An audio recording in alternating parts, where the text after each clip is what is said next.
Take it to trial. Take it to trial. Welcome in, grab a seat, hit the like and subscribe. The Sweet Peas on the mic with that spicy little vibe. Got the courtroom streaming in the chat, going wild. We're debating heavy topics, but still laughing like a child. From objections to confessions to the judge's side eye. If it's justice and it's messy, we gon' talk about why. Every day's a new case, every moment's a ride. And when Sweet Peas in the building, we be learning with pride. Minds on deck, keep the room running smooth. Film free therapist, you know, keeping everyone in the groove. Rachel with the facts, pretty brown girl with the sass. Moreldia and Fowler keep the peace in the chat. But Jason walks in and the ladies collapse. Chocolate. Take it to trial, where the truth gets loud and the laughs run wild. Sweet Peas got the spice, she's the queen of the aisle. Chat fam rolling deep, we've been here a while. Lights on, mics up, we gon' do this right. Take it to trial, every day, every night. Take it to trial. Morning shows are sharp, afternoon is on fire. And we catch every moment that the court might inspire. From witnesses whispering, the lawyers trying to hard. You know Sweet Pea breaks it down like a legal tarot card. Chats cracking jokes, dropping theories on the fly. We're serious when it counts, but we still testify. Minds hold it down when the trolls try to play. If you're out of line, court adjourned for the day. But when Jason logs in with that deep hello sound, the ladies in the chat, man, they all fall down. Take it, take it, take it, take it, take it, take it, take it, take it to trial, where the truth gets loud and the laughs run wild. Sweet Peas got the spice, she's the queen of the aisle. Chat fam rolling deep, we've been here a while. Lights on, mics up, we gon' do this right. Take it to trial, every day, every night. Take it to trial. When the sun goes down and the cases get deep, after dark gets spicy, no secrets to keep. Taboo topics, big laugh, slap, happy crew. Sweet Pea says behave, but we never really do. It's opinions, confessions, stories untold, but we handle it with heart like the chat made a goal. Take it to trial, from day to night and every wild mile. Sweet Peas kneeling strong with her trademark style, and the fam in the chat always makes it worthwhile. Turn it up, show some love, hit the like on sight. Take it to trial, yeah, we live tonight. Take it to trial, yeah, we live tonight. Take it to trial.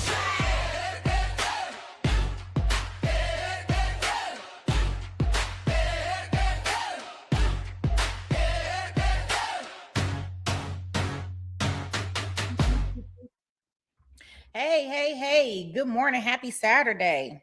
Happy Saturday, everybody. Welcome in, welcome in, welcome in. Open, open, open. Merv, what? SD, you going off in the chat? What is you talking about, SD? Mervin's commercial? What is you talking about, SD? Is it too early for you, SD? I have no clue what you're talking about. Talk to me. Let's see here.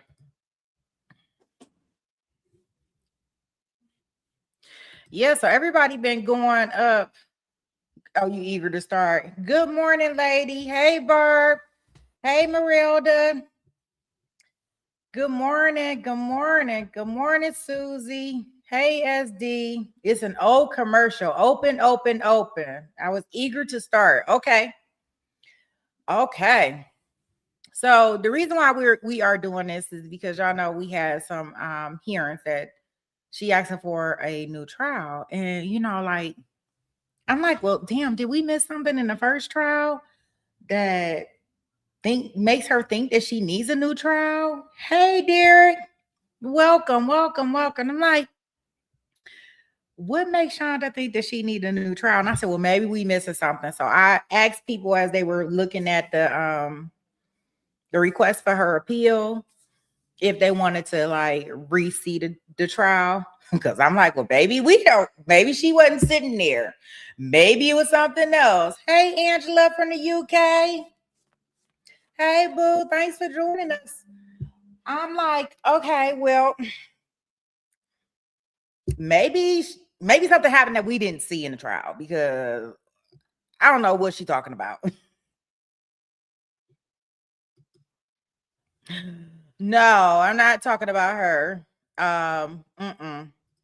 Nope. So yeah, I don't know what Shanda is thinking in regards to trying to get a new trial, but what I can tell you is that on our channel, a lot of the comments and things are she ain't no love lost here, right? Hey, Just Shamrock, no love lost here. And so I was like, okay, well, let me see, because Monday we don't have Hawaii. And I said, well, what kind of little trial could we cover, in this period of time? And since a lot of people wanted me to replay it, I was like, well, I'll replay it. That way we'll have like a kind of like a catalog on our channel of everything with Shanda. Because remember, I was not streaming when she had this trial. So I did watch it on my own, but it's going to be nice to kind of watch it with you guys together. So let's see here. So we'll kind of plan accordingly. Hopefully we got some tea. We have some, not some TiVo time, but hopefully we will have I don't know if this is including breaks and stuff. So that's the one good thing, the one thing that we're gonna have going for us possibly. And I can also kind of speed it up if we need to. So that's the one good thing in regards to us going back and watching it as a replay. We can always get through it and kind of analyzing and catch stuff that we may have not caught the first time. I tell you, no matter how many times I watch certain things, each time I watch it, I find something new. I find something different that I didn't see the first time, which makes this like, even with us rewatching it, I'm excited about seeing it because maybe we missed something in here. Who knows? I have not a clue. But we're going to definitely find out and break this all down to see why is she requesting a new trial at all. And I do mean at all. So we'll start off here. This is going to be, I guess this is the jury instructions. We don't really need to do jury instructions. Are we good with that? Can we just get to opening statements and see what they're talking about? I think so. I think we're good with just starting off with our opening statements.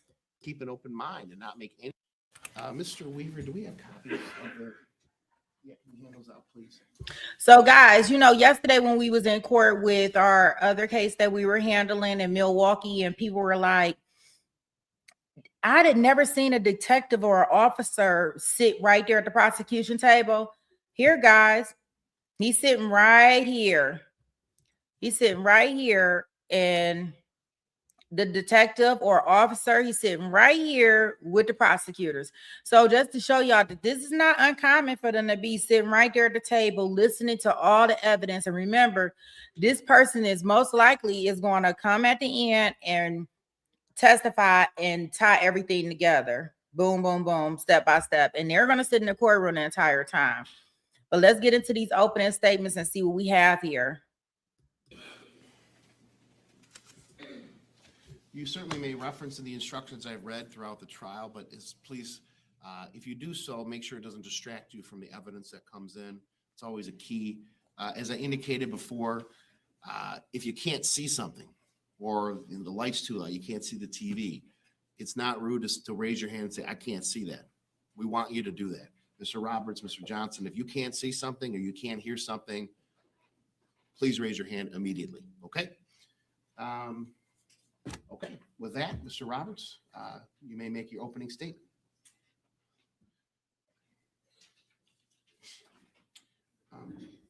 You want the TV angle? No, not for yet. Good morning, ladies and gentlemen. Once again, on behalf of the people of the state of Michigan, I want to thank you for your time and attention to these matters. We certainly had some lighthearted moments yesterday during the jury selection process, and there's nothing wrong with that. But as Mr. Johnson and I repeatedly told you yesterday, and this is not in any way an overstatement of this, the facts and circumstances here are just simply horrific. I wish that I could spare you from some of the details in this case, but I cannot. Quite simply, it is the position of the people of the state of Michigan that Shanda Vander Ark committed the crime of first-degree felony murder when during the course of physical and mental abuse in the first degree of her child, Timothy Ferguson died. As we referenced many times yesterday, unfortunately, as part of this process, you will see some very graphic photographs, images that will not easily leave your mind. But I don't want you to focus on just those photographs, as I repeatedly told you yesterday. I want you to look at the entire picture here. I will tell you this, the entire picture is just as horrific. The average 15-year-old male weighs 132 pounds and is 68 inches tall. At the time of his death, Timothy Ferguson was right on that average height, 68 inches tall. At the time of his death, Timothy Ferguson weighed 69 pounds. How does this happen? How does a 15-year-old child die as a result of malnutrition? How is a 15-year-old child 63 pounds under the average weight?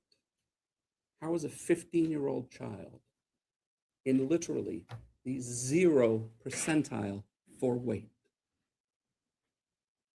How? The how of this begins to unfold on July 6th of 2022 when police officers from the Norton Shores Police Department are dispatched to 4788 Marshall Road in Norton Shores.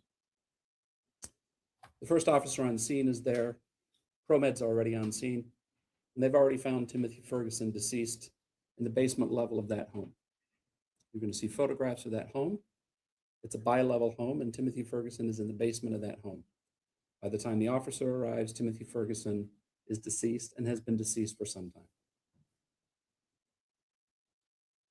It's immediately obvious to ProMed, just as it is to Officer Stephanich, who you will hear from this morning, that Timothy Ferguson is severely malnourished. Now, there's another layer of mystery that is discovered the next day as it relates to the cause of death of Timothy Ferguson. And you will hear from the medical examiner that in addition to the severe malnourishment that caused his death, Timothy Ferguson also showed signs of hypothermia. How does a 15-year-old child in Michigan in July have hypothermia? The pieces of that puzzle start to unfold as the police investigation does. Officer Stephanich begins to notice, in addition to the shocking image of Timothy Ferguson, deceased, other things unusual in the home. There's leg cuffs in the basement. There's cameras everywhere. There's hot sauce in the bathroom. Upstairs in the upper level of the home, there's locks on the refrigerator and the freezer. More cameras, motion sensors, alarms, everywhere in the house. And in the basement, as if part of some demented version of Harry Potter, there's a small closet, again, with an alarm on the door. Inside that closet, a blue tarp just laying on the floor in a small box. That room, as officers later come to learn, is called the small room. That was Timothy Ferguson's bedroom. That's where he was forced to sleep. The leg cuffs, also for Timothy Ferguson. The cameras, also for Timothy Ferguson, to watch his every movement. His every movement monitored by his mother on those cameras. The bathroom camera. Who puts a camera in the bathroom? The bathroom camera is literally a motion tracking camera, and the officer notices as soon as he walks into the bathroom that the camera starts to follow his motion. Again, hot sauce in the bathroom. Why is there hot sauce in the bathroom? These are all questions at the time the police officers have, but they have no explanation for most of it. All they know is that Timothy Ferguson died as a result of malnutrition. as is obvious to anybody that would just see him, look at him. So Officer Stephanich starts to ask some questions. And Ms. Vander Ark says, well, he's been on a hunger strike for the last couple of weeks. He hasn't been eating. And I noticed last night he wasn't eating really good. So I made him some toast with some peanut butter or some butter on it. And I made him eat it. And then he went to bed. And then more detectives become involved in the investigation. More statements coming out from Ms. Vander Ark about some of the unusual things in the home. The leg cuffs. Oh, those are Paul Ferguson. Paul Ferguson is the older boy that lives in the house. He's 19 at the time. And you're going to hear from Paul Ferguson. And I'm just going to tell you right now, you're not going to like Paul Ferguson. I don't like Paul Ferguson. Paul Ferguson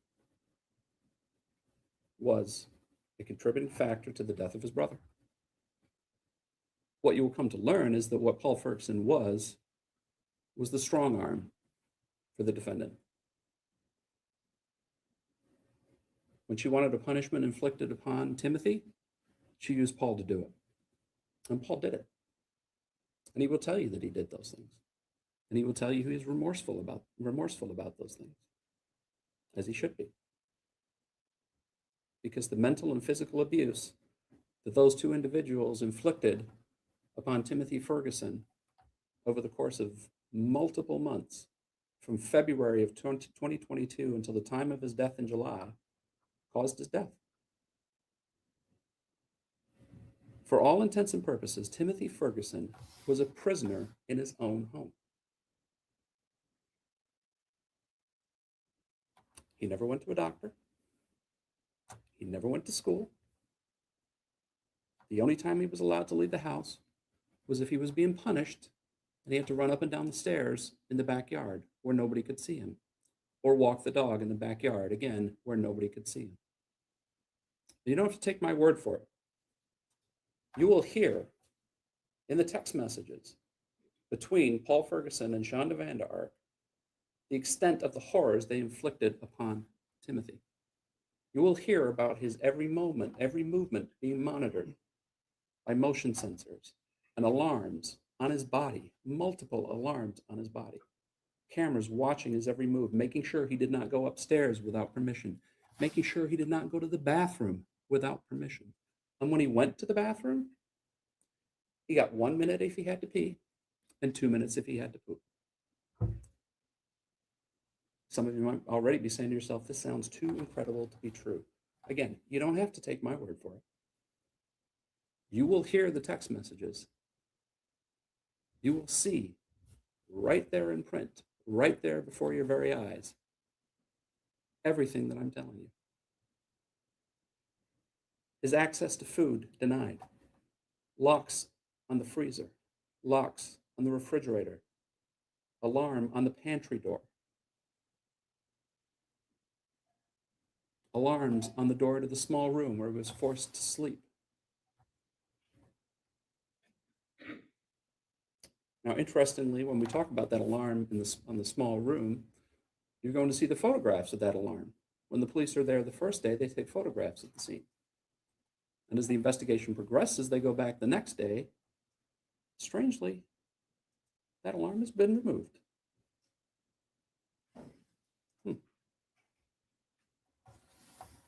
The police get the text messages and start to go through the text messages, and a broader picture begins to emerge of what happened to Timothy, especially in those final hours leading up to his death, in the early morning hours of July 6th. And what they find is just as shocking as the fact that Timothy died as a result of malnutrition.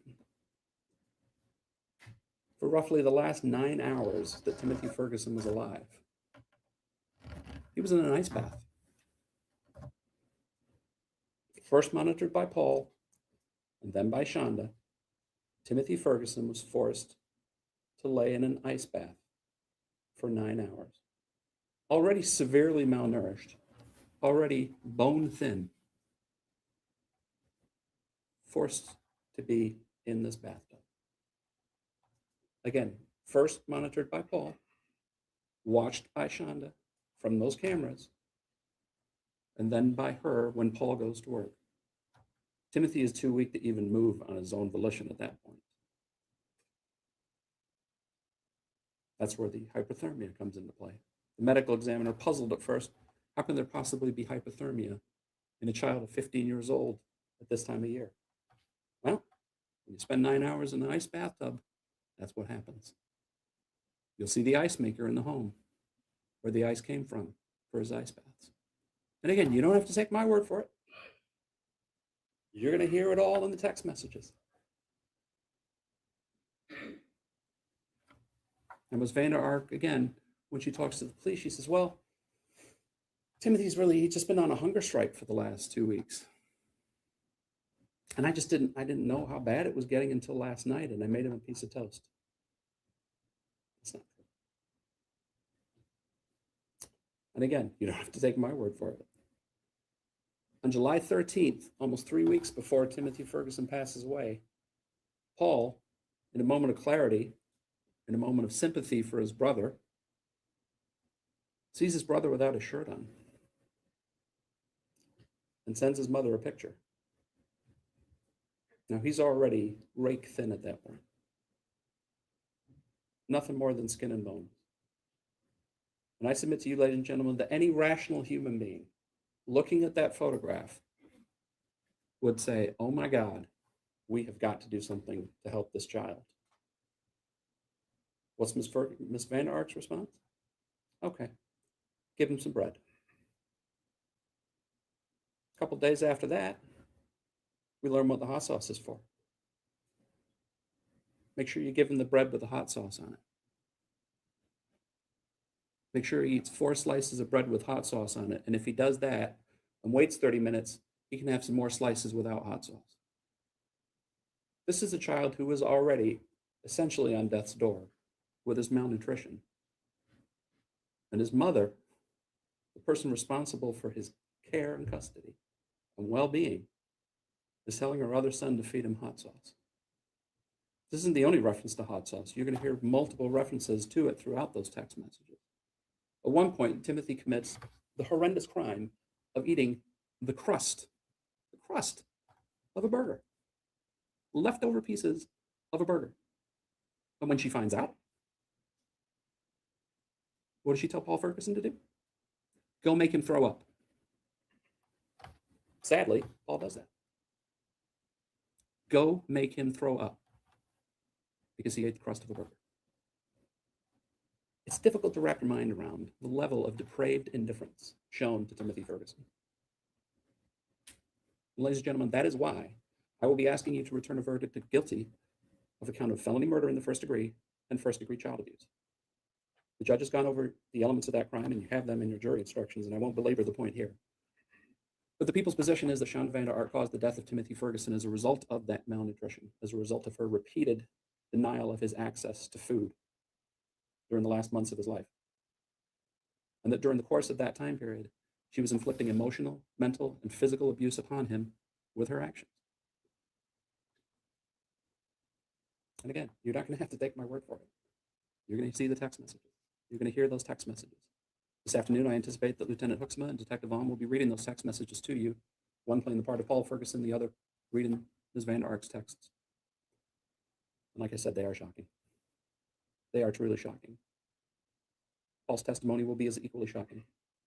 And again, you don't have to like Paul Ferguson. I don't like Paul Ferguson. I hold Paul Ferguson responsible for the death of Timothy Ferguson just as I do the defendant in this case. But as we talked about in jury selection, it's not for you to decide what happens with Paul Ferguson. He's already made his choice, and he's agreed to cooperate and testify against his mother. And he will be pleading to a first-degree child abuse charge here. His sentence to be determined by Judge Case at a little later date. You don't have to like him, but I want you to listen to what he says, because everything that he says is going to be corroborated by the physical evidence in this case, especially those text messages. He's going to tell you how Timothy Ferguson was a prisoner in that home. When the officers arrived that day, they didn't realize they were walking into a prison cell, but they were. And the horrors they uncovered are horrors not even inflicted upon prisoners of war who get the protection of the Geneva Convention. Horrors we don't inflict on prisoners here in the United States who get regular meals and access to small freedoms. Timothy had none of that. That's the how of this, ladies and gentlemen. That is the how of how Timothy Ferguson died. Now, the better question, the harder question, that most of you will likely be asking yourselves is why? When I was in college, I discovered a musical group called 10,000 Maniacs. The 1987 album, In My Tribe, begins with a song called What's the Matter Here? And it was the first time I remember being aware of socially conscious lyrics for a song. It's a very powerful, very moving song. Natalie Merchant is the lead singer for the group and wrote the song. And the song is about her being a person who's witnessing what she believes to be child abuse, the physical abuse of a child in the building she lives in, and the mental abuse inflicted upon that child by the child's parents. The bridge of the song, after she hears threats made to the child by the father, has these lyrics. Answer me and take your time. What could be the awful crime? He could do at so young an age. If I'm the only witness to your madness, offer me some words to balance out what I see and what I hear. These cold and lowly things that you do, I suppose you do because he belongs to you. And instead of love, you've given him these cuts and sores that don't heal with time or with age. Now, in the song, it's implied that she becomes the person who has the courage to speak up and say what's happening to this child and say, what's the matter here? She can stand up and protect the child. There was nobody that could stand up for Timothy Ferguson. There was nobody that could answer the question, what's the matter here? The defendant made sure that nobody could see Timothy Ferguson.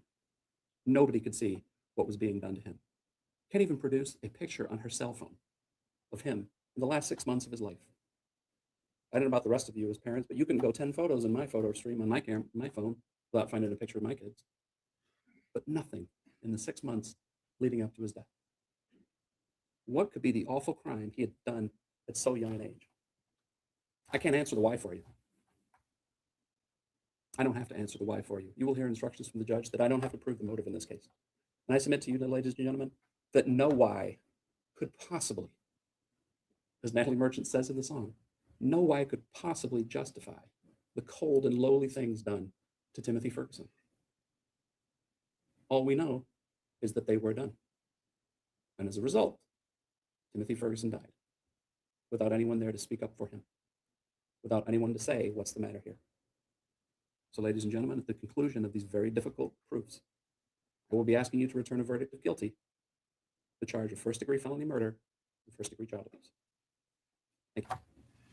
Thank you, Mr. Roberts. Mr. Johnson, do you wish to make an opening statement at this time? I do. All right, you may proceed.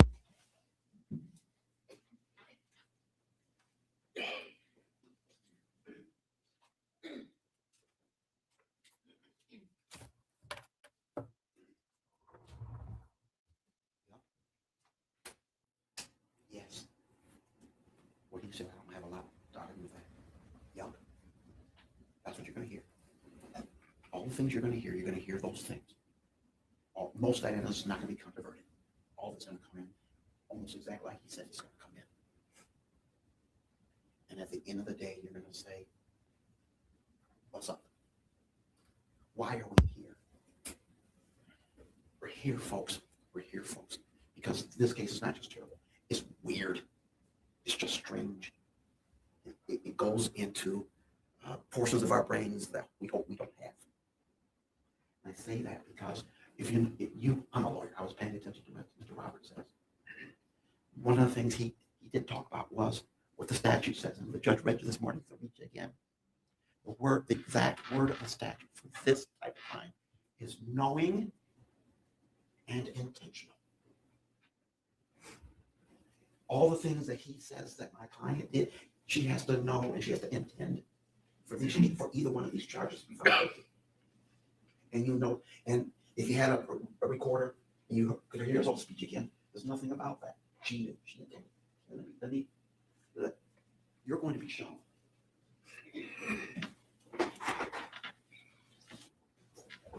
Text messages.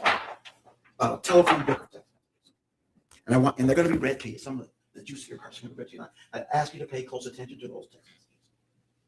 Because when you listen to those text messages and you're paying attention, And understand, these text messages were made and created at a time nobody knew that anybody would ever read them. In other words, nobody's trying to fake what they're saying in here because they don't know anything else is ever going to read them.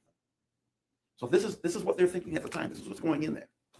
All the things that are going in there is raw and it's real and it's unedited.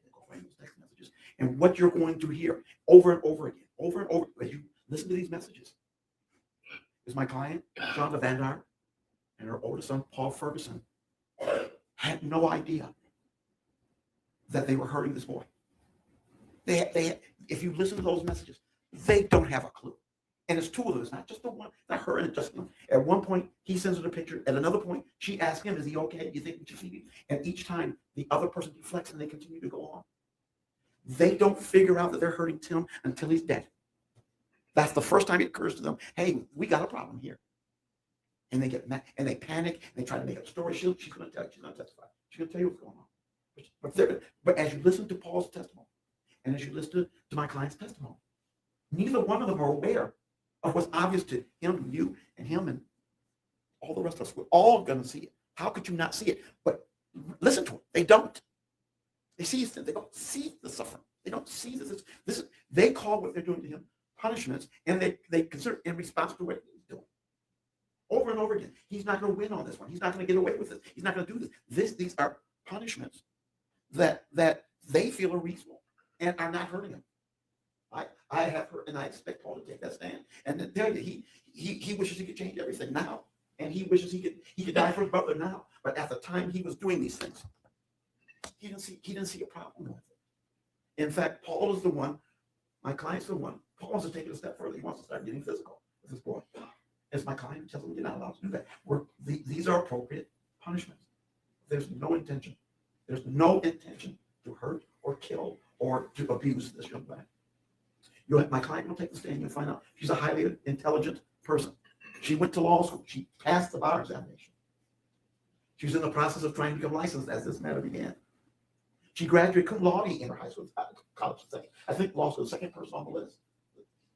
She was clerking for judges.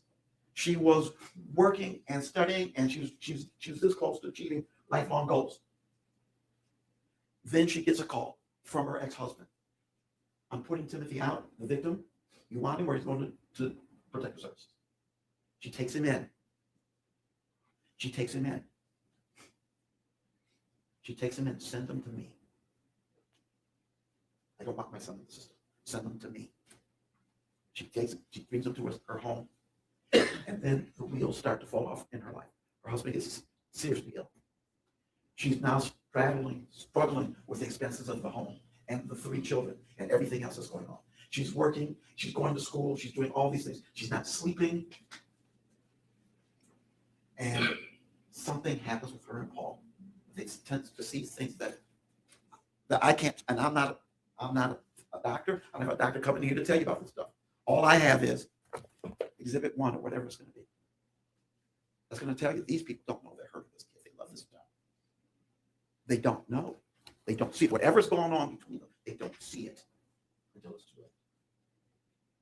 And that's what happens. There is a terrible situation. Everything he said, you're going to hear. That's in my view. But there's no intention to hurt this child. They love this child. There's no intention to abuse this child. They love this child.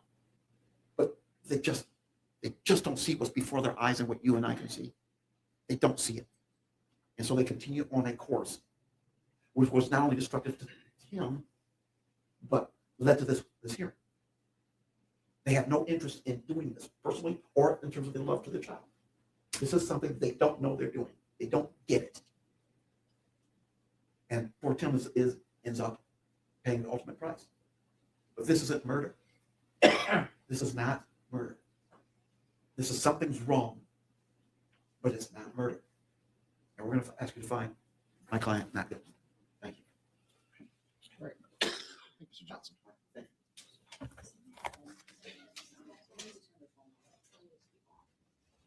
If we have any phones on, I'd ask that. Does somebody have a phone on or not now? Okay, I'd ask you to either, if they're buzzing and distracting, please shut it off. Certainly put it on vibrate. But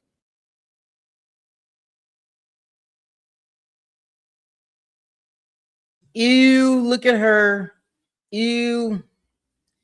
So I got a question, guys. So after hearing his opening statements, what do you guys think about how he did his opening? I mean, basically he's saying, I don't know. Because he's like, these messages are going to be what they are. They didn't know until he already had passed away. Things like that are kind of like, I don't know. I can't, he's already said she's going to testify. So we know she's going to testify.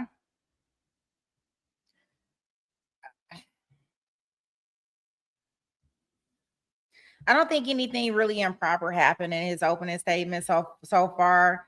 Yeah, she was a paralegal, so she knew what was going on. They said that she even used to file appeals and motions for ineffective counsel. So she knew ineffective counsel was part of this thing. Also, guys, keep in mind, and I'll try to pull up the document so we can actually look at the appeal stuff, because I'm almost sure I think I have it and I might have closed it down. But she's actually, besides the ineffective counsel, she's saying that they didn't tell her certain things like different avenues to explore. She said when her attorney came to see her, all he said was that you're gonna have to testify. And she said they never veered off to any other point, in regards to going down the line, and maybe he wanted to do self-inflicted harm. I guess like create reasonable different ways that this could have happened. He wanted to starve himself, different things like that. So I think that even though she is doing ineffective counsel, the reason why she's doing a lot of it, because she's saying that he didn't give her everything that she was supposed to have. Like, he didn't tell her everything on how to handle the case, because I think that she's trying to kind of say that she didn't want to testify. But let's go in and we looking at this just from what the attorney is doing, what the attorney did not do, things of that nature, because that's what she wants her appeal for. And even after he testified in the appeal hearing, he did say he was overworked. He has some disciplinary actions against him.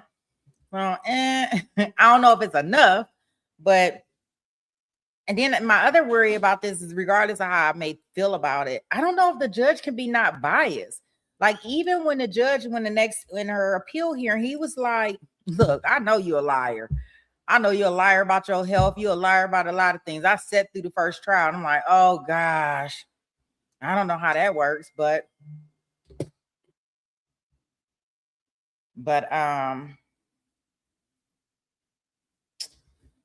yeah, that's interesting to see. But let's go ahead and go get into this. I'm gonna get us past this part. It looks like he's talking about somebody with some cell phones.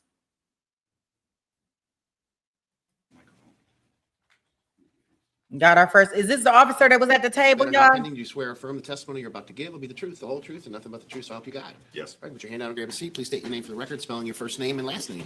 Officer Sean Stephanich, first name is S-H-A-W-N, last name is S-T-E-F-A-N-I-C-H. Thank you. Officer Stephanich, I want to direct your attention back to July 6th of 2022. Were you working in your capacity as an officer for the City of North Shores Police Department at that time, sir? Yes, I was. And approximately 6:30 that morning on July 6th, were you on duty? Yes. And were you dispatched to an address at 4788 Marshall in the City of North Shores, County of Muskegon, State of Michigan? Yes. What was the nature of the dispatch to that address at that time? It was assist to medical. We had a report of a 15-year-old that was not breathing, and I was dispatched there to help out. And did you then go to that location? Yes. And were you in full uniform, such as you're dressed today? Yes. When you arrived, who was actually on scene?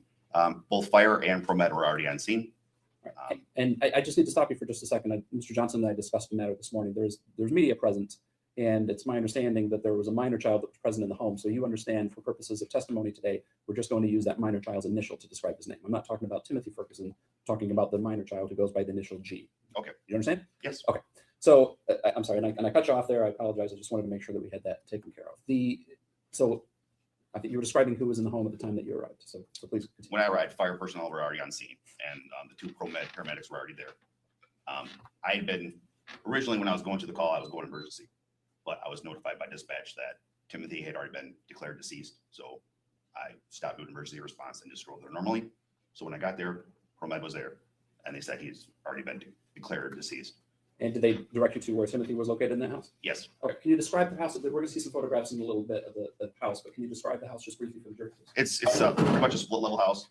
What happens is there's a front door. You come in the front door, and then you have steps leading to the right, which go down to the basement, and then you have steps leading up, which go up into the front, the normal living area.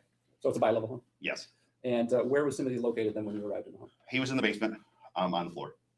Were ProMed personnel still down in the basement around him? or- Yes, the one ProMed was Nicholas Mock.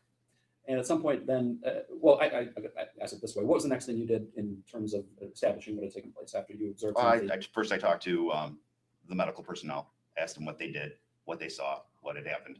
And then I asked the mother what had happened prior to her calling 911. And at that time, was the person you've identified as the mother, was she present at the scene? Yes, And would you recognize that person if you saw her again? yes, Is she in the courtroom right now? yes. Could you point her out for the record and identify what she's currently wearing?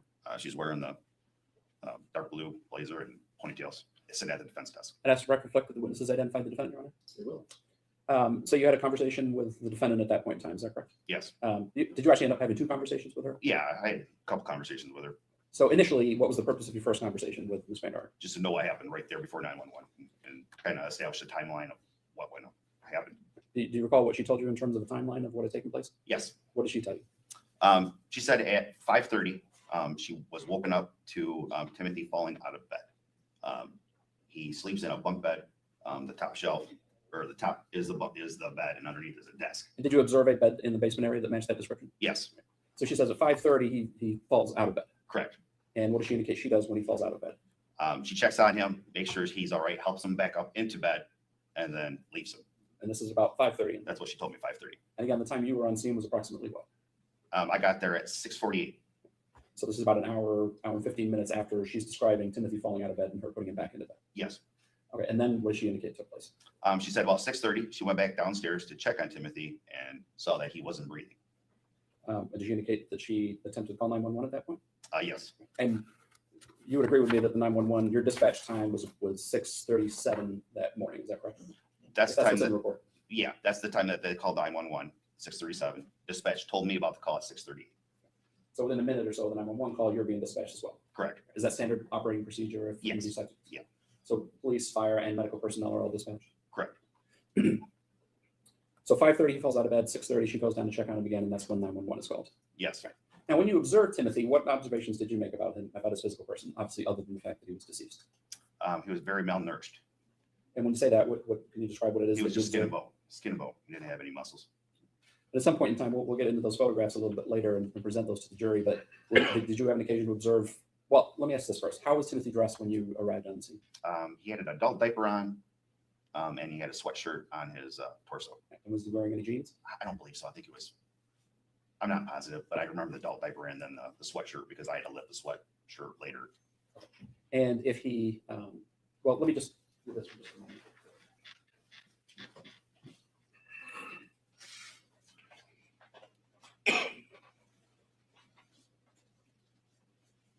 These are going to be later presented to the jury judge, but for purposes of refreshing your recollection, if you could just briefly take a look at what will ultimately be People's Exhibit 33. We're not going to show that on any of the TV monitors at that point. Do you recall that photograph? Yes. All right. And does that refresh your recollection in terms of how Timothy Ferguson was dressed at the time that you found him? Yeah.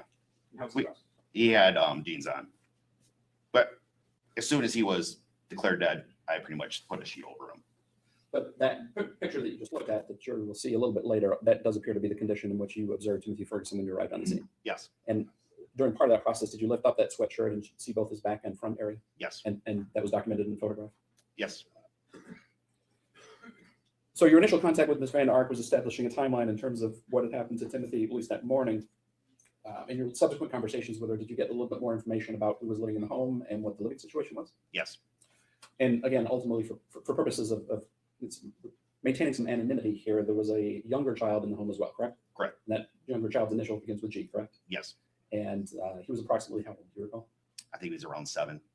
Did I you don't actually, know for sure. did you actually see him inside the home? I saw him running around, but I never spoke to him and didn't really get all the concrete information about him. But were you able to determine that was actually a biological child of Ms. Vander Ark? I believe so. That's what I was told. And but you did observe that child running around the home. You said, is that Yes. right? Did he appear to have any malnourishment issues or issues running around or No, moving? he seemed normal. And there was actually an older child in the home as well. Is that correct? Correct. And that's Paul Ferguson. Yes. Did you actually observe him in the home as well? Yes. And did you observe anything in terms of his physical condition, in terms of concerns of malnourishment or inability to move, anything of that nature? No. And ultimately, did Ms. Vander Ark indicate to you that those were, including Timothy, those 3 boys that were in the home were her children? Yes. Did you establish approximately when Timothy had come to live with Ms. Vander Ark in Norton Shores? Yes. When did that take place? She told me May of 2021. He had been living with the biological father in Oklahoma, and they're having problems with him or something to that effect. And so she took him in to her home there.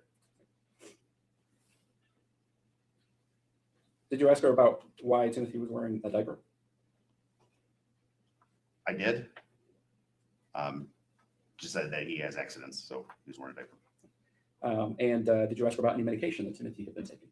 Yes, she said that he used to take medication for ADHD, but he stopped taking that because he started feeling better.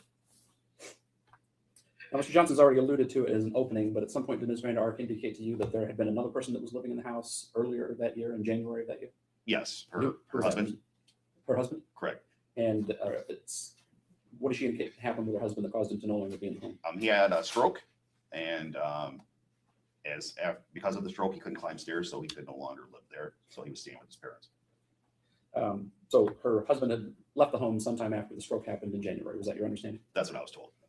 And so that left her in the home with the 3 boys, Paul, Timothy, and G, right? According to her, yes. Did she indicate to you that there had been problems around that time with Timothy not eating? Yes. What did she indicate to you happened around the time of the stroke with Timothy not eating? She said because of the stroke and some other family issues that Timothy had stopped eating for about 3 weeks. And did she indicate to you that she got him to start eating again? Yes. She said that she threatened to take him to the hospital, so he started eating again. So this was taking place, she's indicating to you this was taking place around the time of the stroke happening in January, is that correct? Correct. And this was, at least what she was relaying to you, that this was Timothy's response to the stroke was to stop eating. Yes. And did she indicate there was another period of time where Timothy had stopped eating? Yes. What was that period of time? She said in the last 2 weeks prior that he had stopped eating. So when this medical happened, he had for 2 weeks prior to that, he had stopped eating. So you understood that to mean that she was saying the 2 weeks leading up to his death, Timothy had stopped eating. Correct. And did she indicate to you that she had got him to start eating again just prior to his death? Yes. What did she indicate happened? She told me that the night before she had given him 2 pieces of toast.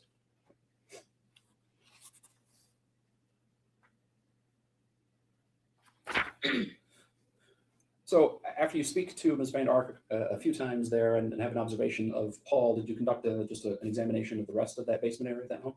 Yes. And it said, we've described it a little bit for the jury, but if you could describe a little bit more just the downstairs area, the layout of that downstairs area. When you go into the basement, there's like a common area. And that's where the bed was for Timothy. They had made a bedroom into the common area. Right next to that common area is a small little closet. And then off of that room is 2 more bedrooms, a bathroom, and a utility room. And was it relayed to you that the 2 bedrooms belonged to Paul and to the minor child, G? Yes. And you said there was a bathroom in the basement as well? Yes. And did you observe the bathroom? Yes. What happened when you walked into the bathroom? When I walked in the bathroom, there was a video camera, a motion camera that was sitting on the bathroom counter. As soon as I walked in, it turned towards me. Made me think it's motion activated or he's sensitive. And then did it track your motion then? Or Yeah, it followed me as I walked through the bathroom. What did you observe about the bathroom itself? Bathroom was very dirty. There was dirty adult diapers on the floor, and there was no shower curtain. Did you observe anything on the counter of the bathtub or the bathroom that was unusual? There was a bottle of hot sauce. And if you recall, were there zip ties or any type of restraint located in that bathroom? If you recall. I don't recall any of that. As it relates to restraints, though, did you observe any other restraints in the basement area of that home? Yes, What there did you were leg shackles in the first common room where Timothy's bed was. There was a drawer. The desk area was really cluttered, and there was like a little stack of drawers, and it was open. And in the drawer was a set of leg shackles. And what material were those leg shackles made of? They were regular leg shackles. I checked with my cuff key, and my cuff key was used out. They were normal leg shackles. These were metallic. Like we would use, police would use. And was there any padding on them? Anything that would soften that leg shackle if that was No. placed on them? No. So you said, I think you said there at the end that the shackles that would be used, like the police would use or jail uses for Yes, prisoners. correct. What other observations did you make about the basement area? There's cameras everywhere. There was one camera that was facing Timothy's bed. So his bed would be here, and on the opposite wall, there was a camera facing his bed. In the other room, G's room, there was a camera in his room that was facing the door, like it would trying to catch people coming going in. Then there was the camera in the bathroom, and then there was a fourth camera that was underneath Timothy's bed. When it happened, it appears that the camera was like placed down, so it was not recording anything, but it was still electrified and on. But like the lens portion was facing down, is that Yeah. what you mean? And that was under Timothy's bed? Yes, Um, it was laying on top of all the junk that was there. just put off to the side under the bed? Yes. Now you talked about a closet area. Could you describe that in a little bit more detail for the jury? The closet was right next to, it was in between the stairs and Timothy's bedroom. There was a closet there. When we opened it, there really wasn't anything in there except for a tarp and a cardboard box. But there was a sensor that was attached to the wall. And what it is it's one of those sensors that people buy for alarms. So when you open up a door, it would give an audio alarm, but it's not connected to anything. And that was on the closet door and attached to the wall. Now, based upon all your, well, let's talk about the upstairs area for a little bit. Could you describe that in for some detail for the jury, the upstairs portion of the bylaw? Upstairs, I really wasn't part of that too much, but there was a common area, kitchen, and then a bathroom and bedroom. Did you make observations of the common area of the kitchen? Or? Not really, no, because I pretty much stayed in the basement. I was guarding the scene. I was securing the scene, to make sure nobody went in and out of there. And ultimately, was a search warrant obtained for that residence? Yes, And you were tasked with what at that point? I helped search the basement. And you kept the basement area secure from people coming and going. Yes, to make sure nobody came in or out. Did you observe while you were down there anybody besides Timothy's body being removed, anything else being removed from the basement area? No. Nothing further, I think. All right, thank you, Mr. Roberts. Mr. Johnson. Yes, sir.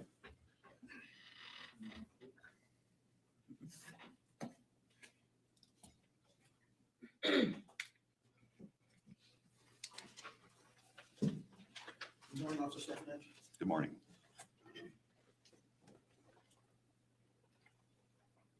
You were dispatched to my client's home, is that correct? Correct. Okay, and there, once you arrived, was my client still performing CPR on Timothy? Not when I was there, no. Okay, but you have been informed that's she had been in fact attempting CPR on Timothy at some point, is that correct? That's what the paramedics told me. Right, so you arrive on the scene, you're talking to, I've got the video from your chest camera, you arrive at the scene, you're talking to a paramedic, and is that when they tell you, well, we found him, he's downstairs, and she's doing the CPR and that sort of thing? Yes, Okay, and I also noticed from that chest cam, as you walk in, she's no longer in the basement, she's sitting on the front porch, do you remember that? no. Okay. I remember she was in the stair area. There's Okay. 3 sets of stairs. I know she was in the stair area somewhere. Okay, well, I'll ask my next question. I've got the video up and running, so I can maybe take a look at it if necessary, but let me ask this next question, may not even be necessary. But I'm wondering what my client's demeanor was when you arrived and when you spoke to her, as you testified, correct? She appeared to be distraught. Well, let's make sure. Distraught, what is distraught? Distraught, emotional. Okay. I can't remember if she was crying, but she lost her son, so she was displaying emotions of distress. And Okay. Would viewing the video allow you to remember whether or not she was crying? sure, Okay, I don't even think you need the sound, but I have headphones in case you do. May I approach you on? You may. And this is, again, you have a chest video camera on your chest. Okay, you have cameras on your chest. Yes. Police issue, and it's running during the entire time you're in this room. yes. May I approach? You said I could, so. Let's see if this works, officer. This is at 12:37, and I'm just going to a few seconds so you can see.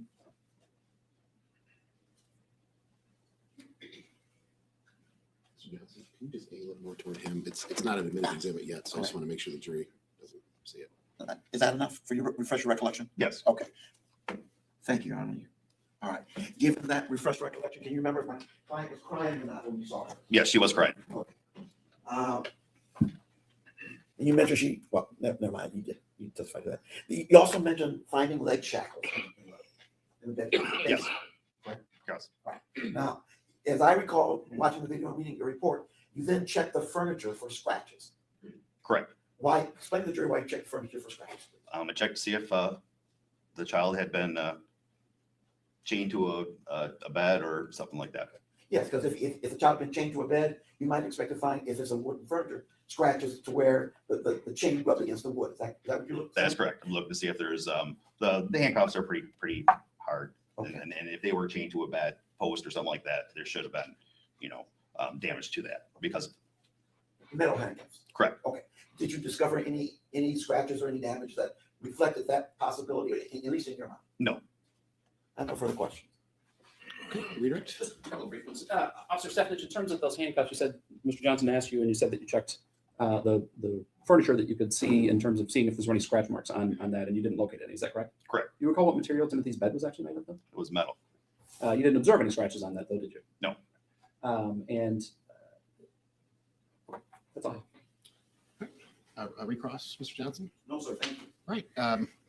Thank you, Officer Stephanich. You can stand down. Okay, All thanks, right, sir. thank you. Maybe excuse Mr. Roberts or? Yes. All right. Mr. Johnson, you want to be excused? Mr. Johnson? Your Honor, I don't require Officer Stephanich to remain on the premises, but I'd like him to remain under subpoena in case we need to recall. Okay. Thank you. All right, that's fine. So, Officer Stephanich, I'm assuming, we didn't discuss it, I guess, specifically. The parties agreeing to a sequestration order of witnesses, I'm assuming, Mr. Roberts? But for my investigating officers, I don't have anybody else here, Okay, Judge. all right. All right, It's so effectively a sequestration order. you don't want him to remain in the courtroom, though, correct? That's correct, Your All Honor. right, so Officer Stephanich, you're still under subpoena, so I do not want you to discuss your testimony with anyone else until released from the subpoena. Do you understand? Yes, sir. All right, you are excused. All right, Mr. Roberts, who's your next witness? My next witness is Officer Pisky. Will that be a Half an hour, so if you want to take a break now. yeah, I think I was going to take a break at 10:30, but this is one of those natural breaks. So at this time, ladies and gentlemen, we will take our morning break. Mr. Weaver will escort you back to the jury room. There's water back there. And we'll be back. Let's call it 10:30. Thank you.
Maybe seated. All right, Mr. Roberts, you can call your next witness. All right.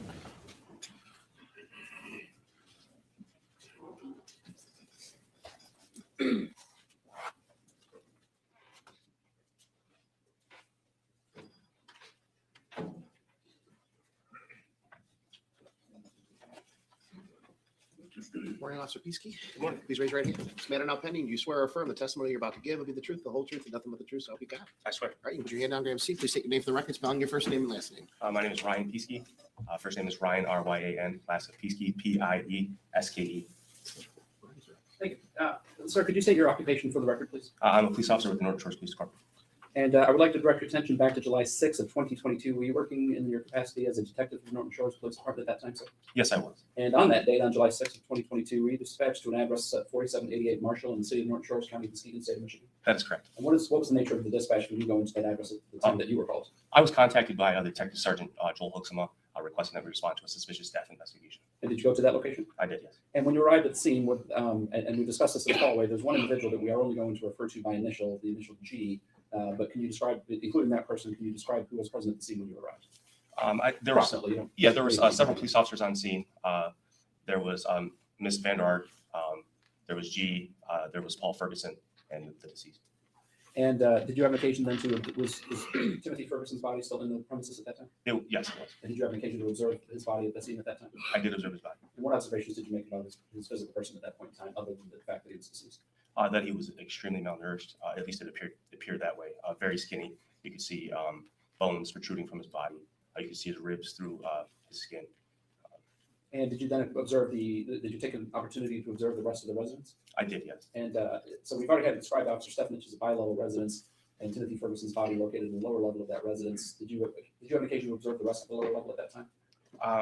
At some point during the day, I did observe the rest of the lower level. I don't know exactly where that falls in line with. But you did at some point observe the lower. Certainly, yes.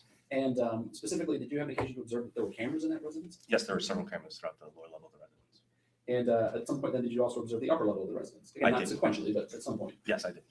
The specifically related to the kitchen area, did you make some observations of the kitchen area? Yeah, in the kitchen area, there were locks on some of the cabinets in the refrigerator, the freezer. That struck you as unusual? Certainly, yes. Now, ultimately, did you have an occasion then to conduct an interview with the defendant, Ms. Vander Ark? I did later on that afternoon, yes. Now, for the record, could you point out Ms. Vander Ark and identify what she's currently wearing if she's in the courtroom right now? She's right there sitting in between the defense attorneys. She's wearing a black jacket. It appears very dark blue. I can't tell. Keep your voice up just a little bit if you can. The microphone will amplify, but not too much. So if you can just keep it up, so we need to make sure that all the jurors can hear what you're saying. So you did conduct an interview with Ms. Vander Ark at some point in time. Is that correct? That is correct, yes. And I would ask that the record reflect that this witness is also identified the defendant. Specifically, I wanted to direct you to portions of that. And at the time that you talked to Ms. Vander Ark, you already had an occasion to observe what you just described in terms of the kitchen area with locks on the freezer and the refrigerator. Yes, I observed those things prior to speaking with her. And did you ask her about those? I did ask her about those. And did she indicate to you what Timothy's connection was to the locks on the freezer and the refrigerator and any Yeah. other access to food? She indicated that those locks were to prevent him from sneaking food or snacking on food that he wasn't supposed to have. That there was a pantry that was open that he had access to, but he did not have a key to those locks. But specifically, did she indicate that there was a pantry that did not have any type of lock on it? Yes, And did you observe that pantry? I don't recall the pantry specifically, but So as it related to Timothy's access, he did not have access. She indicated to you he did not have access to the refrigerator or to the freezer. that is correct, yes.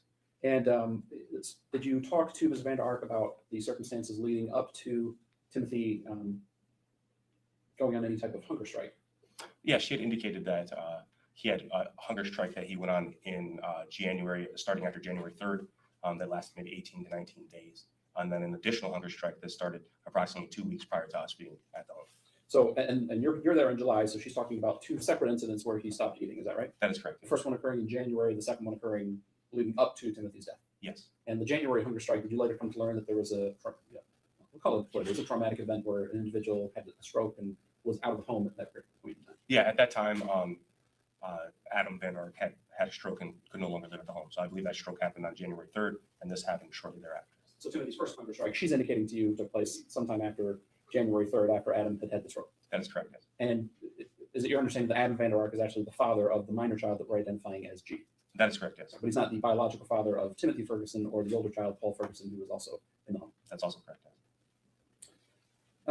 So she's talking about the hunger strike, talking about the second hunger strike now that she's referring to leading up to Timothy's death. Did she indicate to you at any point in time prior to his death that she realized how serious it was getting and tried to get him to eat? So she had indicated that not until the night prior to his death, that at that time she realized how bad it was. She had threatened to take him to the ER if he didn't eat, that he ate a piece of toast with some butter on it, or at least she saw him take a few bites of it, and then she walked away, and that he said he was done eating it, and he went downstairs for the night. And so did she indicate how it was that he went downstairs or what happened when he went downstairs to go to bed for that night? That he went downstairs on his own, that she had told him good night, but he did not come back upstairs to say good night to her, that she walked down to the bottom of those stairs and said, asked for a hug, and that he had refused to give her a hug at that time. So this is the night before he is deceased, is that That right? is correct, yes. Now, did she indicate to you what happened in the morning when Timothy was discovered? She indicated that she heard a thud in the night, that it was Timothy falling out of his bunk bed, that it happened sometime in an hour that was ended with a 30, like for example, 5:30. She said that she had originally thought it was 5:30, but that she had been told that it couldn't have been 5:30 because Timothy was already deceased at that time. So she then hears this. She goes downstairs to check on him and finds that he's not breathing. So initially, there was an indication that she believed it was 5:30. I think we've had some testimony from Officer Stephanich to that effect. But based on information that she had received from ProMed, did she then indicate it wasn't 5:30? It was at some point earlier in the evening, or earlier in the morning, I should say, that she went to check on Timothy. Can I correct myself? I just said that she had found him not breathing. At that time, she didn't, he was, according to her, still breathing at that time. Right, and That was that's a kind mistake I of made. what we were getting at, is that at some point in the night, at some point in the morning, again, the same mistake. At some point that morning, she checked on him because he'd fallen out of bed, Yes, and he was responsive at that point in time. Is that correct? that's what she said, yes. Right, and by the time she was talking to you, the 5:30 had been essentially disproven because of information she'd gotten from ProMed Yes, about how long Timothy had been deceased. But she relayed to you it was some time ending in the 30. that is correct, yes. But he was alive and responsive at that point in time. Yes, sir. Right, so then did she then indicate what happened when she discovered him, like, essentially the second time? Right? Yeah, so then the second time, she had called for him in the morning. She had woke up, got ready for work, called for him. He didn't answer. That she went downstairs to check on him, found him not breathing, that her son Paul helped remove him from the top bunk of the bed onto the floor. And that's when he was found deceased. And so she's specifically talking about removing him from the top bunk of the bed. Did you observe that bed in the basement area? I did observe the bed in the basement, yes. She indicated that Paul helped her get Timothy off of the bed because he was not responsive at that point in time. That is correct, yes.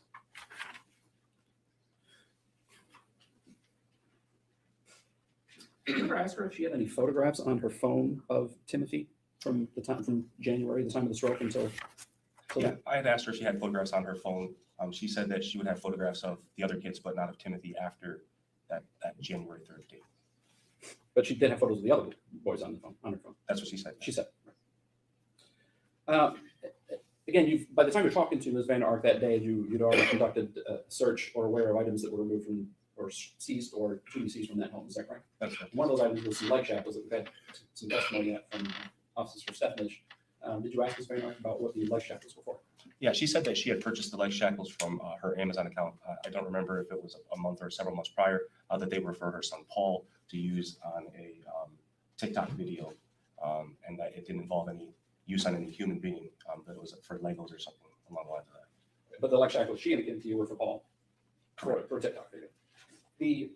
At that point in time, we were also aware that there was a closet in the basement area that had some type of alarm on it, or some type of sensor on the door indicating if somebody was moving in and out of that closet. Yes, yep. I asked her about the alarm on the closet. She told me that she had some sewing equipment that was in that closet that she didn't want anybody to have access to. For sewing equipment. For sewing equipment. Did you observe any sewing equipment in the basement? There was sewing equipment in the basement, but it was in the open area of the basement landing, which is where Timothy's bed was also, the bunk bed was also. So the sewing equipment was not in the closet where this alarm was on the door. Again, her statement to you being because of the sewing equipment, that's what the alarms were for. Yeah, the sewing equipment was not in the closet where the alarm was. Did you have occasion to actually go into that small closet area? Yes. And what observations did you make about that closet area? In that closet area, there was a blue tarp that was laid out on the floor that smelled like urine and feces. That's essentially it. You already referenced the fact that there were multiple cameras inside the home. Did you ask Ms. Vander Ark what the purpose of those cameras were? Yeah, I did ask about the camera. She indicated that they were for G to watch him because he had been stripping down naked and walking around the home. So the cameras were for G because he would strip naked and walk around? Yes. Did she offer any explanation as to how having the camera would stop somebody from walking around naked?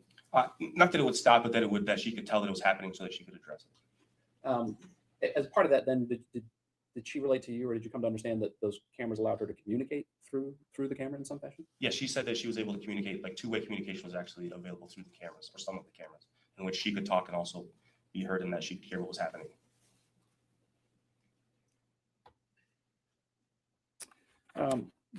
Were you also aware that there had been some hot sauce located in the downstairs bathroom of that residence? Yes, there was a bottle of hot sauce that was located on the counter, the bathroom counter. And what did she indicate to you was the purpose of that hot sauce? She said that it was for food, that Timothy liked spicy food, and that it was used for food. Did she offer any explanation why it was in the bathroom? She did not. She said that when she last saw it, it was upstairs.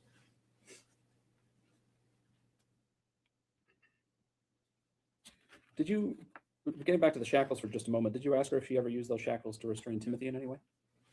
Yeah, she indicated that she had not ever used those shackles to restrain Timothy. Thank you, officer. No further questions. All right, Mr. Johnson, any cross-examination? Yes, sir. All right, you may proceed.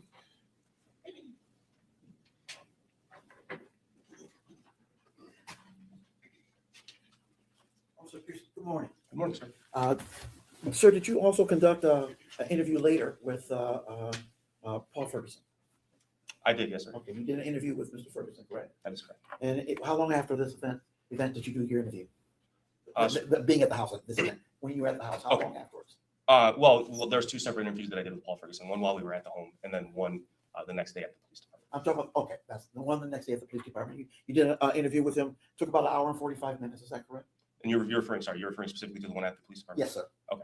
I don't recall the amount of time it took, but certainly it was a lengthy interview. Okay, and and the subject matter of the interview was what's going on at Paul's home, correct? Correct, yes.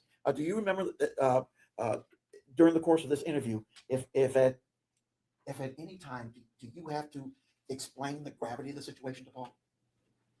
Now, do you have to explain what's wrong here, what's going on here, why this is horrible, why this is terrible? You have to explain those things to Paul. Not necessarily explain, but we did talk about the magnitude of what was happening. And why did you do that? Why did you have to explain it to him? That's a good question. I Was think it that in response to his answers to your previous questions? I think that that would be a good way to explain it. He seemed to be minimizing. Would you say that? Minimizing how big a deal this was? Would you agree with that? Yeah, I certainly think that would be the case. Would you agree that he seemed to be protecting his mother? Certainly, I agree with that also. And during the course of your interview, did you feel the need during the course of this interview to, for lack of a better term, have a come to Jesus moment with Paul, explaining to him what's going on here, how serious it is? I did have that conversation. Okay. It was and tell me if I'm wrong, was it your impression that you needed to do that because he was minimizing what was going on? He was protecting his mom. That was the impression you got. Is that correct? I believe that that's factors, and also factors are that he wasn't. I didn't believe him to be entirely truthful about what we were talking about. But Okay.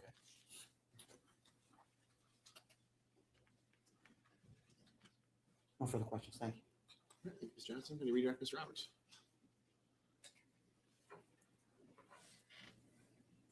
No, I'm sorry, Judge. No, we go. All right, officer, you can stand down. May this witness be excused, Mr. Roberts? Yes. Mr. Johnson? Your Honor, my apologies. If I may, I got a couple questions if I may ask them. Okay, any objection, Mr. Roberts? Uh, Okay, go ahead, Mr. Johnson. Mr. Roberts, do you know what both exhibits these two are?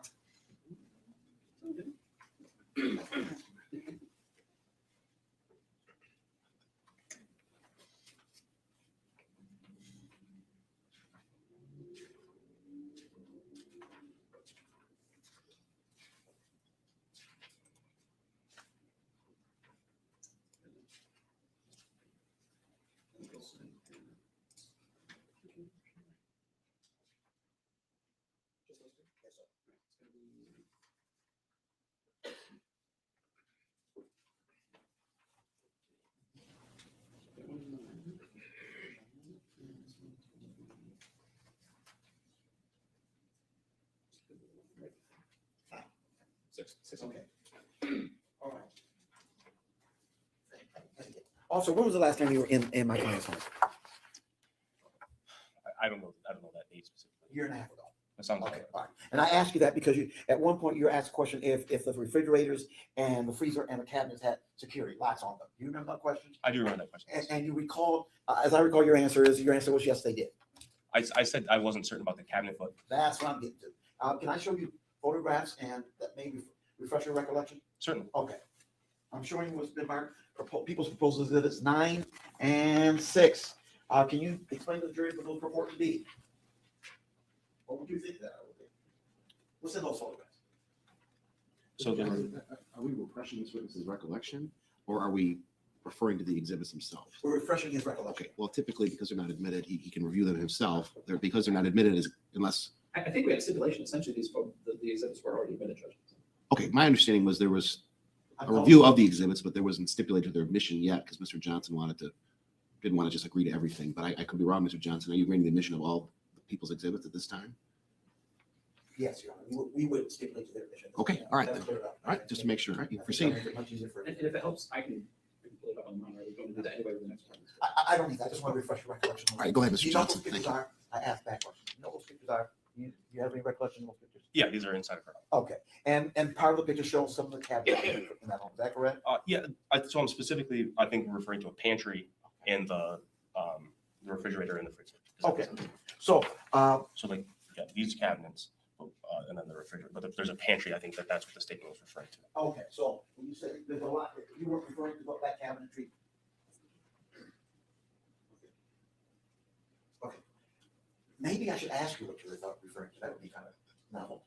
When you answer the question, were there locks on the freezer, refrigerator, and cabinets? What were you referring to in terms of the cabinets? That's a great question. I'm referring to a statement made by her. Is what am I off based on what I'm talking about? Okay. I'm looking at. I asked her about the locks. She says. All right. And so I'm referring to what her statement was. And so, having gone through all this whole exercise, the bottom line is you're not sure about the cabinets, the pantry being locked. Is that what you're saying? What I can say with certainty is that there are cabinets that were unlocked. The pantry, I don't recall if there was a lock or not on the pantry. Thank you.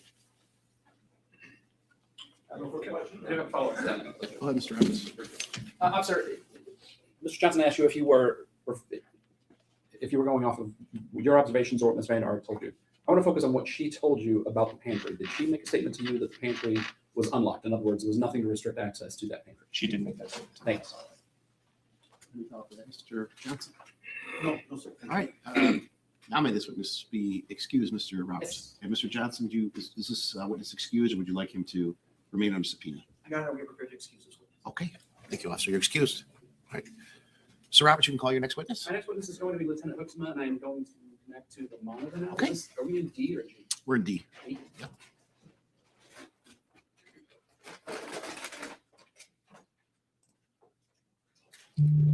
So I definitely think it's some good points. How she get to chew gum in court?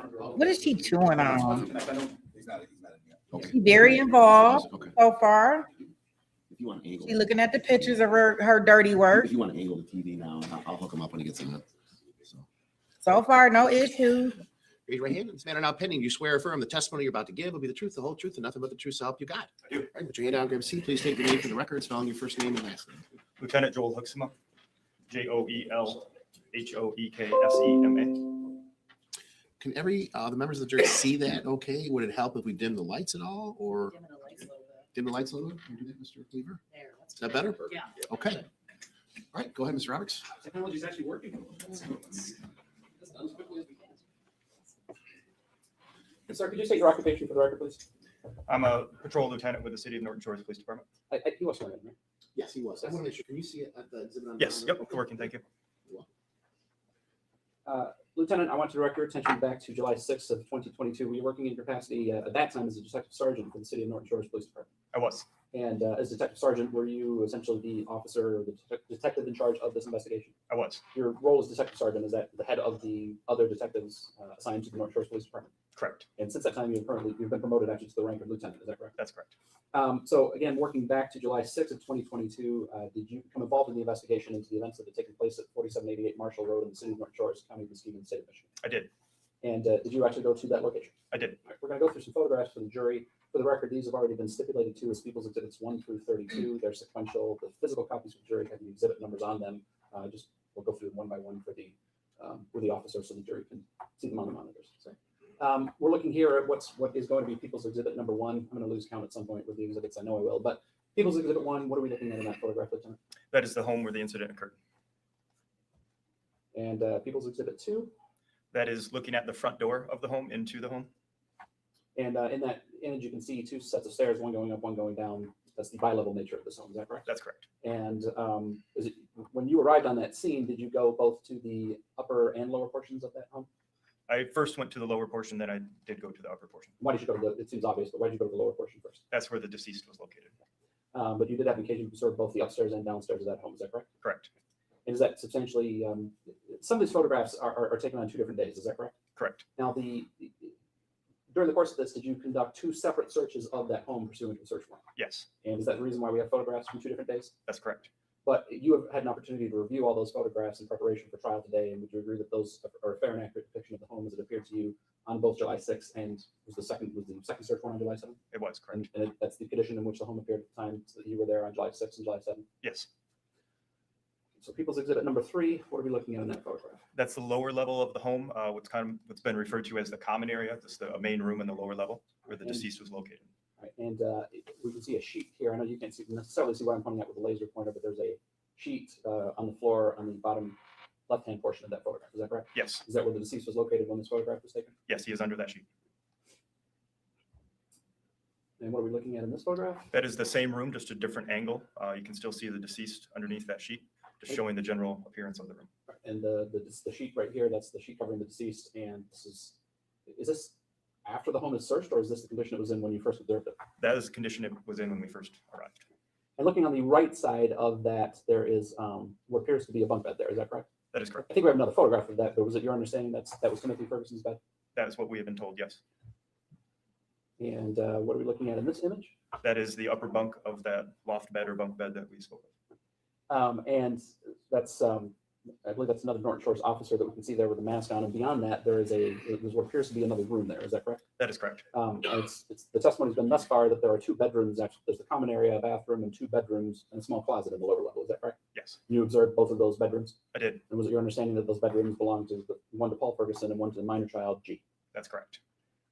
And so we're looking at the top bunk and looking towards one of those bedrooms. Is that correct? That is correct. That would be G's bedroom. All right. And what are we looking at in this next photograph? That is the upper level of the home, the kitchen. And again, looking at this photograph, is this taken prior to any search actually taking place? No, this was the scene of the home as we found it. So the items all strewn about are not, you see on television, police officers going in and emptying drawers and throwing stuff around. Did any of that occur prior to this photograph being taken? No, we don't operate that way. We take care of the property that we're searching. There's going to be a better view of it, but on the extreme right side of that photograph is what appears to be a refrigerator. Is that correct? Yes, And you can see, we'll get to it and we'll get to the next photograph anyway. Here, are we looking at another view of that photograph? it is. Another view of that refrigerator. And so that's a bottom freezer, so refrigerator where the refrigerator is on top and the freezer portion is on the bottom, is that correct? Correct. And there appears to be a lock on the bottom portion of that, or 2 locks there actually, but one lock with a front connection point on that freezer, is that correct? That's correct. And is this the upper portion, the refrigerator portion? Yes, Right, and that also appears to be a lock as well with a keyhole, correct? Yep. Correct. And is that just a wider shot of, so you can see both the upper and lower portion of that refrigerator? That's correct. There's a door slightly ajar there. Where does that door go to? That's what's been referred to as the pantry. And what are we looking at in this photograph? Another view of the kitchen area. You can see the stairs leading down to the main entrance, as well as a chest freezer. And there's next to the freezer, it appears to be a coat rack, is that right? Yes, And there's a large white tub there. Do you recall what was located in that tub? I believe it was dog food. So those are the stairs the stair rail we can see there. Those are the stairs that come up from the front door. Yes, And immediately then to your right, as you come up those stairs, is that door to the pantry, correct? correct. And what are we looking at in that image? That's the chest freezer that we just had looked at with the lock on it, the black lock. And what are we looking at in this image? There's a photograph of the inside of the refrigerator and portions of the freezer. And by all accounts, it looks like there's quite a healthy amount of food contained in that portion of the refrigerator. Would that be fair to say? Absolutely. Condiments on the door, milk on the door, other items, pickles, more mayonnaise, lots of items inside that refrigerator. Very well stocked. And is that the freezer drawer portion? That is the freezer. And you can see pizza rolls, some type of frozen mac and cheese, a couple of boxes of frozen mac and cheese, and some type of packaged meat, as well as other items in that freezer, correct? Yes, many options. And what are we looking at in this? That's the photograph? inside of the chest freezer, showing all the food available in there. So there's some frozen chicken, there's some desserts in there, there's some bread, all Yes. visible in that image. Correct. Again, this and the refrigerator and the freezer all had locks on them, correct? Correct. And what are we looking at in this image? That's that closet pantry door that was just to the right of the refrigerator near the stairs and the inside of the pantry area. And again, there's more food items in there. There's canned soup, cereal, multiple items inside that location. Is that correct? That's correct. Okay, I think we're back downstairs now. So can you tell the jury what we're looking at in this image? This is the first search warrant at the home. To the right of the screen, you can see the bunk bed that was designated as the deceased bunk bed. And then the small room door, the closet under the stairs. And at the very top right portion of that door, can you describe to the jury what we're looking at there? On the top right of the door is an alarm, which appeared to me to be activated whenever that door would be opened. We have a close-up of that in the next image. That's the alarm sensor? Correct. You can see the one sensor part on the door jam and the other sensor part on the door. So when the door is opened, it would trigger. Now, let's talk for just a moment, because you referenced it just a moment ago. You said that these photographs specifically, these two exhibits were taken during the execution of the first search warrant at the home. Is that correct? Correct. So that was the search warrant that was executed on July 6th, correct? That is correct. That's the date that Timothy Ferguson's body was located in the home. Correct. And following the conclusion of the execution of the search warrant and all the interviews that were taking place, was Ms. Vander Ark placed in custody at that point in time? She was not. Was she free to remain in the home the night of July 6th leading into July 7th? She was. And what are we looking at in this next photograph? That is the inside of the small room. And you refer to it as a small room. Is that throughout the course of this investigation, did you come to recognize that as being referred to as the small room by Ms. Vander Ark as well as Paul Ferguson? That is correct. And there's a tarp in there and a box in there. Was anything else located in this room? That was it, just the tarp in that box. And what was the overall physical condition of that room based on your observations at the time that you were there? When we opened the door to that room, there was an overpowering odor of urine. Very offensive smell coming from that room. And is this just another view of that looking down at the tarp that you'd referred to? Correct. And what are we looking at with this image here? That is a view from the inside of the door for the small room. The door is open, and that is what would be on the inside of the room. And it appears that there's a crack in the door. Is that correct? It does. This next image is that the other side of that door? Correct. That would be the opposite side of the door, also noting the damage to the door, the crack. Now, this next photograph appears to be the same area that appears in the earlier exhibit. Is that correct? Yes. But what's different? It's obvious, but what's different about this photograph than the earlier photograph? The alarm for the door is missing. And when was this photograph taken? This photograph was taken on the July the 7th when we executed the second search warrant the next day. So this was taken after Ms. Vander Ark was allowed to remain in the home the night after the execution of the first search warrant, correct? That's correct. And when you go back for the search warrant on the second day, the alarm that you had previously observed has been removed from the door. That is correct. And you photographed it for that reason. Yes, I recognize that it was missing, so I photographed it. And then working backwards is just that same door, but just showing it without the alarm and on the second day when you went back. That is correct. And what are we looking at in this image? That is a view of the bathroom on the lower level. And specifically on that countertop there, on the bathroom counter, there appears to be some type of camera. Is that right? Yes, there is. And you've heard Officer Stephanich's testimony earlier today about a camera that appeared to be motion activated or following when he was in the bathroom. Is that correct? That's correct. Is that camera? That is. And what are we looking at there? I had stepped further into the bathroom and took that photograph, so the vanity to the left side looking into the toilet shower area. And Officer Stephanich noted, and you can see in that photograph, is there a shower curtain on the shower? There is no shower curtain. And the camera is just off to the, now in this image, it's just off to on the left side of the screen. Is that correct? That's correct. But if it's motion activated, it stands to reason that the person in the shower or on the toilet, that camera could turn to track their movements in the bath and or on the toilet. It'd certainly be in view of it, yes. And what image are we looking at here? This is the vanity within that lower level bathroom that we had previously looked at. Now, if you look back, the camera is no longer in the second image. Was the camera taken as part of the search warrant? It was. And so now we're looking down at the vanity, and what, if anything, did you note in terms of the investigation here in that photograph? Unusual items for a bathroom vanity, such as a bottle of hot sauce and a bag of zip ties. And hot sauce is right here, and the zip tie is right here. Is that correct? That's correct. Just keep moving for just a little bit. And what are we looking at in this photograph? That's a close-up of the bottle of hot sauce. Extreme Regret Scorpion Carolina Reaper hot sauce. That's correct. Screaming hot. Screaming hot, yeah. And was this taken into evidence? It was. And what are we looking at in this next image? Those would be the leg shackles that were found in the lower level of the home. This is probably a good time. You brought some other physical exhibits with you. Yeah. If we could go ahead and just have those marked at this point, and I'll let you know what to mark. What.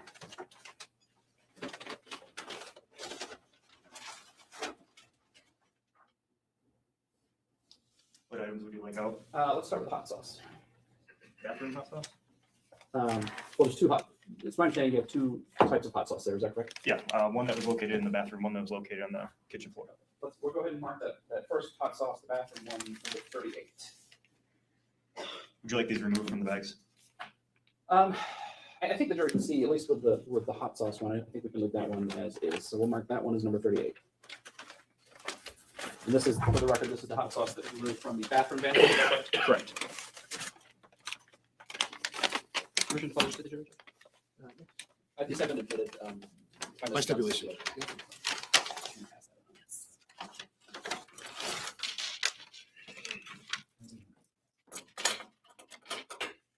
Now, this next item are shackles.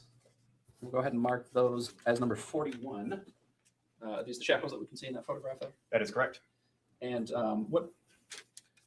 maybe this is a clumsy way to ask the question, but what type of shackles are these? What are we talking about in terms of material? They are metal shackles, appear to be of the same quality and type that we would use in our employment as police officers. And does the handcuff key that you would typically carry open these shackles? Yes. Keep that with the envelope.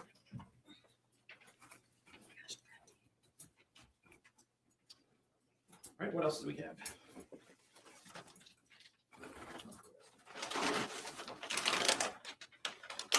Cameras. This is the second bottle of hot sauce that you recovered from the residence? Correct. This is the hot sauce that was located on the floor of the kitchen.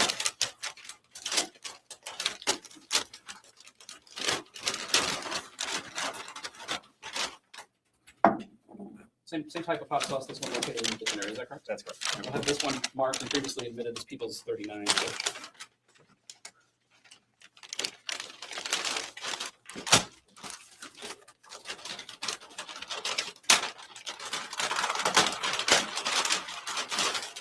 Zip ties. The zip ties are People's Exhibit number 40.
I can have Mr. Weaver collect those. Oh, You want to continue? I think they're just about done. I just wanted to make sure everybody had an opportunity to look at those before we move to the. There's two more. I believe it's the second hot sauce and the zip ties making their way around. So I don't want to hold you up in questioning. So. I wanted everybody to have an opportunity to look at them before we moved on anyway. So.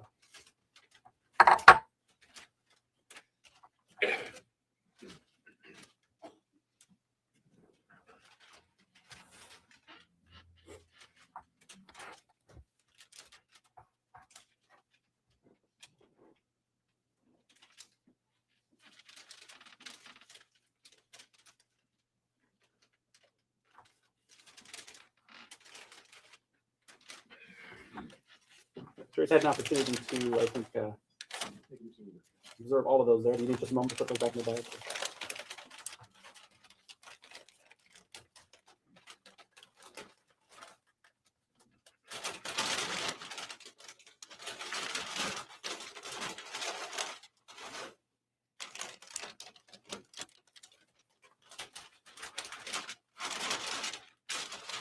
And again, for the record, those were People's Exhibits. People's Exhibits 38 and 39 were hot sauce. Exhibit 40 was the zip ties. And Exhibit 41 was the leg shackles, all previously admitted by stipulation.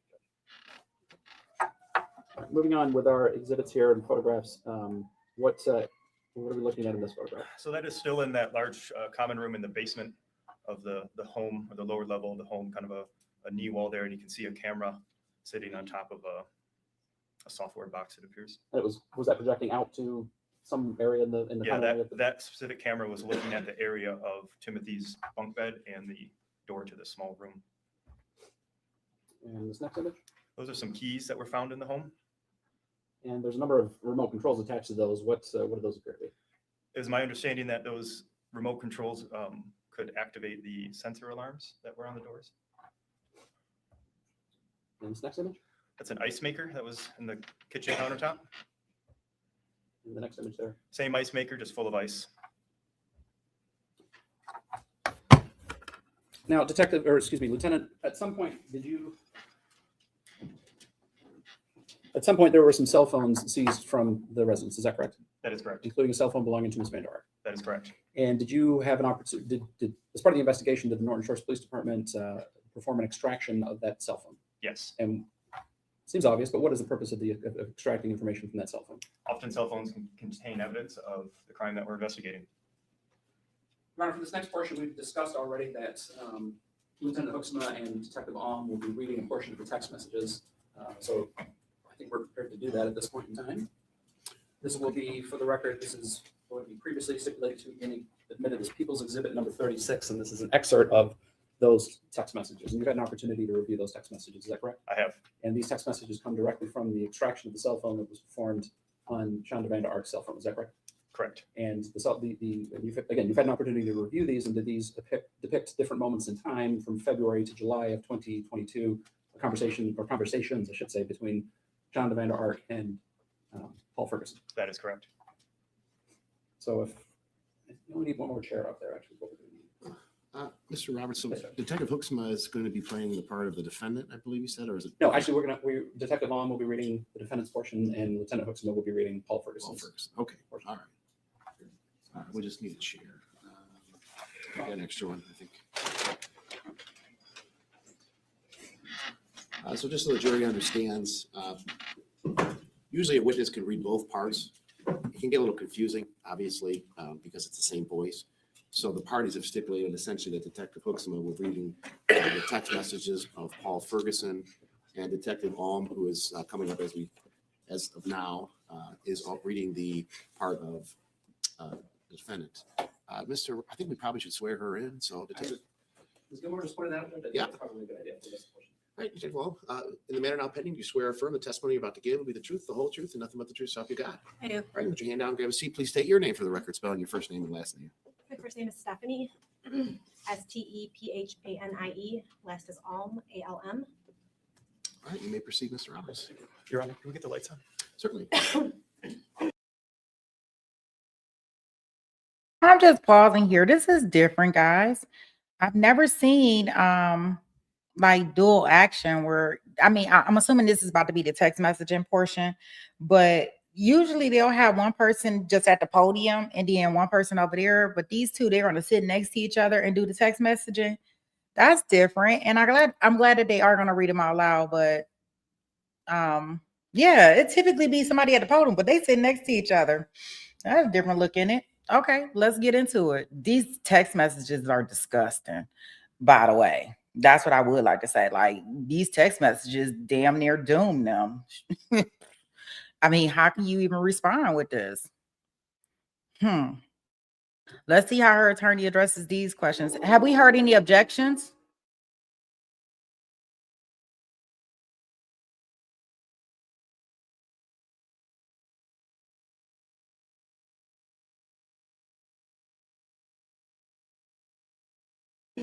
Thank you. Does that help? Does that get right there? Yeah. Okay. And again, for the record, these are, you'll be reading verbatim the text messages between Shanda Vander Ark and Paul Ferguson. And we've also taken some lengths to make sure that you're identifying the dates and approximate times where these text messages will be sent. Is that correct? That's correct. And It'll be, if we move to a different day, there's an indication there so the jury understands what days we're talking about, correct? that's correct. I believe you could begin. First, rude, and second, why are his hands free? And what did he get into that he felt he needed to brush his teeth to hide it? Sorry, I don't know he was up. What do you mean you didn't know he was up? Has he not been? I don't think we got a date Oh, yeah. of this particular Oh. section, so before we get into it, no, today. The date is 2/18/2022. Thank you. First, rude, and second, why are his hands free? And what did he get into that he felt he needed to brush his teeth to hide it? Sorry, I didn't know he was up. What do you mean you didn't know he was up? Has he not been upstairs against the wall? No, What? Why the heck not? I just didn't. What the heck has he been doing? According to him, he's just been setting. I don't know though. I didn't know he was awake. Find out what he has snuck right the heck now, because I know he has snuck stuff since you weren't doing what you were supposed to. What do you mean you didn't know he was awake? You both should have been awake at 10:30. I am not happy. You know he wasn't just sitting there. Check the brownies in the kitchen. Check everything not locked away. Check where the flipping keys have been.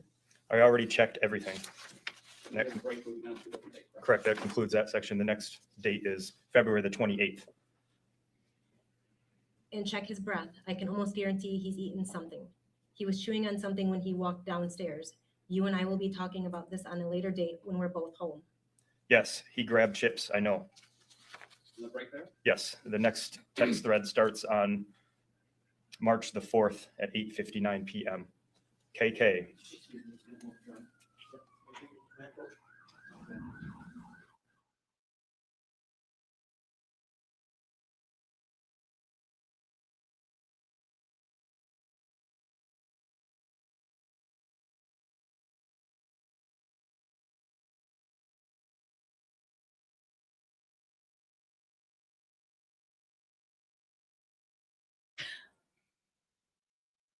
Do we have an objection? They're approaching. Okay. What is she doing? Is she over here shaking and heaving? Y'all see her? Y'all see your girl? So I'll have you up to the of the jury room. Ms. Rhines? What's she over there doing all that for? Oh, she crying.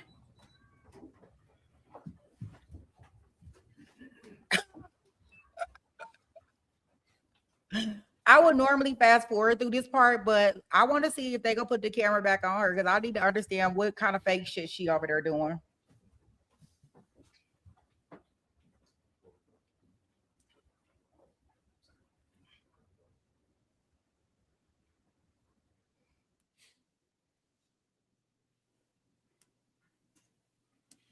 right, maybe seated.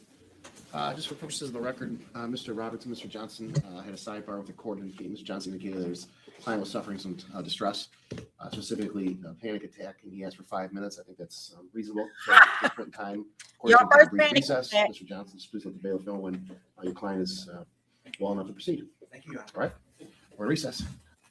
Okay, let's write down. This is the first panic attack. Does this look like a panic attack?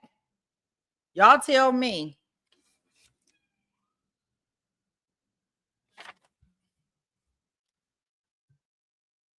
Oh gosh. Oh gosh. This looks so fake. Now the whole courtroom got to stop for her over there having this old fake panic attack.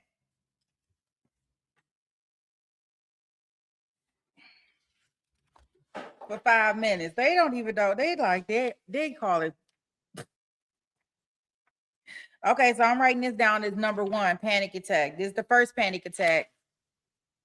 Because, during her testimony, that's the one thing I love. I really, really, really love going back and watching trials. Because, when you watching them in real live action, you miss a lot of things. You really don't catch on to a lot of stuff. And then as soon as you go back, you notice a lot of things that you didn't notice before. So this is interesting to see. Okay, so we know this is the first panic attack. The first faker.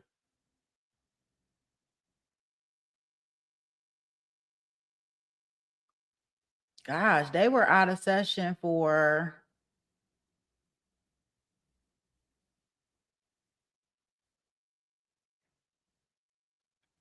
They were out of session over almost 15 minutes.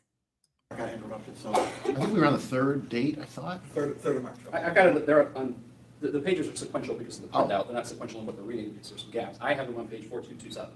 Okay, Was that thank you. sound accurate to you, Mr.? That's fine. Okay, anything else before we bring the jury out? Mr. Roberts? Yes, I do anticipate at some point and we'll probably get to that point right before lunch, and it's a logical stopping point. It's a couple of days ahead in the testimony, but there's an image that gets sent to Ms. Vander Ark. Okay. I discussed this previously. This is an image of Mr. Ferguson when he's alive. Okay. It was sent to her to demonstrate the concerns that Paul Ferguson had about his condition. And I do intend to project that so the jury can see that there's a photograph associated with those particular text messages. So I would ask to reconnect to the monitors, and those photographs are going to be admitted. When we get to that portion of the text messages, though, that presents itself as a likely stopping point for the lunch break. It'll probably take about 15, 20 minutes to get to that. Okay, so we're going to, your intention is to put the image on the screen Yes, of Mr. Ferguson? yes, he's alive. This is why he's alive, Judge. So, as I indicated, any of the images that we have of him while he's deceased are going to go privately to the jury and not be projected on the screen. I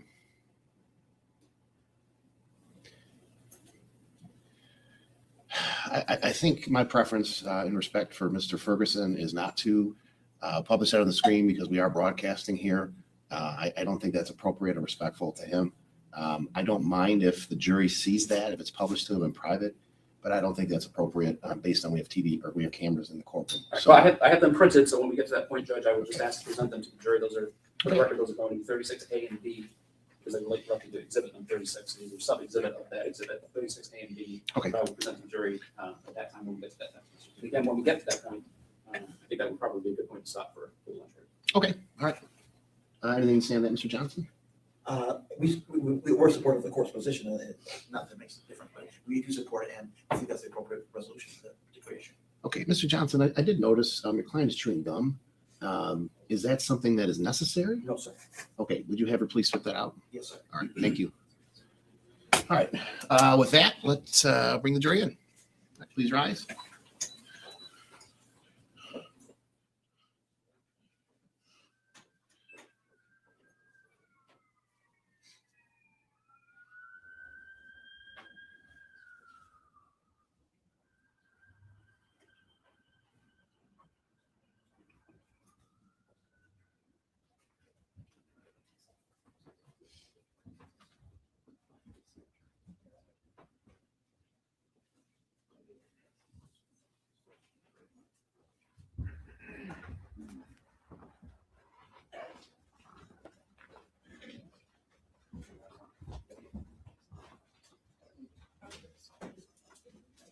Hey, maybe seated.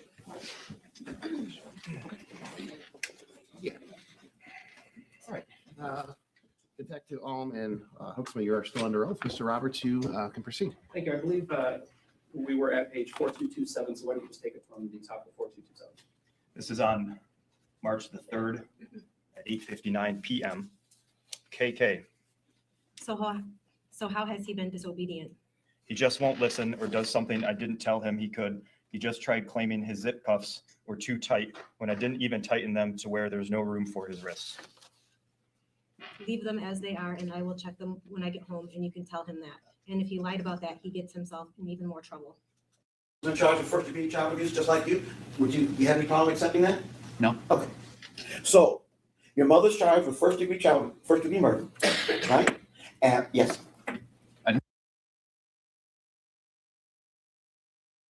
So I put it in like a little playlist, but apparently my playlist is out of order. So let me get the next part up for us. They didn't skipped all the way to my guy here. We'll get him in a second. Let's get back to these text messages and all this this fake dry heaving she doing over here. Wait a minute. Let me get into my thing. Let me pause this.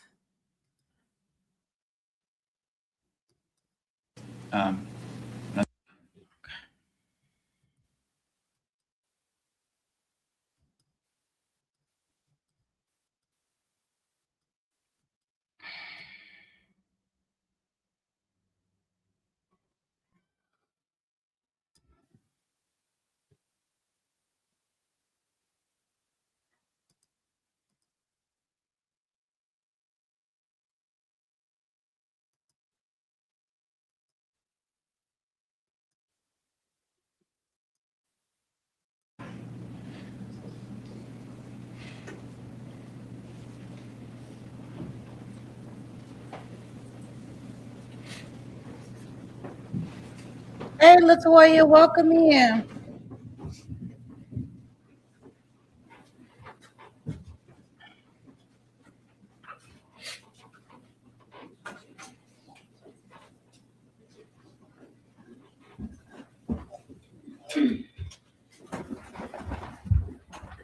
All right, you may be seated. Mr. Roberts, you can go ahead and call your witnesses. Thank you.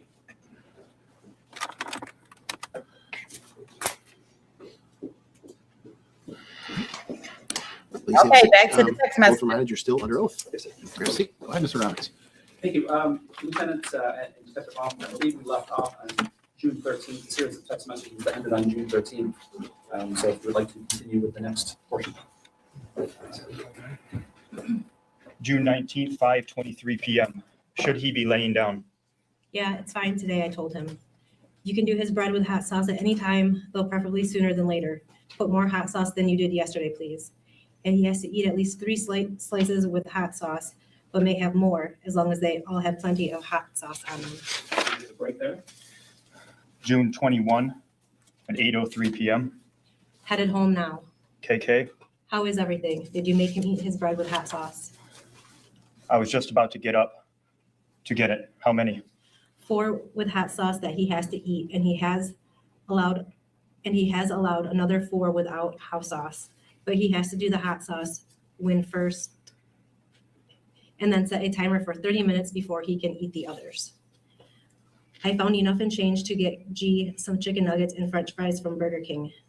It's like $3 total, so we will be home as soon as I do that. Right there. Next thread is June 27 at 5:28 AM. TUI and sorry, please don't damage the door kicking it. Trying to help you, but he has laid over now. He has moved around, so he got the cuffs in front of him instead of behind him. I put the cuffs back behind him. I will have to deal with less than 2 hours of sleep today, but not letting him get away with this BS. Break. Next one is June 27 at 7:33 AM. Okay, he did well enough while I was driving to work to be able to put some clothes on. However, if he misbehaves bunch, you can take the clothes away. One other thing, do not let GCU get upset with Timothy, please. And remember, Timothy's camera is recording, so if he manages to fall asleep because of you not catching something, that's not going to end well for either one of you. Love you, sorry he's being so difficult. Right there. Next one starts June 27, 12:37 PM. You watching him close? Yes. Hey, good time for his other cold bath from you. Another break there. Start up again June 27 at 10:51 PM. Don't worry about responding, please. I'm about to call it a night. Timothy is sitting in his room without his hands on his head, but he is sitting there and he doesn't get to sleep.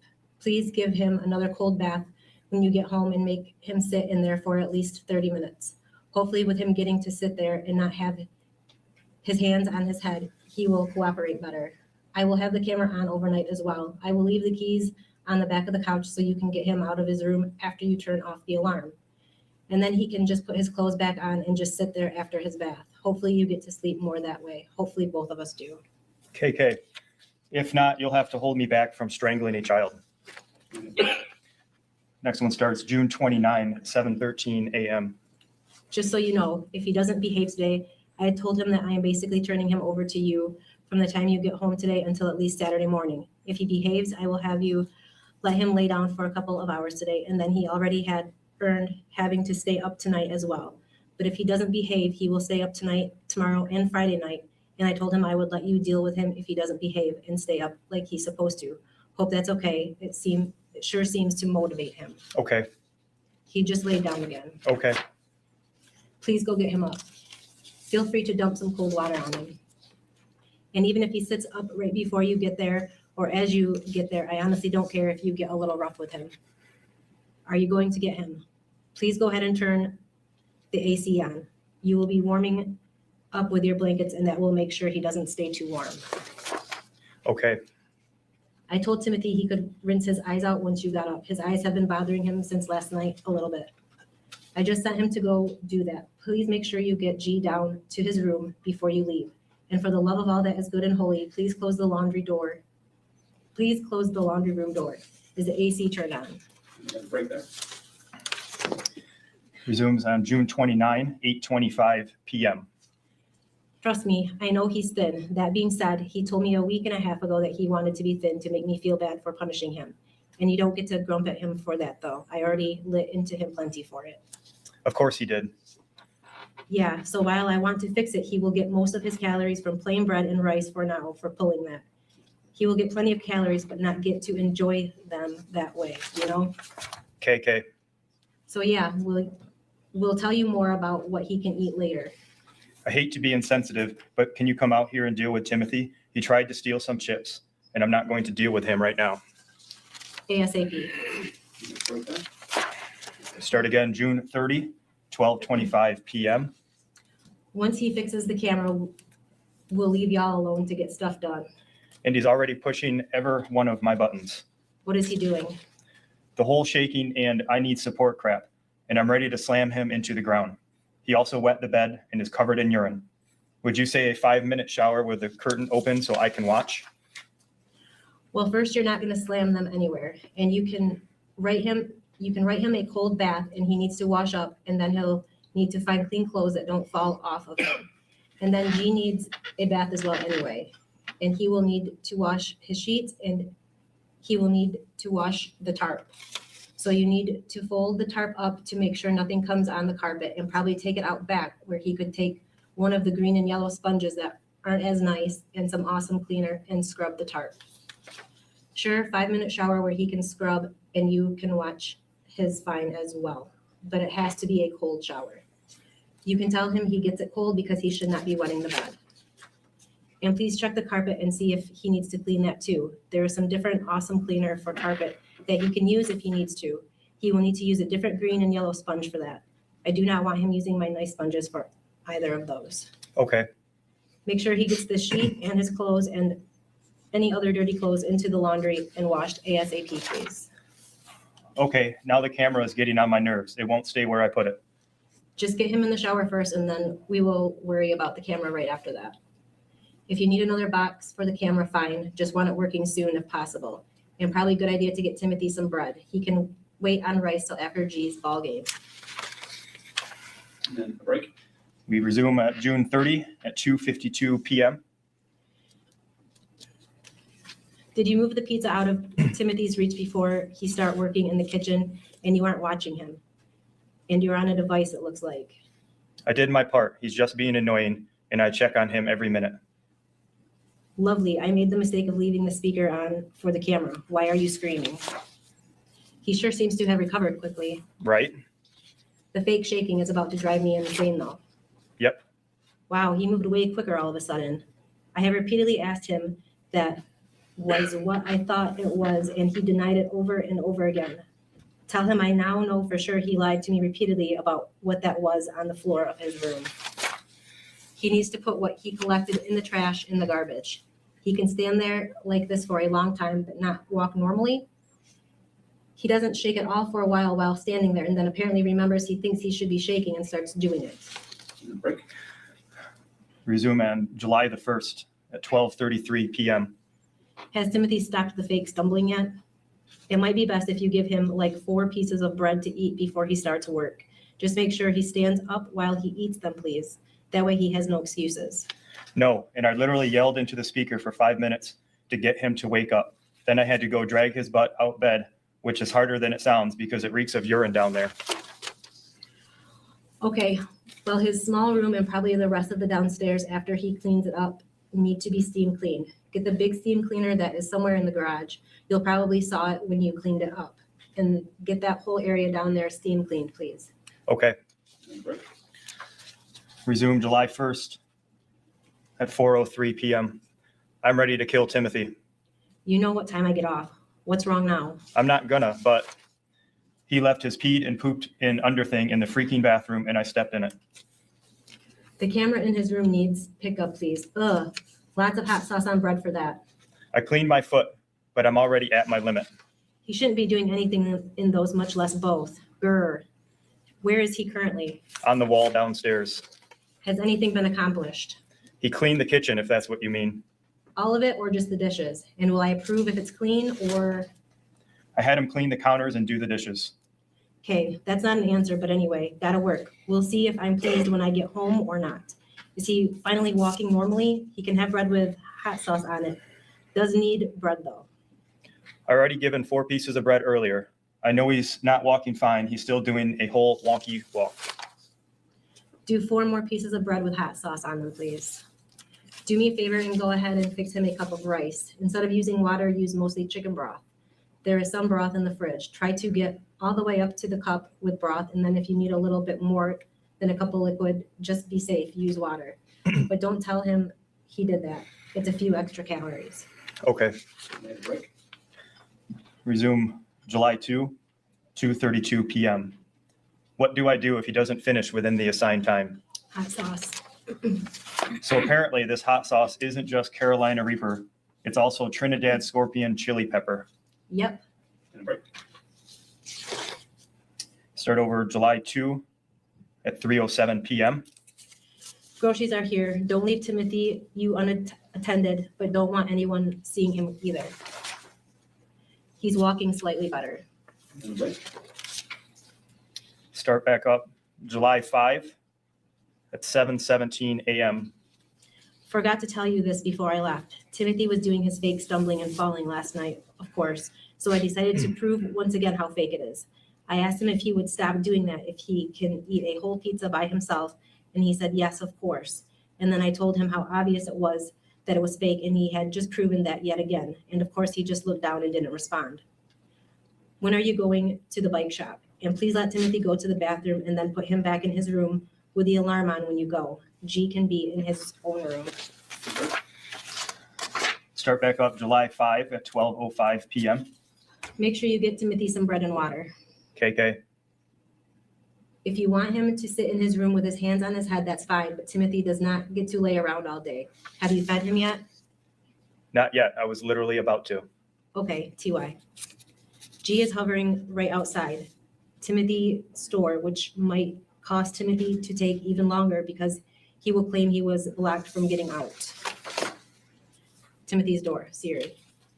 Just so you know, Timothy hasn't budged. What is his problem? Og. Sorry, please make sure you lock both front and back doors when you leave. KK. Sorry, I'm just really done with this crap. I understand. I am well past on with it as well. I know this is a big favor to ask. Please make sure you go down there regularly to make sure he is not asleep before you leave. Maybe we should leave the light on. That way it will be harder for him to fall asleep. I really do not want you to lose hours at work, but I am about to have you call in, at least until I can get home. I don't trust what he's going to try and pull today. I can't believe he keeps getting worse and worse with his stupidity. Now he's refusing to answer me, so go through some cold water on him as well. Okay. Please do the water now. He is being beyond stupid. Okay. I really don't want G seeing him like that with no clothes on. Question mark, question mark, question mark. You are not reading my messages. Please go back and read them and then go turn the light back on. Oh, sorry. Please make sure you go back and read all of my messages that I wrote just a couple minutes ago because they are important. I'm sorry, I'm trying. I can't work like this when he's doing this. And there's no telling what he'll do when you leave, and I don't want to risk G seeing him like that with no clothing on. Why is he doing this to me? Am I not going through enough already? Feel free to go dump more cold water on him. He moved over where he's not laying in what you dumped on him earlier. Go dump more cold water, Siri. I know you're trying, Mama, but he's just too selfish. He's either going to make me lose my job or just royally tick me off. I won't allow him to make you lose your job, but I don't know what to do today. Go dump some more cold water on him. Okay. The camera that was originally in Timothy's small room that is now on my desk downstairs, I believe. Could you possibly set that up in my bedroom before you go? If so, I will have G stay upstairs. Maybe that will help a little. KK. Please hurry with the water dumping on him, though. He thinks he's getting away with something. I know, I'm crushing the ice. Thank you. Do you think any part of this is real? He's had more of a break in the last couple of days than he did before that. He can't be more tired than he was. Right? Please go ahead and set up the other camera so I know it works. And then when you leave, tell G he should not go downstairs at all. The one with the Tekken app? No, the one that was in Timothy's room that we pulled out and is now stuck to a box. I think it's still on my desk downstairs. Oh, okay. Set that up in my room. I am the only one that has the app for that. That way I can watch G and not worry about him seeing Timothy like this. KK. Please check and make sure he has not fallen asleep. I would prefer if you managed to turn him around so I could see his face on camera in the bathroom. KK. Is he talking to you at all? No, Is he seriously trying to make us believe that he can't communicate? he's full of it. Could you put the camera in my room on top of the dog crate? And is he responding to you? Timothy, I mean? Okay, and no, he's W, not Siri. Can you please force him to respond to you, just to make me feel a little better? Be honest with me. Are you worried about him at all? Or is it all a bunch of BS like it has been for days? It's the same old BS. So you're not worried at all? Nope. If I wasn't so angry, then maybe. And that's a big if. Okay, let me rephrase that question then. Do you honestly believe we should be worried? IDK. I'm just tired of him being such a nuisance. Also, I called work and told them I'd be late. Okay, I'm really sorry. I hope they are not upset with you. Nope. If you think G will behave himself and stay upstairs, you can try to go to work before I get home. I would recommend starting to look for an Uber in about 30 minutes though. Are you sure? Because I can and will stay till you get home. I really want to say go, but I have my concerns, of course. I don't know. I will trust you to make a good judgment that won't negatively affect your work. KK. Just let me know what you decide, please. I know it would mean getting down there very early, but I'm willing to drop you off in Grand Haven before I head to work tomorrow morning. You could stay at Starbucks across the street. KK. Let me know when you're headed home. Please let work know that we will definitely have your e-bike fixed one way or another by your shift on Sunday. Please let them know, request, beg that your hours not be cut because of this. Okay, thank you. If you are staying, could you please stay on his case? It looks like he's trying to go to sleep and I don't have the time to yell at him from work and actually get stuff done here. Yep. Yeah, please go down there now because it looks like he's trying to sleep. He turned away from the camera so I can't see if he's trying to sleep or now. He's not. If you're gonna be there, why don't you go ahead and run another cold bath and stick him in it? You will have to stay downstairs in the bathroom with him, but I can keep an eye on G. Just leave G with the keys or he can unlock the freezer if he needs anything. How is that going to help? It's going to make him miserable. Feel free to tell him that once he stops acting like this, he can get out of the cold bath. Isn't he already? And it's all he's doing. Yes, but this will make him more miserable. You might want to try the bathroom floor with a rag towel when you go to do that though, so you don't have to worry about sleeping on the water on the floor.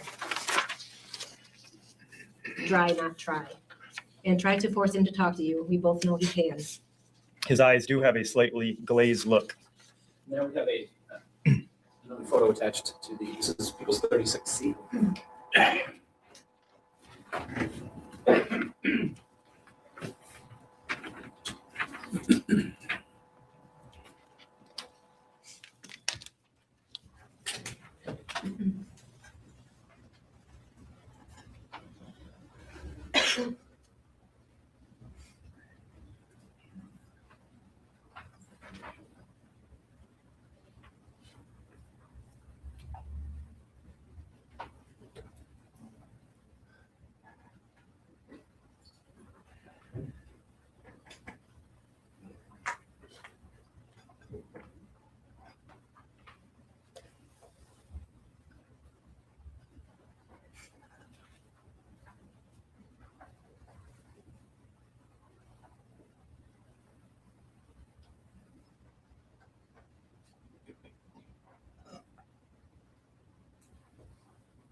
Go ahead and continue.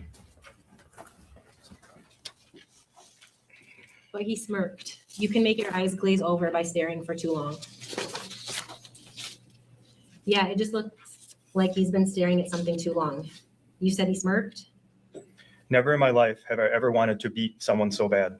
Trust me, I understand right now, but you have to calm down. He's only making it worse for himself. Crazy idea. Ask G if he wants some pizza rolls and heat up a set of pizza rolls and take one downstairs and offer it to Timothy and see what he does. Put it right in front of his mouth, but be ready to yank it back if he tries to eat it. KK. And by the way, I did not intend for you to put the tech and camera in my room. Please move that back downstairs where it was before you leave or before I take you to work. The one on top of the crate is perfect. Okay. Even if G doesn't want pizza rolls right away, he will want them eventually. It's worth it to heat some up just to try that. Hold it right in front of his lips. How much do you want to bet he's going to try to eat it? A lot. Agreed. Please do that and get back down there to make sure he's not falling asleep. Yeah, I'm pretty sure he's trying to fall asleep. You're going down there? I gave you time to cool off. I'm waiting for the pizza roll. Okay. So how is he reacting now? It looked like he tried to grab something or do something with his arm. He's not. He's Krill being stubborn. Still, WTF. I really don't understand it considering we know it's all fake. Yeah. Please make sure you keep bugging him so he doesn't try to go to sleep like that. Maybe force his mouth open and put some hot sauce in there considering everything he's put us through. KK. Does he blink when you smack him on the side of the face? And I don't mean hard smack. Yes. He doesn't realize that that wouldn't happen if there was something really wrong with him. Did he swallow it or try to spit it out? He swallowed. Yeah, he's just fine. He's just being an absolute butthead. Get his arm out from under his head like that. He doesn't get to be comfortable like that. He gets no padding whatsoever for his head if it's going to hang his head sideways. Please keep an eye on him. I'm willing to bet he's going to move to adjust himself soon. Is it mean to ask you to turn his body slightly where he said would go over the side of the top backwards? That would be even less comfortable. He just adjusted to make himself more comfortable. Perfect. He thinks he can outlast us. Are you still down there watching him? Yes. He's moved a little bit to make it less uncomfortable. Yeah, he's moved a couple of times now to try to get more comfortable. Am I imagining things or has he already moved a little bit again? I'm done. I can't deal with him anymore. Why are you saying that? How can he lay there like that for any length of time? Ugh. If you need to put clothes in the dryer, please do real quick. He's doing this to tick us off and make us give up. And at this point, I'm ready to beat him within an inch of death and go to work. And that is exactly what he wants you to do. He will not last us. I can promise you that. I have the screen muted because I have to right now, but feel free to let him know that he will not outlast us, and that comes directly from me. But definitely time to switch the loads anyway. So take some deep breaths and go do that. Is he still acting like he's staring straight ahead? Yes. This is getting beyond pathetic, but he will not win this. Not going to happen. Sorry, had to step out of my office for a couple of minutes. Did you swap the loads? Yes. Might be time to dump more cold water. Just make sure it doesn't go outside the tub, and maybe force him to drink some more. Did you say something after my comment about showing it's fake? Yes. What did you say? Sorry, I didn't hear you. I just agreed. Oh, okay. Crazy thought. Tell him if he actually sits up by himself and stays sitting up, he will get some pizza rolls. Don't tell him it's only 2 rolls, and I'm okay if they are frozen rather than cooked. Okay. Calm down, sweetie. He is trying to get a reaction out of you. Just splash water on him occasionally for now. I will let you know when I am on my way home. I have to stop for gas on the way, or I will run out about 15 miles from home. But I will make that a very quick stop and grab you and then head out. He's determined to be a pain, isn't he? Odd question. He's ticklish, isn't he? Yeah. He just moved his head, by the way. Go tickle him mercilessly. Well, he was ticklish. Wouldn't surprise me if he had enough determination to resist right now. Was worth a shot. Like I said, he's moving his head. ... I'm done. I'm not dealing with him for another second today, or I might snap. Chill out and just keep an eye on him so he doesn't sleep, and keep doing the splash of water occasionally, please. And keep an ear out for the dryer so you know when your clothes are dry. Calm down. You're okay. Try dealing with all of this from a distance. Just do whatever asked as far as keeping him awake and splashing him with water, and you'll be fine. If you need to wander away for a minute, go move that one camera back downstairs where it was, and then please take it to the shower curtains off the bar in that downstairs bathroom for tonight so he doesn't have those to cover up with. I'm serious about making him sleep in here tonight. There tonight. Question mark, question mark, question mark. Okay, I got it. When you go to remove the shower curtain, please remove everything else from that bathroom that he could mess with. He's not getting diddly squat to mess around with tonight. Okay. And he needs cold water dumped on him at least one more time before I get there. I was talking to you on camera. Is he still trying to stare off into space? Yes. He's still breathing, right? I just have to ask. He's doing enough to make you paranoid, even though we know it's fake. Yes, he is. You know, if this were just a matter of him being tired, he would have got enough rest sitting and laying there that he would be fine right now. It just further confirms how fake he is being and how horrible he's being, honestly. Please make sure you both move the other camera and clear out that bathroom before I have to leave work. I have a couple of places I want you to call about your bike while you're waiting for me to get home. Okay. I wonder how it will feel to have that hot sauce on your private parts. I'm not saying touch him there, not at all, but dripping a little bit there. Is that horrible? I don't know, and I don't care. Does that mean you're willing to try it? No. Okay, well, I need to lose the attitude with me at least. I didn't do anything here. You need to lose the attitude, Siri. Okay, I understand that you're frustrated. I'm also frustrated beyond measure. What I don't understand is why you haven't done either of the two things I told you to do before 5 p.m. when I have to leave work. Okay. Considering you're not sitting over him and haven't been for quite a while, I'm willing to bet he has slept at least some when he shouldn't have been able to. Nope. He's still awake. You're not thinking about the whole picture and the fact that he can probably hear you walking in. But anyway, I'm not going to go there right now. Close the bathroom door for now, please. I'm not watching him on my way home, but you can just stay close by and listen for anything like the water turning on or anything stupid like that. And then I will turn the camera back on once I pick you up. Okay. Let me know when you are headed out. I will leave at 5, but I will need to stop for about 5 minutes to get a little bit of gas. There's a break there, and just to confirm that last section that you read before the last break, that all occurred on what date? July 5. And that was a time period from about noon to about 4 o'clock in the afternoon. That's correct. All right, and then the next section, then July 5, but for clarity, is the day before Timothy was found deceased. That's correct. We're on July 5 at 5:09 p.m. And someone is suddenly moving their head more. User busy, not even a voicemail, tried several times. Okay. Getting gas now. Please tell G to stay in my room till I get home. Question mark. KK. Sorry, just got that. Okay, please check in on Timothy one more time before you go. I should be home in probably right around 10 minutes. KK. I am not going to pull in the garage. You will need to come out the front door and lock it real quick. Okay. Are you here? Not yet. KK. Did you check on him? Yes. Notice how he had the strength to sink down like that? Right? Still staring? Yep. He apparently decided to go big or go home today. Just beyond ridiculous. A break there, and that break occurs at what time on July? At 5:56 p.m. Then our next one starts on July 5 at 11:49 p.m. Please set your alarm for 6 a.m. I ended up dragging him back to his small room because I wasn't going to risk him having access to the tub or other things overnight.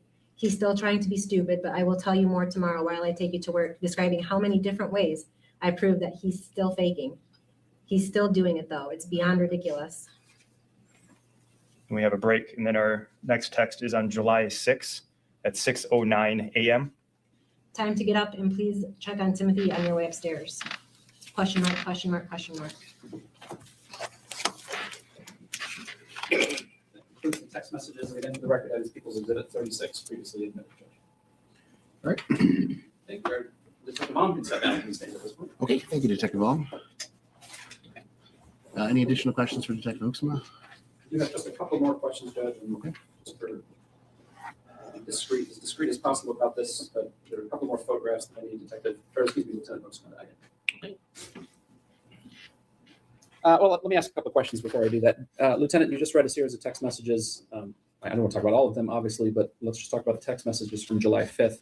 And there are multiple references to cold water and the bath. Was that your understanding of those text messages? That's correct. And that was, again, July 5th was literally the day before Timothy was discovered early the next morning to be deceased. Is that correct? That's correct. And the last message from Ms. Vander Ark indicated that at around 11:30 or so, she dragged him out of there and put him in the small room. That's correct. Again, the small room, from your understanding, is what? The closet in the basement next to his bed. Now, these are very difficult photos. I know you've had an opportunity to see these before, but for the record, these are people's 33, 34, and 35, starting with people's 33.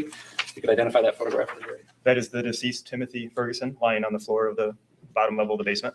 And did that appear to be roughly the same condition in which you observed Timothy Ferguson when you were at the residence on July 6th of this year? Yes, And he's fully clothed in that picture, is that correct? that's correct. What's he actually wearing for the record? He's wearing a black sweatshirt and blue jeans. And again, that you had occasion to observe Timothy roughly in that condition when you were present. Is that correct? That's correct. People's Exhibit 34. This is a photograph of the deceased, Timothy Ferguson, lying on the floor with his sweatshirt pulled up, exposing his chest area. And People's 35. This is a photograph of the deceased, Timothy Ferguson, his back with his sweatshirt pulled up, exposing his spine and shoulder blades. And all three of these photos were taken while he was on the floor of the basement area of that home. Is that correct? Correct, at the scene of the incident.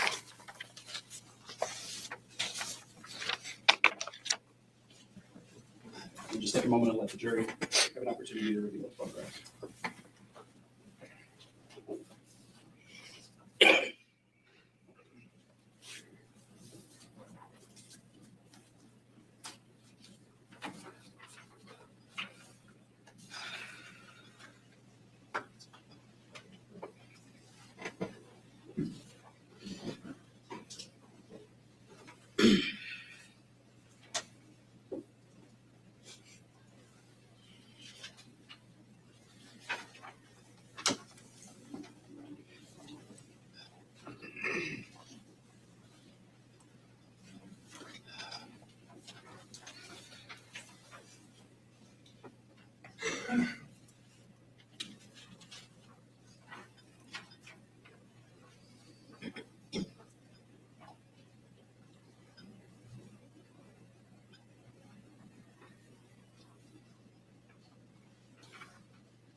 Lieutenant, just have a couple of other quick clarification questions. And for the record, the text messages that you have just read are the portion that you have just read is contained in this binder, People's Exhibit number 36. Is that your understanding? Yes. And this represented excerpts of text messages, again, that you and Detective Ahm read between the defendant and Paul Ferguson from February to roughly the day that Timothy was found deceased. Is that correct? That's correct. Now, there's a second binder. This is People's Exhibit number 37, much larger binder containing more pages here. This contains, what is your understanding that this contains, that we have gone through? Further text messages between the defendant and her son, Paul Ferguson, regarding Timothy. And that is People's Exhibit number 37 for clarification's sake. And we're not reading that entire portion, that's substantially larger, but these are just text messages between Paul Ferguson and Shanda Vander Ark regarding Timothy Ferguson. Is that correct? That's correct.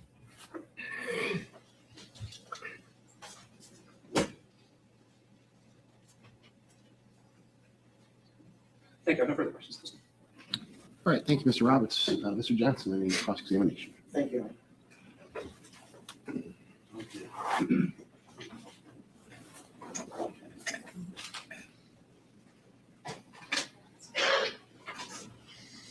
You ready with you, Lieutenant?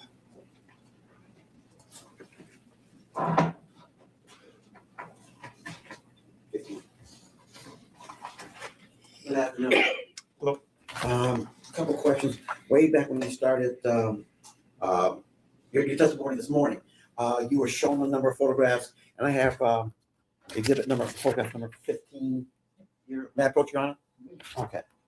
And you described that as a photograph of the interior of the pantry. Is that correct? Correct. And there weren't any locks on that particular door, were there? Not that I observed. And there's foodstuffs on that pantry as well, correct? Yes. For the record, what sorts of foods do you see there?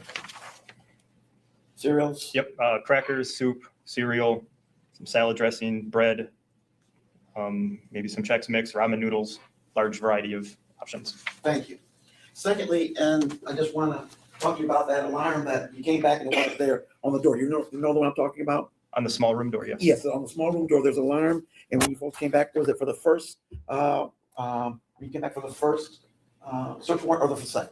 It wasn't there. It was missing when we arrived for the second search warrant. Okay, so the first search warrant is there, second one it is not. Is that correct? That's correct. Okay, and in between those two times, all the police officers left the home and there were just the residents of that home remained. Is that correct?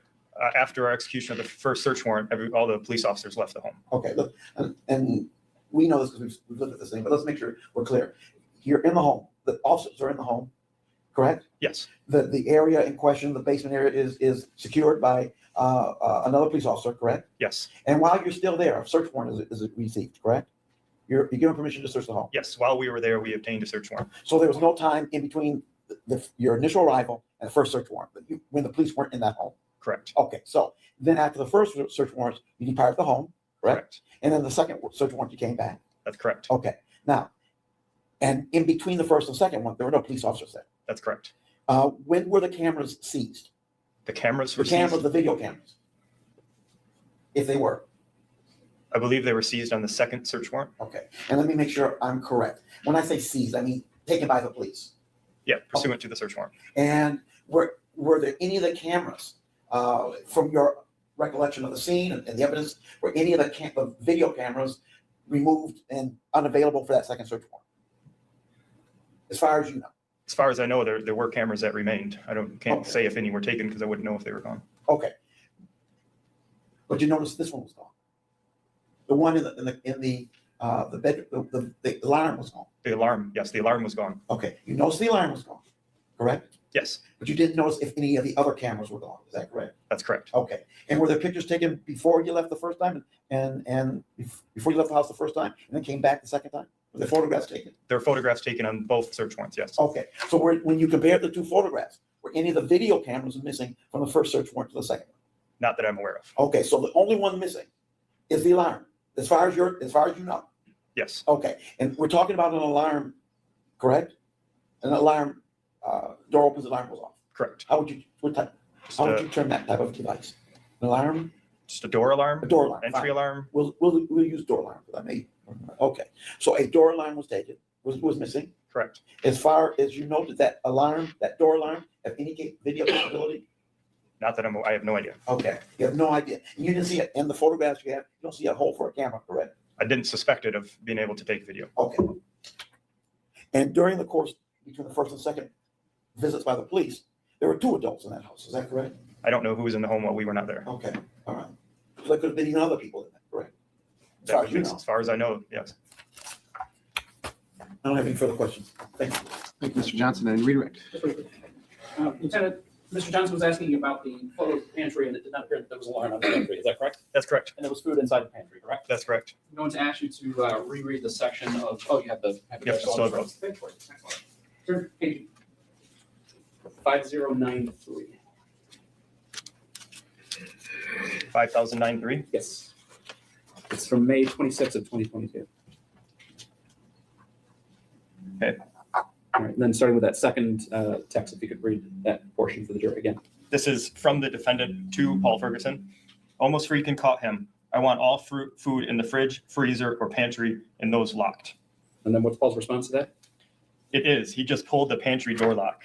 And the response to that is, What do you mean he just pulled it? Did he take it off? and Paul's response? Yes, the part that attaches to the wall is dangling right now due to sticky loss. And finally, her response, Okay, get another one on it right away. Last I saw, they were on the floor in a bag in my room. so at least in that text exchange, Ms. Vander Ark is referring, and Paul is referring to the fact that Timothy has ripped the alarms off of the pantry door, correct? That's my understanding. Her insistence was that all the food in the pantry, the freezer, and the fridge be locked away. Yes, And that was in April of 2022. that's correct. Mr. Johnson was also asking you about the alarm being removed from the door lock and whether or not any cameras were seized. You did seize a number of cameras from that residence, is that correct? That's correct. Did you attempt to obtain any footage from those cameras, either yourself or other detectives associated with the case? Yes, And with the exception of a memory card in one of those, were you able to retrieve any footage from those cameras? No. Can you explain to the jury why not? Many of those cameras did not have their own storage capabilities. They utilized a cloud service to view. You could view it on your phone through a camera app. And there were no way that we could recover any of those video files without access to the cloud services, which we didn't know. But again, none of the cameras, I believe there might have been one camera that had some internal storage. The rest of the cameras did not have any internal type of storage device on them that you could have pulled a memory card, a flash drive, or anything like that and viewed the footage. Is that That's correct. And again, some of those cameras at least may have been left for Ms. Vander Ark or anybody else that was inside the residence after the execution of the first search warrant. That's correct. Any more questions? Any additional questions? If I may, based on, okay. Me. Lieutenant, you just read excerpt from the emails from my client to her son Paul, correct? The text messages, yes. Thank you. Text messages. And those were in April, correct? Correct. April. And based on what I'm hearing from your testimony, it sounds like my client is instructing Paul to put another lock on that door, is that pantry door? That's my understanding of the messages, yes. When did the new lock go on?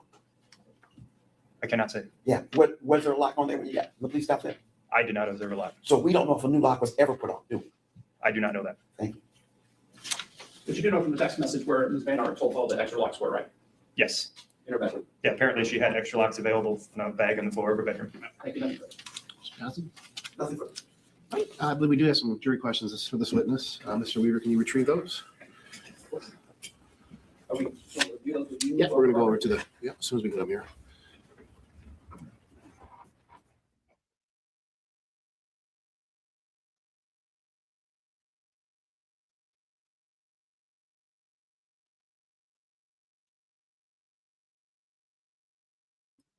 I completely forgot that they were able to ask jury questions. That's one good thing that they do have going on in Michigan, that the jurors get to ask some questions.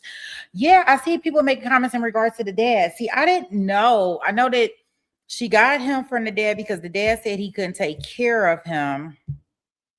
And that he was going to hurt him, and then all to give him to her, and she does the unthinkable. I mean, it would have just been so much better just giving to Children and Family Services, or, taking them to the fire station or something like that. I don't understand that. Well, I think I think the dad got rid of him. So he probably wasn't demanding to go over there to see him at all.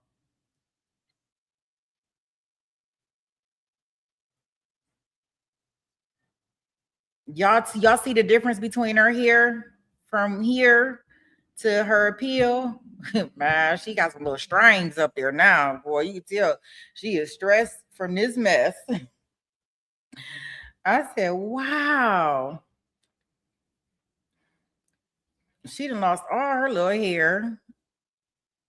All right, the first question. It says cameras, question mark. Where is the screen to see what happens on said cameras?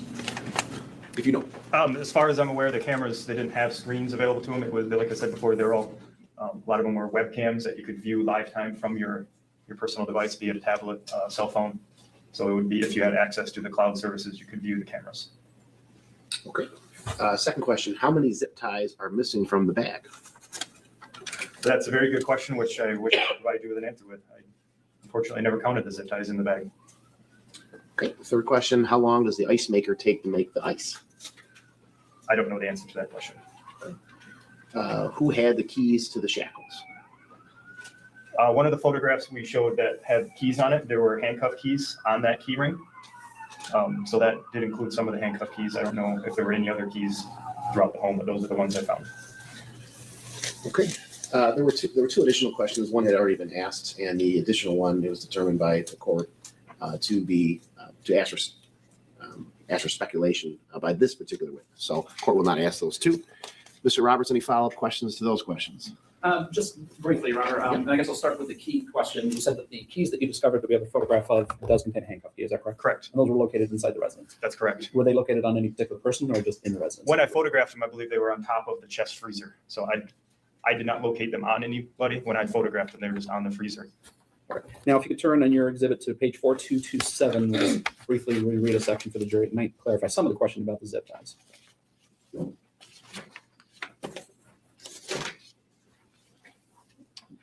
I think you can start with the second text messages, probably the first one from the defendant. So how has he been disobedient? Yeah, and then if you just read through to the breakdown of Okay. these sections. He just won't listen or does something. I didn't tell him he could. He just tried, claiming his zip cuffs were too tight when I couldn't even tighten them to where there's no room for his wrists. Leave them as they are, and I will check them when I get home, and you can tell him that. And if he lied about it, or lied about that, he gets himself in even more trouble. And Paul, okay, and I already checked because I knew they were tightened. If they were tightened, it was his doing. The defendant, you know what? We will start cutting off the ends once they are tight, and so we can't do that. Defendant, he can't do that. Siri. And Paul Ferguson, okay. And this tactic change takes place when? On March the 4th in the evening. So this is 4 months prior to Timothy's death? That's correct. Mr. Johnson, any follow-up questions on this? Thank you. Lieutenant, you mentioned that you found these, a key ring with a handcuff key attached to it. Is that correct? I didn't find them. I photographed them, but they were found, yes. Okay, I'm confused. I heard these devices described as leg cuffs, and are they leg cuffs or handcuffs? How would you describe it? I would refer to them as leg shackles. Leg They're shackles. a larger diameter designed to go around somebody's ankles with a longer chain so that they can walk, shuffling walk. Would a handcuff key that you found on the key ring operate leg shackles? Yes. Okay. As far as I'm aware, they all use the same type of handcuff key that all we use as the police officers. Are the keys differentiated? In other words, like my house key is different from my neighbor's house key, or would one key fit all? One handcuff key would fit all. They're all the same. That way officers can unlock other officers' handcuffs. They're not specific to a certain pair of cuffs. But you found them they were found on the a countertop and not on a person. Is that correct? When I photographed them, I believe they were on the top of the chest freezer. Okay. Did you seize those keys? Did you see the keys and the key ring? Were those seized as evidence? They were not. Thank you. Any follow-up, Mr. Roberts? May this witness speak, excuse Mr. Roberts? Or, Stand down but not excuse. Okay, all right. Thank you, Detective. Mr. Roberts, you can call your next witness. The next witness is Paul Gabriel. He should be, I believe, or perhaps Paul Ferguson. I apologize. Paul Ferguson, I believe he's in the back. I don't know if you want to take a break now. This will be the last witness for the day. I will say that. So we could take a break and then just go through Mr. Ferguson's testimony and be done. We'll take a real quick break. Let's take about a 5-minute break just to get him in position. I don't want to take a longer break just because if we start now, it's going to be 2.5 or 2. It's going to be quite a long time, so I don't want to do that. So let's just take a quick 5-minute break. Please rise.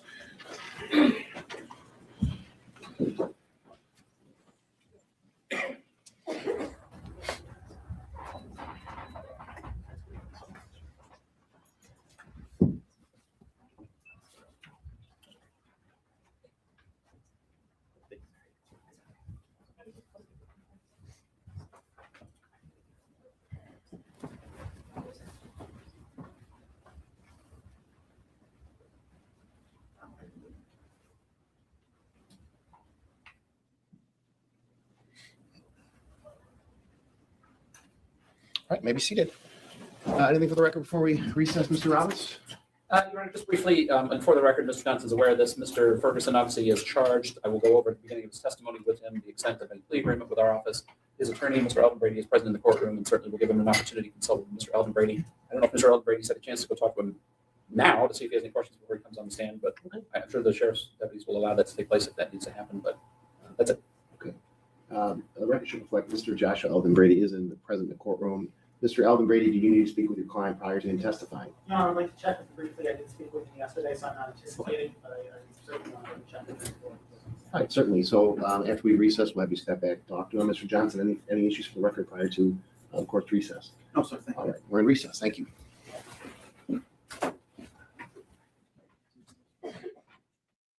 So guys, as we can see on the first day, we got all types of action on the very first day. First day, we get our opening statements. We get these damaging text messages. We get the first responders. And guess who's up next? Nobody but Paul. So, I mean, like, it was action-packed on the first day. That's why the trial didn't last that long. Y'all know the trial is only like maybe 3 days long. This is all in the first day. And it was a good thing that we was able to see Shanda because I forgot the jury was able to ask questions.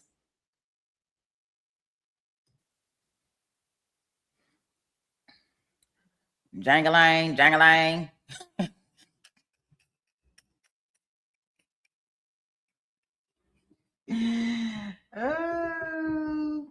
He came out. Jingling.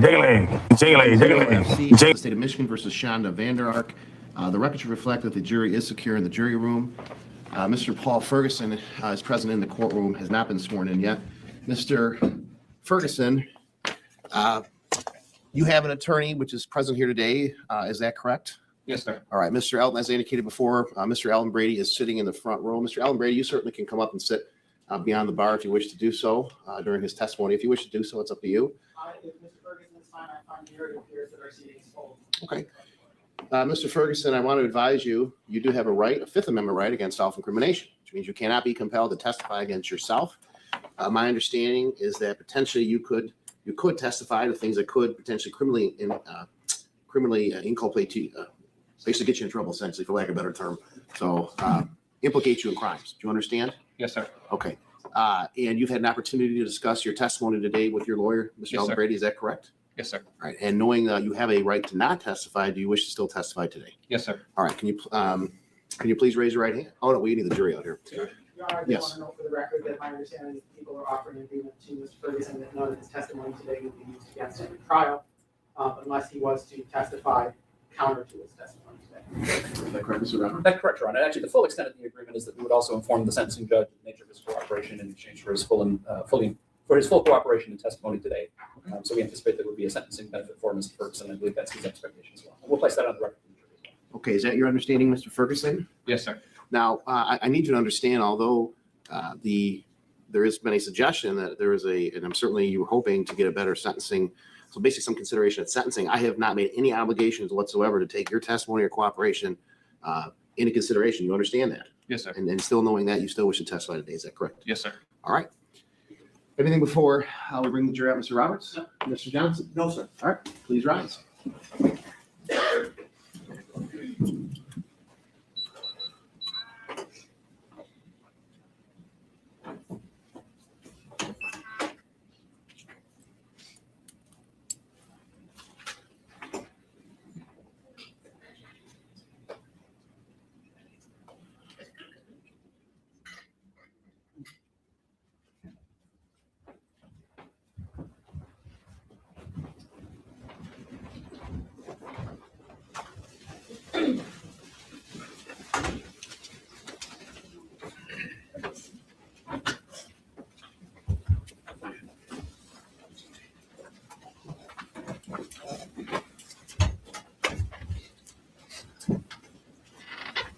Hi, you may be seated.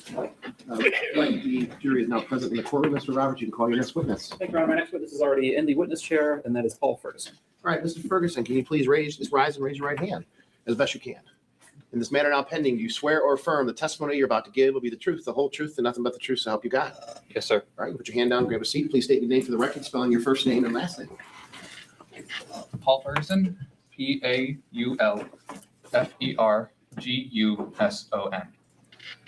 Mr. Ferguson, you are testifying here today, and is it your understanding that you do have an agreement with the Muskegon County Prosecutor's Office in exchange for your testimony today against your mother, the defendant in this case, Shanda Vander Ark? Yes, sir. And is it your understanding that as part of that agreement, the people have agreed that none of your testimony today would be used against you should you exercise your right to have a trial in the pending criminal matter against you? Yes, sir. And is it also your understanding that in exchange for your testimony today, you understand that the prosecutor's office will make representations to the judge that oversees your case if such time is reached that you are sentenced in that matter, and that you hope to get some sentencing benefit as a result of your testimony today? Yes, sir. And is that in exchange for your truthful testimony today? Yes, sir. Are you aware of any other promises in regards to your testimony today? No, sir. And and for clarity's sake, you are also charged in this matter involving the death of your brother. Is that correct? Yes, sir. And what charge is it brought against you at this point? Child abuse first degree. And what do you understand the potential maximum penalty for? Well, you know what? Strike that. I won't ask that question. And you are prepared to testify today. Is that correct? Yes, sir. And you understand that your attorney that represents you in your pending criminal matter is present in the courtroom. That's Mr. Eldon Brady. And if at any time you need to ask him any questions or take a break, you just let us know. Okay. Yes, sir. All right.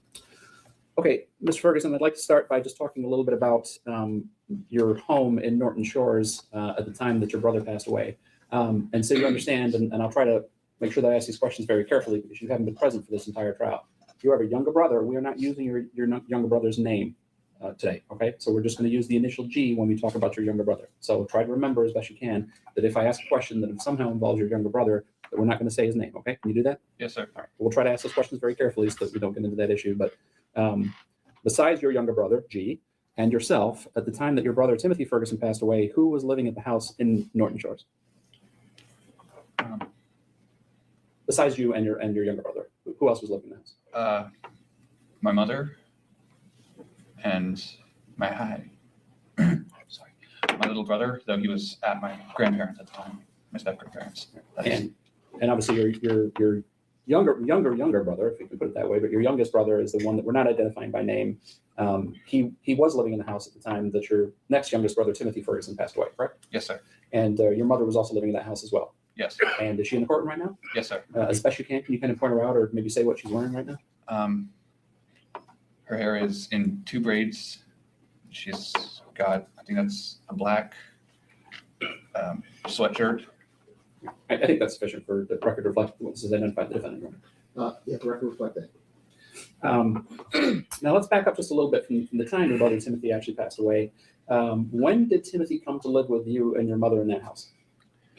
May 27th of 2001. 2001. Was it maybe 2021?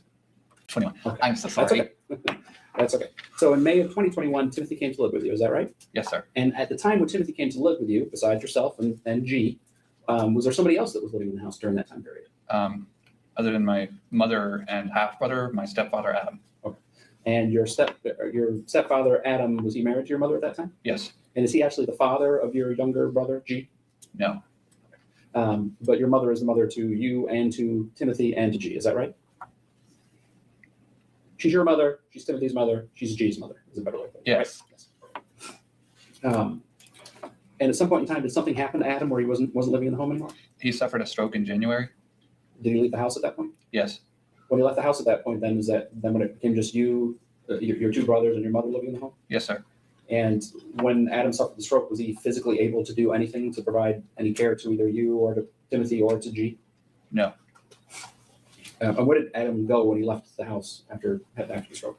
After the hospital, he went to live with my step grandparents, my in-laws, in their house in West Olive. When did the stroke happen? January. And from the time the stroke happened, was he ever back in the home in any way? No. And the folks that he went to live with were his parents, is that right? Yes. And they live in West Olive down in Ottawa County? Yeah. So those would be like your step grandparents? Yes. And they'd be Timothy's step grandparents as well, is that right? Yes. Now, in addition to your younger brothers that we've talked about, do you have any older siblings as well? Yes. Who are your older siblings? My biological brother Nolan, stepsister Chelsea, stepbrother Chris. There's, I don't know exactly how to put it. Step brother and sister Kenzie and Xavier is supposed to be the terminology. But biologically speaking, you have an older brother, Nolan, is that Yes. right? And Nolan is how much older than you? 2 years. 2 years older than you. Yes. And was there a time where he lived with you at the house in Norton Shores? No. Where does Nolan live? North Carolina. So Timothy came to live with you, and prior to Timothy coming to live with you, was it just you and G and your mom and stepdad in the house at that time? Yes. So you went from 4 people in the house to 5 people in the house in May of 2021, Yes. and then back down to 4 people when Adam unfortunately had a stroke in January of 2022. Yes. Now, shortly after the time of the stroke, did there come a point in time where you became involved in having to administer some discipline to your younger brother, to Timothy? Yes. We'll talk about some specifics, but we've already had some text messages read, and you've had an opportunity to kind of hear about some of those text messages throughout this, right? Yes, sir. And you sent text messages back and forth between yourself and your mother. And we have those text messages from January through the time of your brother's death in July of 2022. Is that your understanding? Yes, sir. At some point in time in February, there's a discussion fairly early in those text messages about blocking Timothy's access to food. Can you describe what was happening at that time and how he was restricted from getting access to food? He was sneaking food that was not necessary at that time. And it was solved by placing locks on the fridge, freezer, and pantry. When we say he was sneaking food that wasn't necessary, who would make that determination that it wasn't necessary? Shanda. And what type of food are we talking about that he would sleep that wasn't necessary?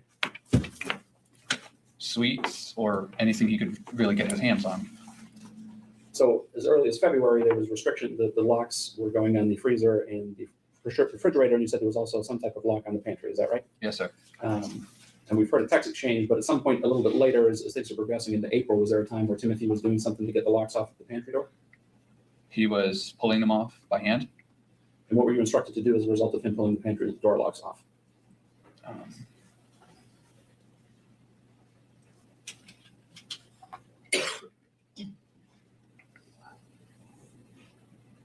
Let me ask you this way: were you given some instruction to replace that lock?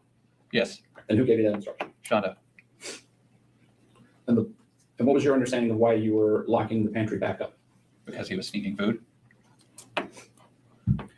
Let's talk about your brother Timothy for just a little bit. Did Timothy have some special needs? Yes, What was your understanding of what his special needs were? he was attention deficit hyperactive disorder, as well as autistic. He had speech and motor impairments. Speech and what?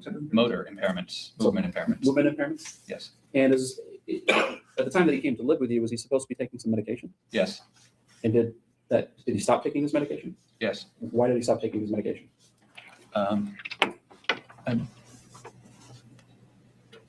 Could you please reiterate? Yeah, I guess a better way of saying it is who made the decision for him to stop taking his medication? Shanda. As far as you know, from the time that Timothy came to live with you in May of 2021 in Norton Shores to the time of his death, did you ever see Timothy go to a doctor? No. Did Timothy go to school? Not public, no. How was he schooled? Home. When we say homeschool, what would that entail? At first, it was assignments on a tablet, and then my mother restricted it to where she would print out the assignments, and he would sit downstairs and do them. So he never went to school and never went to a doctor, as far as you could see. Yes, sir. Basically, from January, from the time of the stroke moving forward, was Timothy allowed to even leave the house? No. When, if ever, was he ever allowed to go outside? To walk the dogs sometimes? And when he would walk the dogs, where was it that he would walk the dogs? In the backyard, out of sight. Was there ever some physical discipline that was involved with him being outside as well? Yes. What was that discipline? He was made to run up and down the patio stairs. And those are stairs in the back of your house? Yes, sir. Are those visible at all from the front of the house? No, sir. Visible to anyone walking by on the street or driving by, anything of that nature? No, sir. There are some text messages referenced in there where there's a discussion about doing the stairs chasing style. What is that, if you remember? Following close behind him to ensure he moves faster. And who would be the one that would chase him if that was taking place? I had to.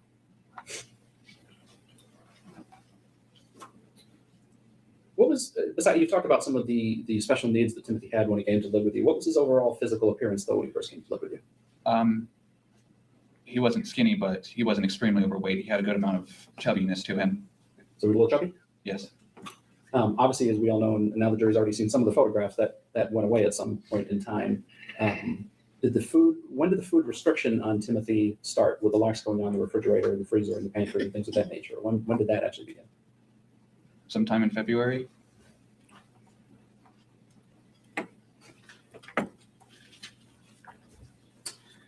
There's been some testimony already about Timothy going on a hunger strike at around the time of Adam's stroke. To your knowledge, did Timothy ever go on a hunger strike when Adam had his stroke? No, sir. There's also a reference to him going on another hunger strike about 2 weeks before he passed away. Excuse me, did that happen? No, sir.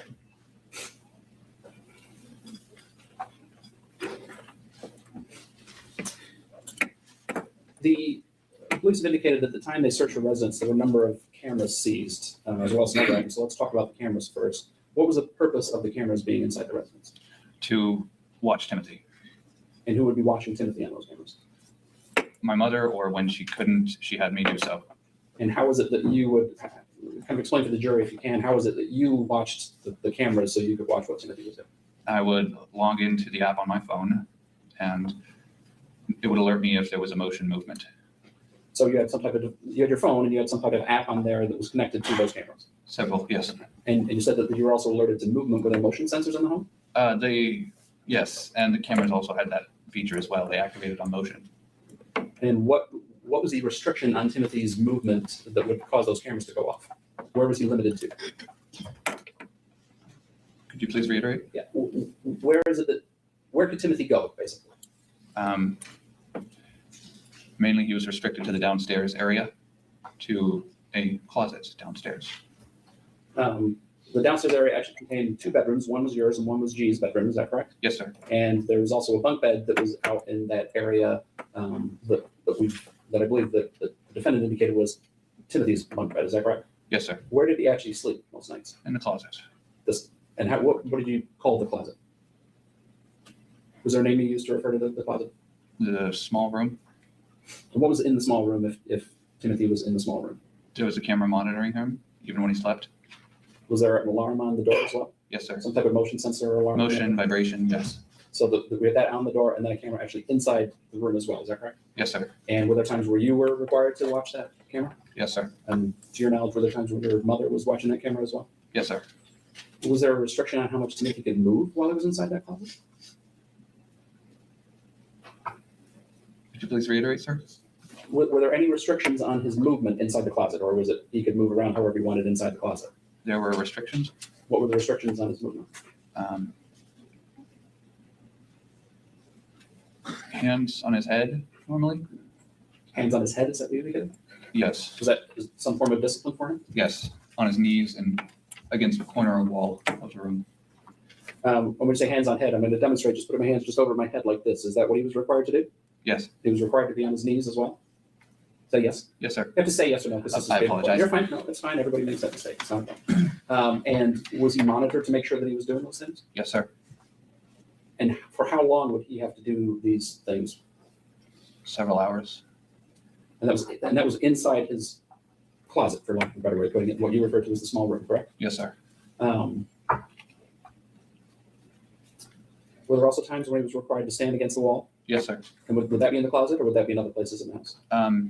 At times it would be upstairs by the back door or on the wall between me and G's room. And when he would stand against the wall, how long were we talking about that he would be required to do that? Hours, sometimes overnight. At some point, did you utilize some type of alarm or alarms on his body to alert you if he was moving? A vibration detector, yes. Was there more than one that he was required to wear at times? At times, yes. Where were those devices located on his body? They were normally tied to the back loop of his belt or the back loop of his pants, I apologize. And was there something placed on his wrist as well at that point? Handcuffs, and for that, zip ties, zip cuffs, When you say zip cuffs, are those put together with zip ties? yes. And those were designed to restrict what? Movement, Of what part of his body? his hands. I think there's a text exchange that the jury's heard a couple of times where it's referencing him tightening those zip cuffs on his wrist. Do you recall that? Yes, sir. And so what was happening that caused you to send that text message and had that exchange with your mother about those zip cuffs? He was complaining about them being too tight. What was your mother's response when he was complaining about those being too tight? To leave them and she'd deal with it after she got home. So the jury has some clarity in terms of a schedule here. You and your mother worked basically different shifts, for lack of a better way of putting it. Is that fair to say? Yes, sir. What was your job at that? I worked as a dishwasher at Applebee's. And was that which Applebee's? The one in Grand Haven right off the bridge. What was your normal shift that you would work? 4 to close. What at that time was your mother working as well? Could you reiterate? Did your mother have a job as well? Yes, Where was your mother working? as a court scribe, I believe you would call it. Okay, and where physically was that job? Did I remember of? Did she say here at this courthouse? So there was a time she worked at the Muskegon County Courthouse? Yes, Do you remember a time when she worked in a northern county at a courthouse as well? I believe so, yes. And what was her normal hours that she would work? 6 a.m. to 6 p.m. So would it be fair to say that you two are not together in the house very often?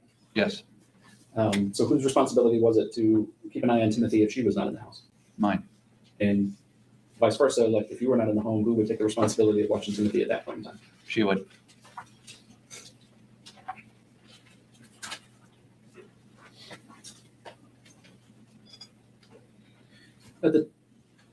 The small room that you've described, at some point in time, there was a tarp placed in there, is that right? Yes, sir. And what was the reason there was a tarp placed in that room?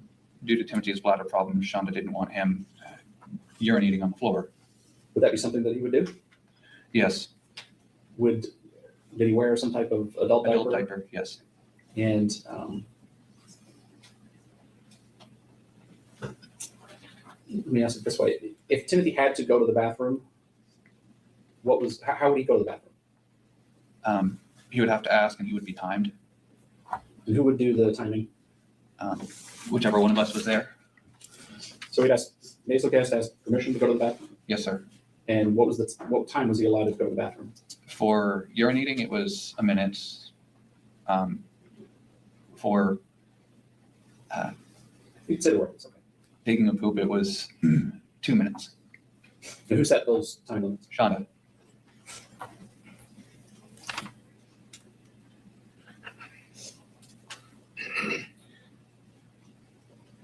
We've seen a lot of text messages and references to hot sauce and hot sauce retrieved from the home. At some point in time, were you asked to start feeding him bread with hot sauce on it? Yes, And who asked you to do that? Shanda. Why were you giving him bread with hot sauce on it? Because he was supposedly misbehaving. And how would you describe to the jury what you would do to do that and to make him eat the bread with hot sauce? I would put it on bread, have him stand in the kitchen area near the back door and watch him eat until he finished. And was he required to eat it until it was all gone? Yes, sir. Did it ever look like he wanted to eat the bread with hot sauce? No. Were there times where you were told that he could have something besides bread with hot sauce on it if he ate the bread with hot sauce first? Regular bread, yes. So he had to eat that bread with hot sauce first and then he could have some regular bread. Yes. Did he have to wait a period of time before he could eat the regular bread though? Yes, sir. What, do you remember about what that was? About how long? 30 minutes? With taking out the bread out of the equation, was hot sauce used in some other fashion as a form of discipline for him? It was poured directly into his mouth. And who would do that? Me or Shanda, me under her orders. And it's just like what you sound like. How did you do that? Had him open his mouth and poured it in.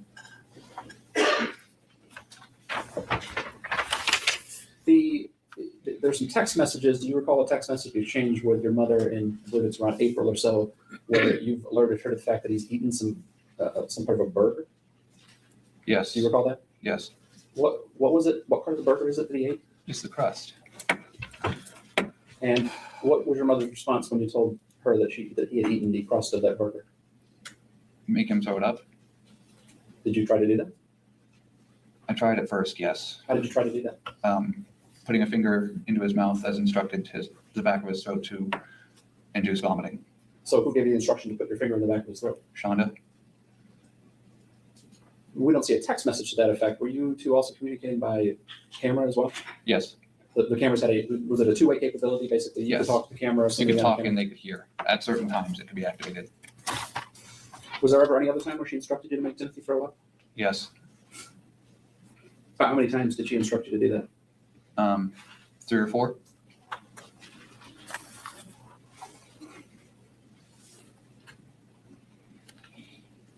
At some point in time, was there a form of discipline introduced that involved you placing Timothy in a cold tub?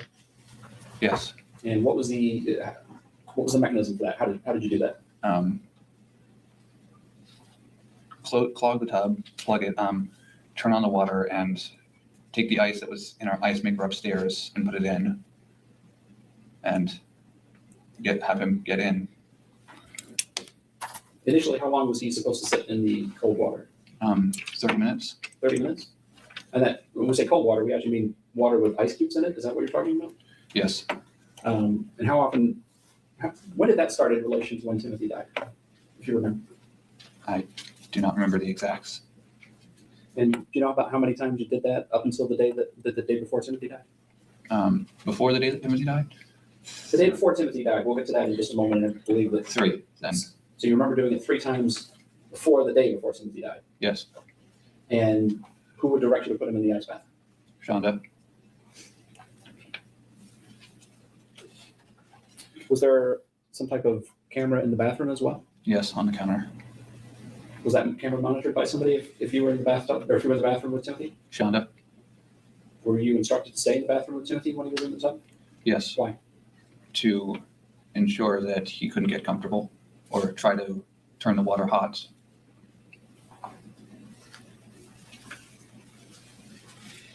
And what would you, if you tried to move around, what were you instructed to do?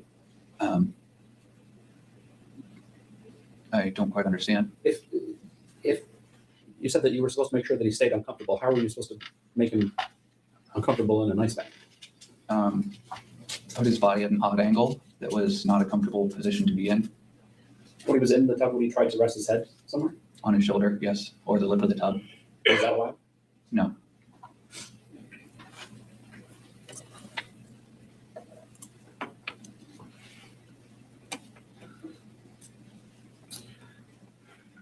I know this is difficult for you, Paul, and you and I have had a number of conversations about this matter. But I need you to look at a text message that you sent to your mother. It's got a photo that you took of your brother. You remember sending that text message? Yes, sir. For the record, this is People's 36A. It's been previously shown to the jury. Who took that photo of your brother? Me? And you sent it to your mother? Yes, sir. Why did you send it to your mother? Because I was concerned with how thin he was. And that photo was taken on, do you remember what the date was? Not the exact, no. If your phone indicated it was June 13th, you'd have no reason to dispute that. No, sir. And you just became, again, the reason you sent it to your mother was why? Because I was concerned about how thin he was. You remember what your mother told you to give him after you sent her that photograph? Bread? And then there's a reference to bread and some peanut butter? Yes. So at that point, your brother's very skinny, right? Was he eating regular meals at that point? No. Were you still administering the hot sauce on the bread as a form of punishment for him during that time period? Yes. And did that continue all the way up until the time of his death? Yes. Did he ever eat any normal type of meal leading up to his death after you took that photo and sent it to your mother? That day I made him an actual veal meal, an actual peanut butter and jelly sandwich, as well as scrambled some eggs and put cheese in them. Did you tell your mother you had made that meal for him? No, sir. Why not? Because I didn't want her to be upset with me.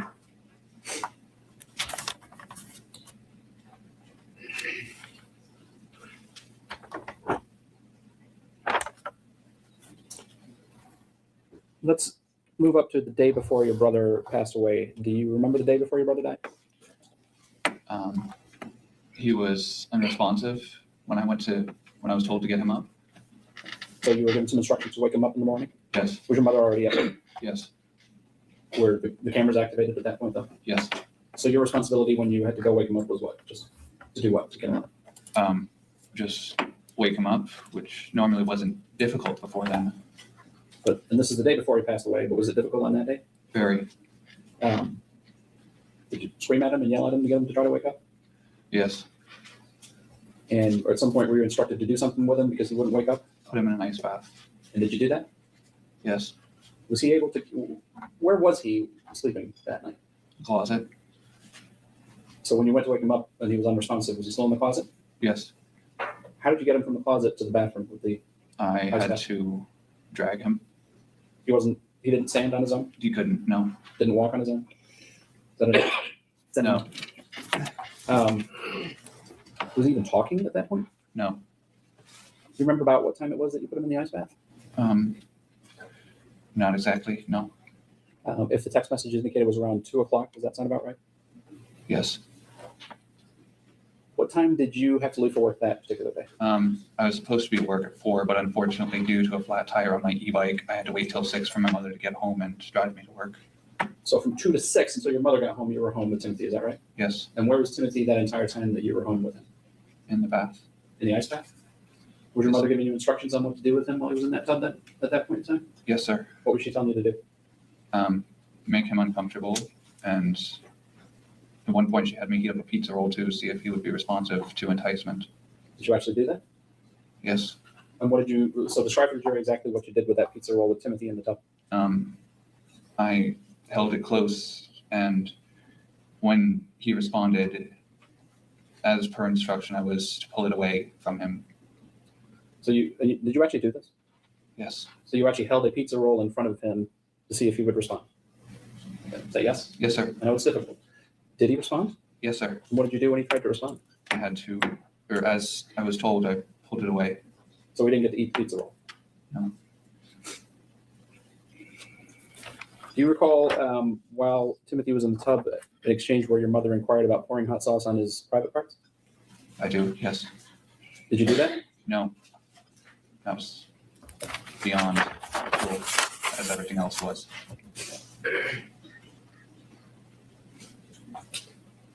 So you put him in the tub around 2. Did your mom come home at 6? Yes. And when your mom gets home at 6, did you go to work at that point in time? She drove me to work, yes. Was Timothy still in the tub at that point in time? Yes. So you and your mom drove to Grand Haven to drop you off at work, and Timothy's just in the tub? Yes, sir. Was he even physically able to move around at that point in time? No. Do you recall getting a text message from your mother around 11:30 or so that night while you were at work? Yes. And Though I saw it later than that because I was busy. so you received the text message, but you didn't actually read it until a little bit later than it was received. Yes, sir.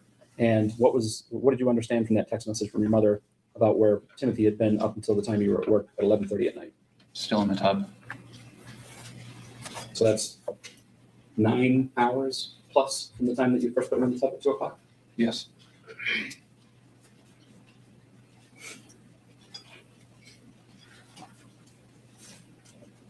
When you got home, do you remember about what time you got home that night? 1 o'clock. How did you get home? Did somebody give you a ride? Yes. A So- coworker. Did your mom didn't pick you up that night, did she? No. When you got home at 1 o'clock, did you go to your bedroom Yes. downstairs in the basement area, the lower level? Yes, sir. Did you see Timothy at all? No. Did you check on him at all? No. When did you next become aware that something was happening with Timothy? The next morning, And what happened? I had to get up early so that Shanda could drive me to the premises area of work. And I'd gone to the laundry room to get a pair of clean socks and was then made aware that he was not breathing And where was he at that point in time? in the closet. And who made you aware that he wasn't breathing? Shanda. Was he on his bunk bed?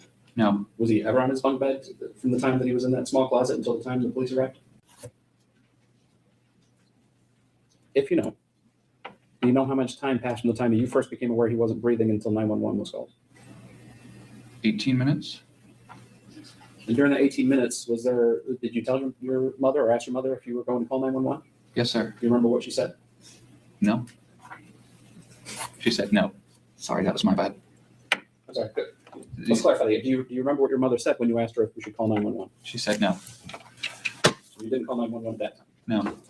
No. During that time period, what were you doing? I was attempting to resuscitate, though it was too late.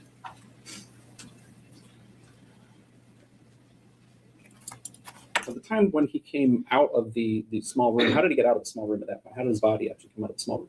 He was removed. By who? Shanda, and I believe I helped a bit. What was he wearing when he came out of the room? Nothing but an adult diaper. At some point, did you put clothes on him? Yes. Who put the clothes on him? Both me and Shanda, per Shanda's request order, however you'd like to phrase it.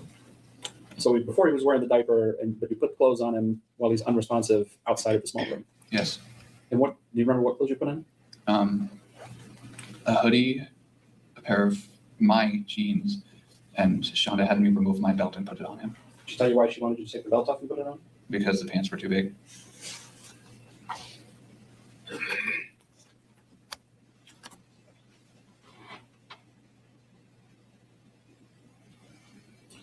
At some point, the 911 is actually called. Is that correct? Yes, sir. Now, before 911 was called, and I guess let me ask you this: who actually called 911? Me. But did Shanda actually talk to the 911 folks? If you remember. Not that I remember of, no. Before 911 is called, was there some discussion about a hunger strike? Yes. What was the discussion about the hunger strike at that point? Shanda said to say that he'd gone on a hunger strike. Was And it that we who found she- him on the bed. Seems obvious, but who was she referring to? Timothy. And said that he was found on the bed. Yes, the bed. So 911 comes at that point, and then the police are also involved. Is that right? Yes, sir. At some point in time, did the police leave you guys alone in the home Yes. later that night? Yes, And when that happened, did Shanda do anything with any of the items in the house? she disposed of evidence. What did she dispose of? Vibration detectors, a camera upstairs that was not confiscated. She broke the memory chip that was inside into 4 pieces and threw them out the window as we were driving to Grandma and Grandpa Vander Ark's. So you went down to Grandma Vander Ark's that night, Yes, and she disposed of evidence on the way down to. yes, and the vibration alarms were thrown into a trash can, stuffed in a plastic bag and thrown into a trash can at the Chick-fil-A near our house. When you say the vibration alarms, are you talking about the sensors that were on the doors? Yes, Was one of those the sensor that was on the small room door? yes.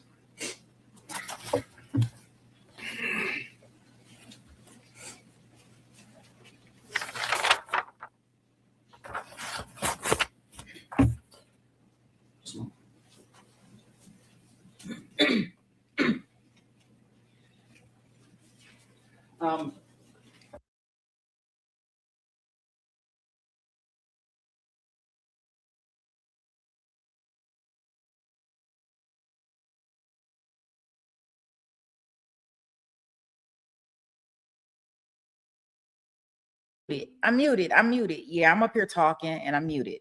Okay. So my question is that as we're listening to this, and remember, we're listening to it so we can understand, did her defense team do a good job representing her? Because that's what she's trying to say is part of her reason for her getting an appeal is ineffective counsel. But as we're listening to it, of course, new things just pop out to me in regards to this. So we have her son, Paul, that's on the stand that's testifying. And my question, did I just hear did Timothy pass away the night before and they did a whole bunch of cover up and they went down to Grandma and Grandpa house and all of these things and they didn't call the police until the next morning? Is that what I'm understanding? I just want to make sure that I'm following along and not mixing up stuff with listening to it, but it almost sounds like he's saying that they did a whole bunch of stuff the night before and then they went to the grandparents' house, and I guess the next day they called the police. Because remember, it was daylight when the police came out there. Because we watched that recording of her when they first came and talked to her. So I find that strange, but okay.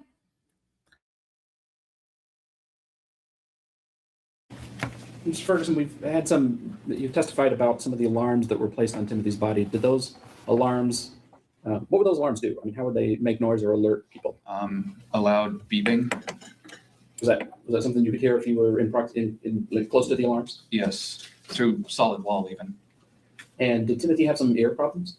Yes, sensitive hearing. He had sensitive hearing? And had tubes implanted at one point.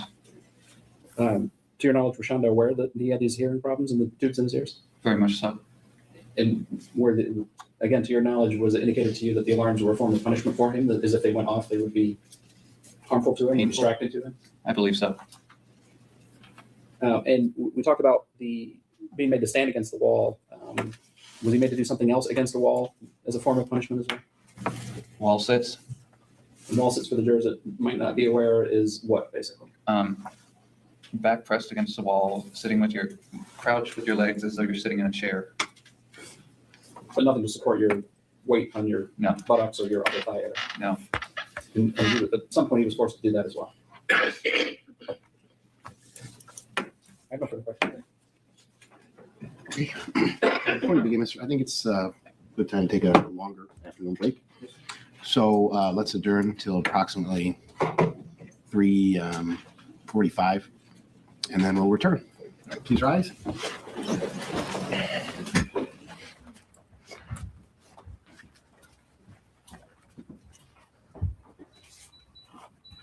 The state of Michigan versus Shanda Vander Ark. Is Mr. Ferguson's back in? Yeah. All right, let's bring him out. All right. All right. Records reflect the jury is in the jury room. Anything before we bring them out, Mr. Roberts and Mr. Johnson? All right, please rise.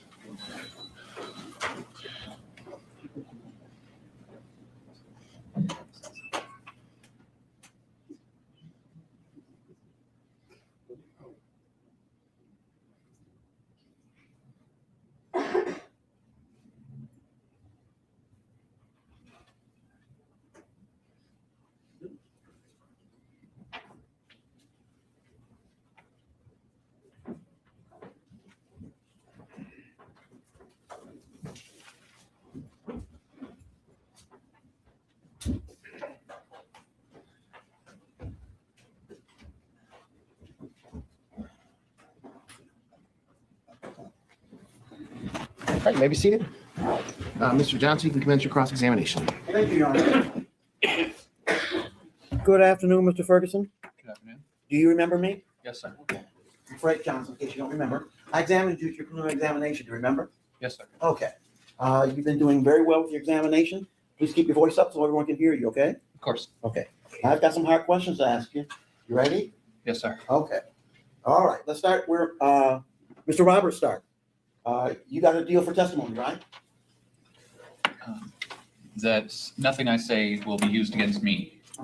Should I pursue this into my case in a trial? Okay, that's good. That's not what I asked you though. Did you get a deal? A deal? No, sir. You not got no deal. No, sir. Okay. You're not a lawyer though, right? No. And you have a lawyer, correct? Yes, sir. Okay, good. All right. Let's go way back to the very beginning. I remember, I don't know if you've seen the police reports in this case, have you? Yes, sir. You seen the, in the first police reports I saw where they talked to you, you referred to your mother as either mom or mom. Do you remember that? Yes, sir. And then in the, you had an interview with Detective Pisky. You remember that? Detective, are you here? You stand at least, so you see. You remember that gentleman there? Detective Pisky? Not A long perfectly, but Okay. yes. 2 days, thank you. 2 days after your after the event, after Tim passes, you have an interview in his office. Remember that? Yes, sir. You're wearing shorts and your knees were up and that sort of thing was worn out outside? Yes. You remember that? And during that interview, you referred to your mother as mom or mother. Do you remember that? Or mother or mama, something like that, right? Yes, sir. And about 3 weeks later, well, however long it was, 3 weeks later, we had a preliminary examination, correct? Yes, sir. And then you referred to your mother as Shanda, correct? Yes, sir. Okay. And one of the things that happened between the time that you interviewed with Detective Pisky and the time you testified at your preliminary examination is you cut a deal, didn't you? Take your time. No, sir. Not that I'm aware of. You're not aware, you testified to it at the prelim, don't you remember? We talked about it at the prelim. There's testimony on it, you remember? I said what my guidelines were, but I was not given a deal for them. Okay, you were not given a deal. Well, first of all, you and I have been through a preliminary examination. I bet some of the folks over here have never been to one. Let's describe what a preliminary examination is for them, okay? Okay?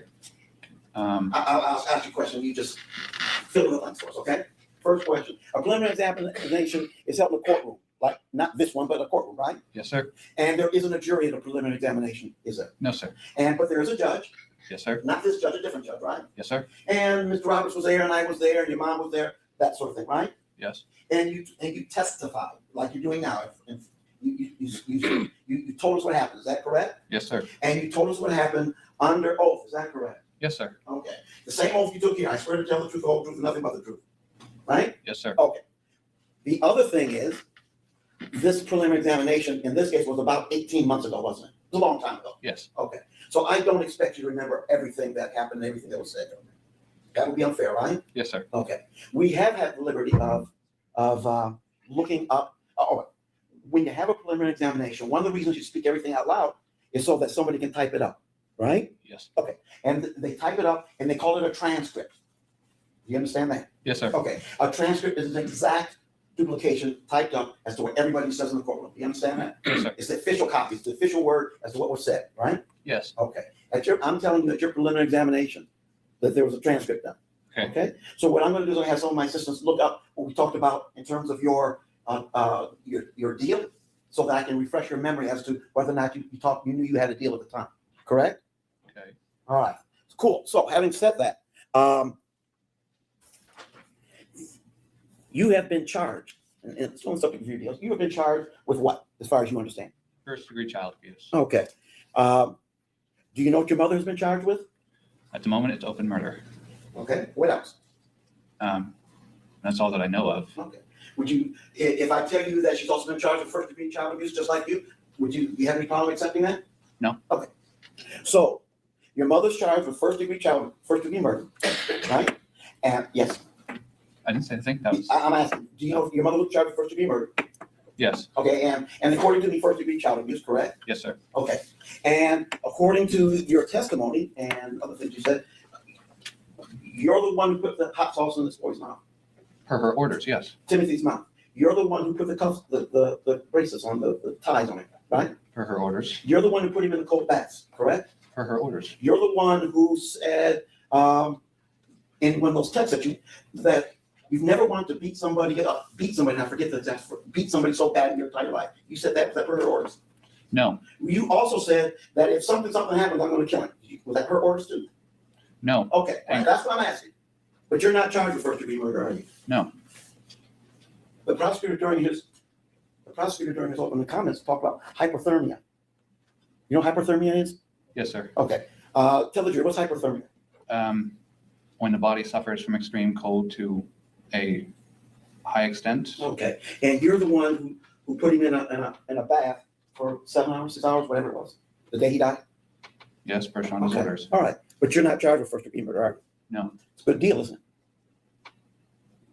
Let me ask you this. I withdraw that question. Let me ask you this.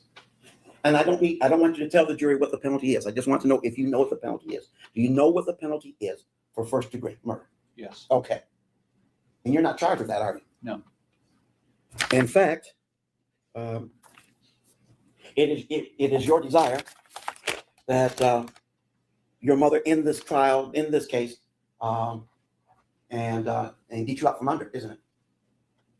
That was what I said in that letter. The letter I'm holding here? Yes, sir. Okay. I was furious at that time. You're furious I was at not that thinking time? straight. Are you furious now? No, I'm You're still calm. calling her Shanda though, right? Yes. Okay. All right. Do you remember when the police asked you at the time of the event, what was going on? What had happened in the house, correct? Yes, sir. And did you tell them what happened or did you lie? I lied. And when Officer Pisky asked you the next time out, 2 days later, did you tell him what happened or did you lie? Told him the full truth. You told him the full truth? You told him that you pulled, Timothy was in that room and you pulled him out and he didn't fall from the bunk bed? You told him that? Yes. Okay. Let's talk about what you told him.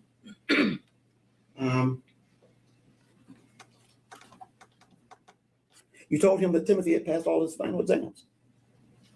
You remember telling him that? No, I did not. Did he? I can't say for certain. I don't remember. You don't remember? Okay.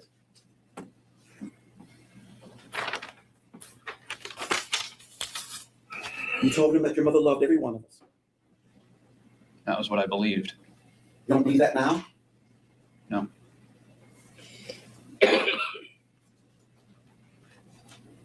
You told him that Timothy went on a hunger strike. You remember telling him that? I told him that at the house. Yes. You remember telling him that 2 days later? No. Do you remember the interview itself? You were interviewed in his office, correct? Yes. And did you know that there was a recorder going on? Yes, sir. And that recorder was recording everything you said? Yes. These are brand new earphones because I didn't want you to have to use care. You don't have to worry about disease or anything. If I were to allow you to listen and watch the video of what you said at the time, and you were able to hear what was said and what you said, would that refresh your recollection? Would that refresh your memory as to what you said at the time? Most likely. All right. I can take just a moment, Your Honor.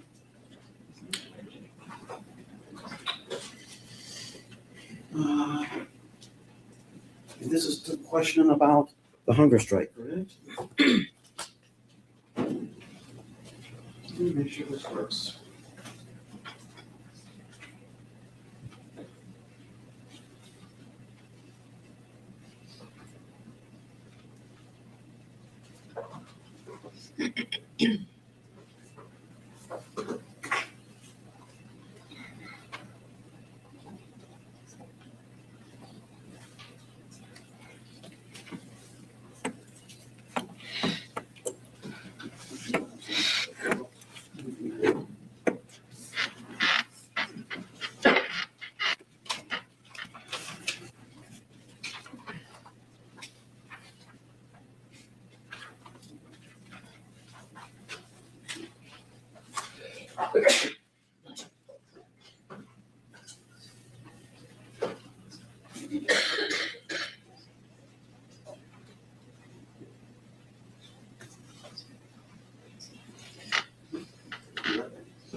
approach the witness, Your Honor? You may.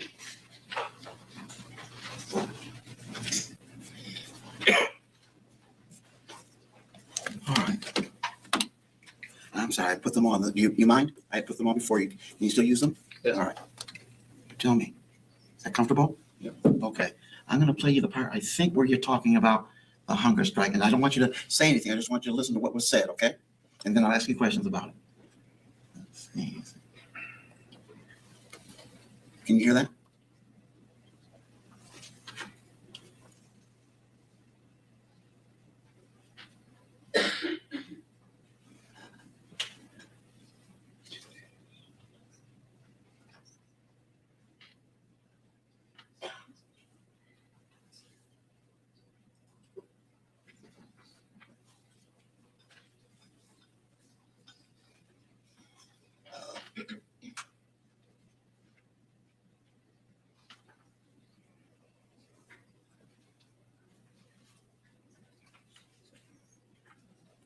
I'll pause it. Did they speak of the hunger strike yet? Yes. Okay. Does that refresh your recollection as to what the question was and what you answered at the time? Yes. All right. May I remove the headset, please? Yes, sir. All right. Thank you. All right. Now you've had your recollection refreshed. And I think the question was, I asked you if you had told the detective that there had been a hunger strike, that your brother had been involved in a hunger strike. Having listened to that recording, do you remember what you told the detective? I told him that there was, but then I cracked and told the full, everything. So about you, the part that you missed. so initially you lied? Yes. Okay. I And said there apologize. was, so as far as you're concerned, your brother had never been on a hunger strike. No, Not never. even when he first got there and his stepfather had the stroke. Remember that? I remember, and he was not. He was not. Okay.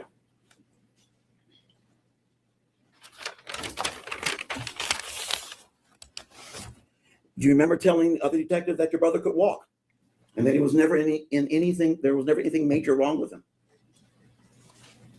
I do not remember that, no, but Okay.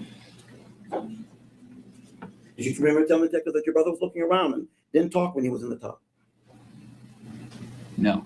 Oh, one of the things we talked about cold baths and ice baths. You showed the detective how much ice was in that those ice. Where did the ice come from? The ice maker, there How wasn't a mu- lot. Now, you know it's on tape, right? You showed the officer how much was in that ice maker mix, right? You remember showing with your hands? Not a specific amount, but I remember showing him. Do you remember showing him? Well, it's on the tape. Would you like to see it? No, sir. Okay. My recollection is you showed the officer that he said, how much ice is it? You did like this. You make this gesture where you put your hands together and to form like a pocket for about that much ice. Do you remember telling him that? Yes. Okay.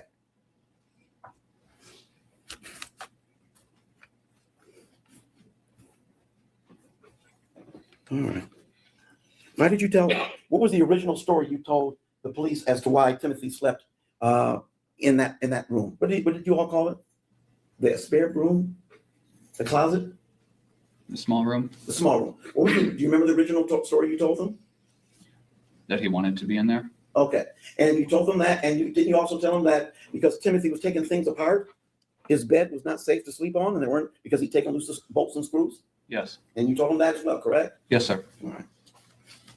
You told him that originally the small room had a mattress, but he ripped it, so we had to take it out of there. You remember telling him that? Yes.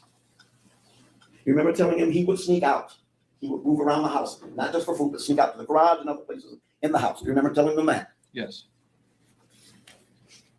He kept shredding the plastic cover, so we had to switch to dark. Remember that? Yes. Okay.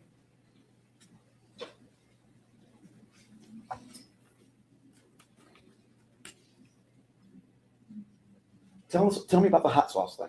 Tell me about how was the hot sauce administered? Either slathered on bread or administered directly orally Okay. And you would do those things, correct? under my mother's orders. Yes. Under your mother's orders. By the way, one of that pizza, you remember that you testified that pizza, you gave him that pizza, that mini pizza, or whatever, and, right, and pulled it back once he responded? Yes. Do you know what we were hearing a text where your mother told him to try it, and if he ate it, give him 2 of them? Do you remember that part of the text? No. And she never, you know, she didn't, according to your text, one text between the 2 of you, as I recall it, she says, give him a pizza roll, see if he'll eat it, and if he does, you give him 2. You don't remember anything like that? No, Your recollection is if he tries to snatch it back and don't give it to him. yes, Was she in the room at that time? no, she was at work. She was at work. Why not give him the pizza roll? Why snatch it back? Because I was doing as I was told. Okay, good. All right. And you mentioned today that you fed Tim a good meal. Yes, Okay.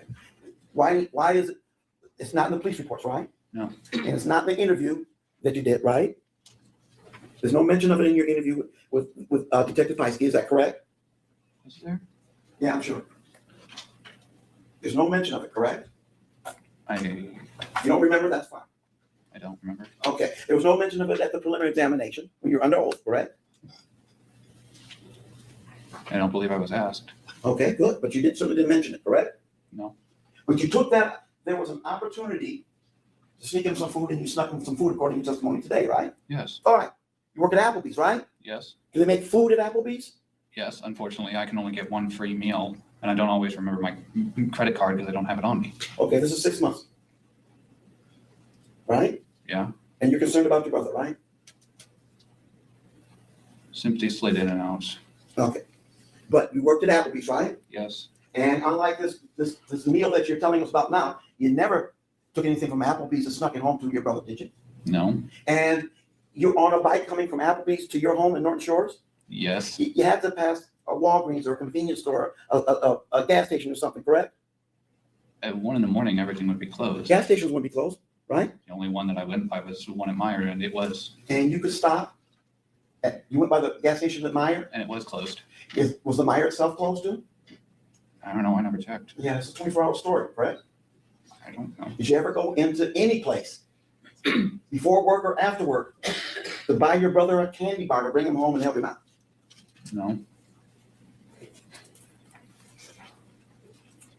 You kept saying during the test, you kept saying, young man, that you were under the impression that what Timothy was going through was an act. Do you remember that? because I was convinced by my mother. Okay. You thought it was an act, correct? Yes, You thought he was faking it, correct? yes, The seizures, you thought that was an act? yes, The shaking, you thought that was an act? yes. I wasn't there when some of that occurred. The trembling, that was an act? I Did he cry when you had him crouched like that? You had him do that back thing against the wall, did he cry? not cry. He complained. Did he cry when you had him stand up for hours against the wall? Did he cry? No, that's Okay. what I remember of. You don't remember any crying, any complaining, do you? No, Okay. When you cuff him, did he cry? no, When did you say he would close? Well, it's been said. You haven't said. He would close the loop on those cuffs and make them tighter on his own wrists. Is that your recollection? yes. You didn't do that, right? No. Did he cry when that happened? He complained about it, and that was how I knew. Okay.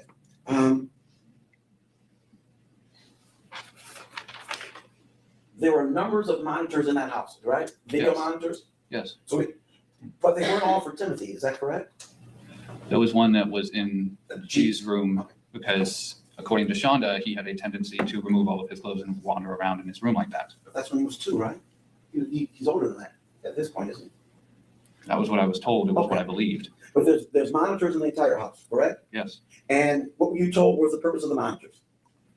Other than the one in G's room, Mhm. she hadn't told the purpose. I just knew that she was monitoring Timothy. Okay, let's switch up a little bit, talk about something else. Tell me about your mom a little bit. What do you know about her? How far has she gone to school? She's graduated from law school, second in her class. Were you impressed by that? Yeah. Yeah. She's worked, did you know she was a judge's clerk? That's what it was called. Okay, that's what it was? Yeah, Both I here was and- trying to figure out what the name was. That's fine. Both here and in Nuevo? Yeah. Okay. And was she doing other things professionally? Was she studying or anything at say during May to July or February to July 2022? Was she studying or writing books or? No. Okay. There were All right. times when she'd do law school service dog's eyes for her YouTube channel. Okay. You know she was tutoring other law students? No. Okay. During that time, was this Adam Ferguson? Vander Ark. Vander Ark, I'm sorry, Vander Ark, I should figure that out, right?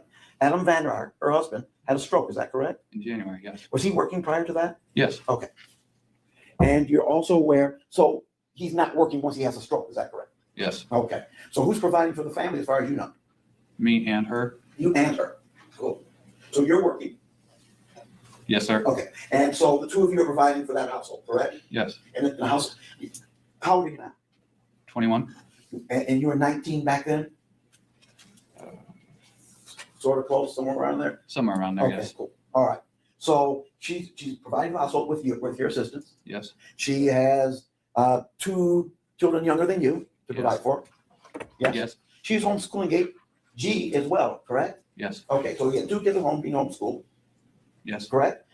She has her own issues, correct? I don't know. In terms of not being able to sleep, that sort of thing. Insomnia, did you know about that? No, She didn't share that with you? no. There was a No, lot. She was, she's hypoglycemic. Okay, all right, all right. So there's a lot going on with her at this point in her life, isn't there? Yes, And you're not just babysitting, she's relying upon you to watch the kids, is that correct? When she's at work, you watch the kids, when you're at work, she watches the kids, correct? Hmm. I suppose you could think of it like that. Even with the video monitor, she depends upon you to watch the two younger ones, correct?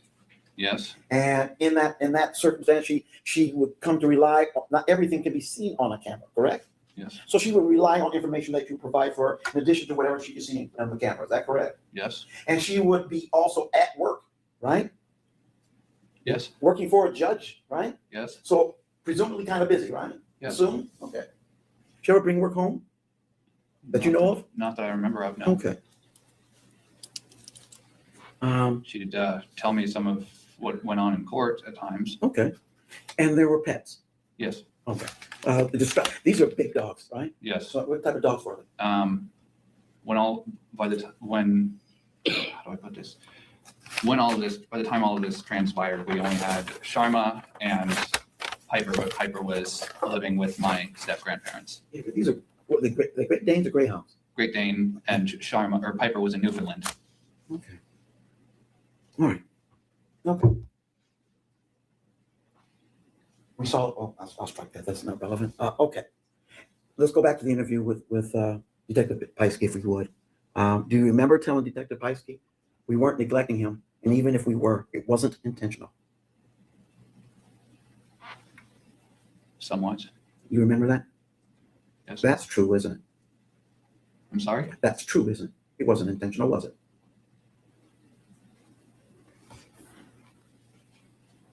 Not on my part. No. No. You're putting this young man in the shower, right? Correct? And you gave him 3 showers, right? That you can remember? 3 baths?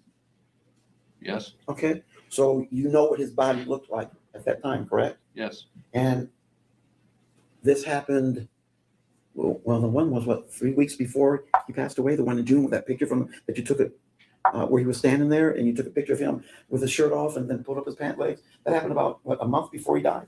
give or take. Okay. And you told Detective Pisky we weren't neglecting him, and even if we were, it wasn't intentional. Correct? Yes, You told Detective Pisky that she, meaning your mother, didn't want this. We loved him so much. Correct? yes, I did. Okay. You mentioned one time he refused to eat. No, he did not. Okay. Did you say it though? Yes, So you lied. Detective Pisky, do you remember the point in that interview? It was about 3/4 through. And Detective Pisky starts to explain to you, this isn't love. Do you remember them saying, this isn't love? This is, I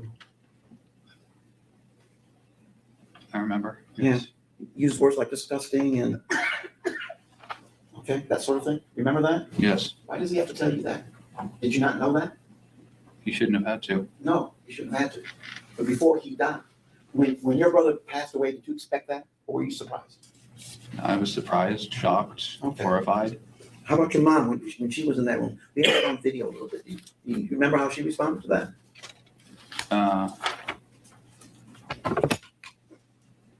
Let's see, try and cover it up. Do you remember her crying? Crying? No, If it's on the video, would that be accurate though? there's video of her crying, would you deny that's what she's doing? No. But you just didn't see it, right? Do you remember how frantic she was? She called you down there to come quick. She was frantic all the time. Do you remember that? Yes. Okay.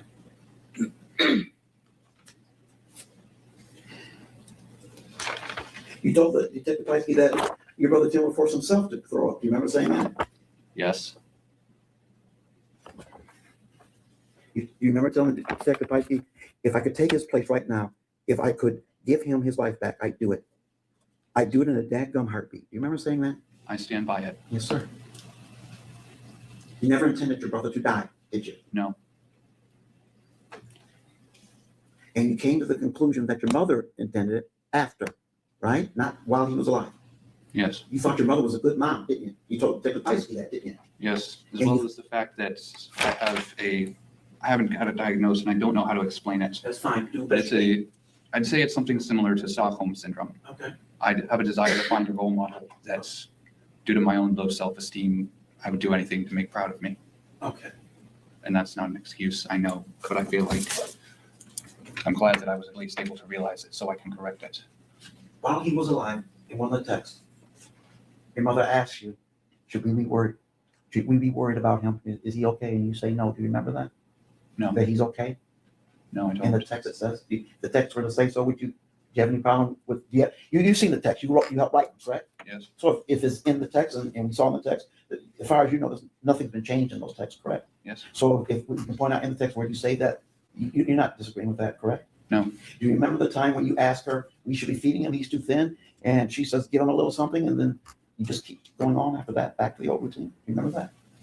if You it's remember in after the text, it's likely true. you sit on that text with his shirt off and his pants leg pulled up. And you say, Mom, you need to feed this guy, something like that, right? Yes, She says, okay, give him something. Did you get, I forget what it was. bread, Okay, just bread. okay. And then after that, did anything change? No, Okay. because I was too afraid to put my foot You're down. too afraid? A minute ago, you just want her to be father. There's Now you're various afraid? reasons, and I'm not trying to excuse my own actions. But yes, you are. I disagree. Let me ask you this. Let me ask you this. Do you have a cell phone? Yes, What happens when you have your cell phone and you press 911? you're connected to the There you cops. go. Did you know that when you're 19? Yes, Did you know what Child Protective Services work when you're 19? more or less. The one thing, when we just listened to almost an hour and a half of tapes, of transcripts from your text messages, you did say no to her when she asked you for hot sauce on his penis. Yes, But you didn't, okay, you weren't scared? You weren't scared to refuse it? not at that point. And I don't recall, I sat here and I listened, I don't recall any other point where you told her no to anything she asked you to do. You remember any other point where you text, where we can show it in the text, where I told her, no, I'm not gonna do that, Mom? No, From the standing in the corner, to the hands on the head, to the hot sauce, to the shackles. Did you put, was this leg shackles? We found this metal shackle, the chain, leg shackle. Were you familiar with those? a little bit, Did you put those on him when I was directed to. when you were directed to? How many times were you directed to? Quite a few. Would you be surprised to know that there is no text where you even discuss the leg shackles, much less putting them on him? Would you be surprised by that? Very. Do you remember, let's see.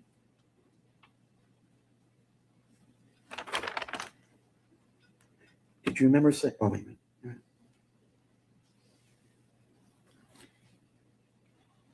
Do you remember telling the detective that you were concerned? Yes, Okay. Is there, as you sit there right now, do you love Timothy?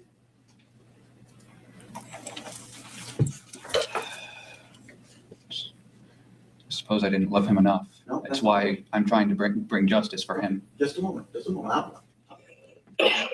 can I say that I loved him during the time You loved before him. his death? Yes. Did you love him before his death?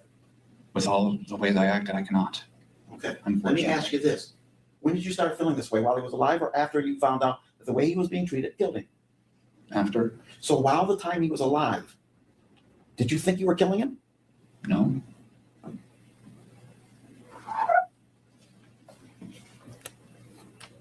You told Detective Pisky that we didn't want this. We loved him so much. That was what I thought, but it's not true.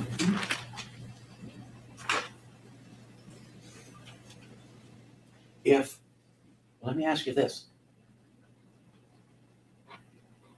If you knew Timothy was in trouble, say the house was on fire, hypothetically, would you help him? Yes. So is it fair to say that the reason you didn't help him is because you didn't know he was in trouble? No. You knew he was in trouble. Now, I'm not talking about now, I'm talking about then, when you were living through this. You just said you didn't know you were killing him. So did you know you were killing him or not? No. Well, how could you say somebody you didn't know was in trouble? You can't. Okay.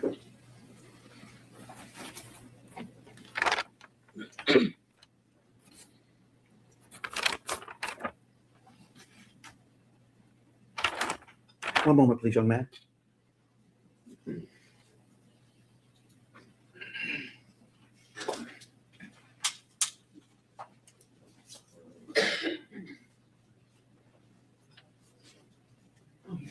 You mentioned you think it was 18 minutes, about 18 minutes before you called the police when you found Timothy. Is that correct? Yes.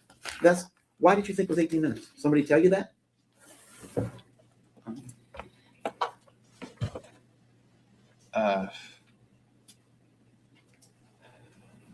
I mean, I'm just saying, usually people say, they say 5 minutes, 10 minutes, 20 minutes, but 18 is kind of specific and kind of exact.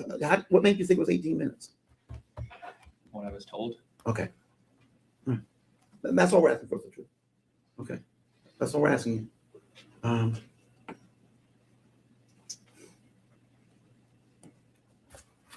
Thank you. I have no further questions. Mr. Roberts, any redirect? All right, Mr. Ferguson, let me let you off the hook there with that last question about the 18 minutes. You and I discussed the Yes. phone call to 911, didn't we? Yes, sir. And I'm the one that told you it was 18 minutes, wasn't I? Yes. Do you have any reason to doubt that it was 18 minutes or so before you called 911? Not at all. You recalled the time actually taking place, though. You recall it actually happened, correct? Yes. And at one point during that, did you before you called, did you say to your mother, I think we should call 911 or Yes, should we sir, call I did. 911? And what was her response? No. And Timothy was completely unresponsive at that point, wasn't he? Yes, sir. Wasn't moving, wasn't breathing, eyes wide open, Lassie. glassed over. And she said no when you said, should we call 911? Yes, sir. Let's talk about the interview with Detective Pisky. I don't know if Mr. Johnson in the video that he showed you had dates or times or anything like that. So let's just walk through this step by step. When you were at the house, when the police were there, did Detective Pisky talk to you in one of the bedrooms? I know that I was talked to by an officer. I don't remember which one, but this report says it's him, that it is. Okay. You're not denying that you talked to an officer in the house while everything was happening, right? Timothy's still in the house at that point. Police Yes, are sir. investigating. You talked to an officer, right? Yes, sir. And at that point, did you stick with the hunger strike story, the story that your mother had told you that you were to tell Yes, the sir. police right before you called 911? Yes, sir. And you told the officer that at that time? Yes, sir. And that was actually the day that Timothy passed away, correct? That was actually at the house, and Timothy was still in the house, or maybe had just been removed from the house from that, right? Yes, sir. When you talked to Detective Pisky at the North Shores Police Department, was that the next day? I believe it was a few days after. Okay. So within a few days of Timothy dying, you're talking to Detective Pisky at the North Shores Police Department, correct? Yes, sir. And you weren't truthful with Detective Pisky, weren't completely truthful with him at that point in time, were you? No, sir. What story were you sticking to in terms of what had happened with Timothy and the things that had been done to Timothy? The hunger strike. And whose idea was it to come up with the hunger strike story? Shonda's. You yourself were not arrested on your charge until about a week after that, correct? Yes. And at that point, then you sit down with detectives and give another statement. Yes, sir. And you're not here today trying to convince the jury you were telling the truth when you talked to the first officer or you talked to Detective Pisky that first time, are you? No, sir.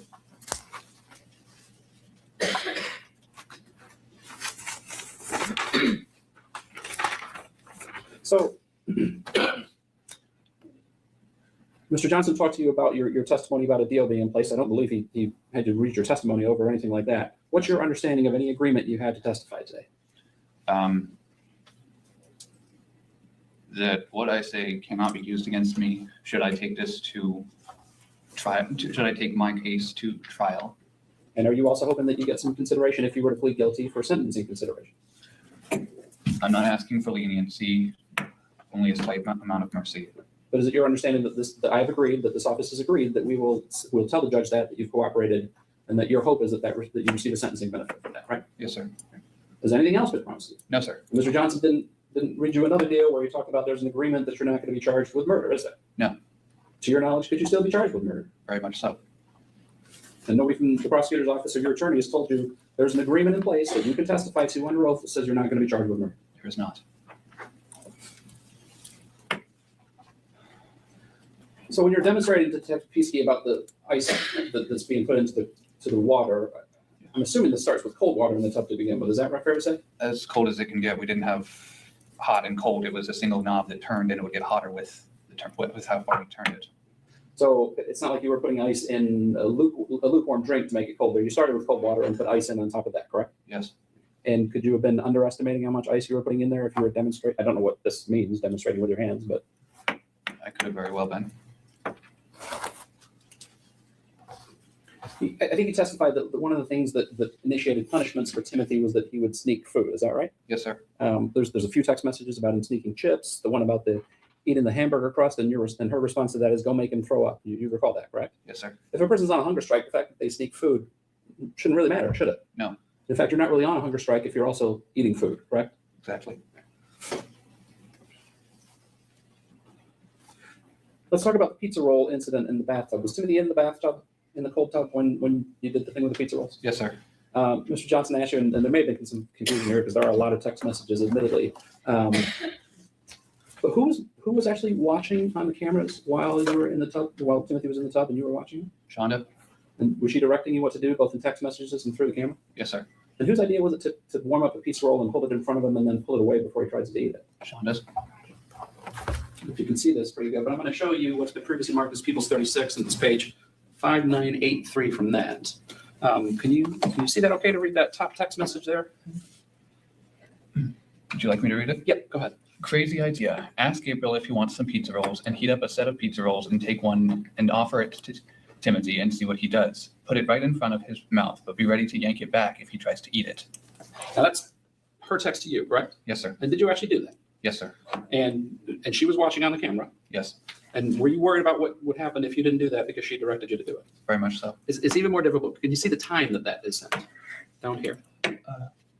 7/5/2022. So that's the date. Is there a time after that? 2:47. 2:47. So at 2:47, he's been in the tub for some time, and she tells you to do the pizza roll trick, right? Yes, sir. Now let's fast forward to page 6002, and here's another text. Why don't you go ahead and read that one for the jury? Oh, okay. Crazy thought. Tell him if he actually sits up by himself and stays sitting up, he will get some pizza rolls. Don't tell him it's only 2, and I'm okay if they are frozen rather than cooked. And that's her message to you, correct? Yes, sir. And that's at 3:45, isn't it? 3:45. 3:40, Approximately. approximately Yes. 3:40. So the first time she tells you to do it is at 2:45, heat up a pizza roll, hold it in front of them and pull it away. And then an hour later, it's okay if you give them 2 frozen pizza rolls. So long as he does something for them. And this isn't you saying to her, "Hey, I think we should try this thing with the pizza rolls and see if we get a reaction from it," is it? No, sir.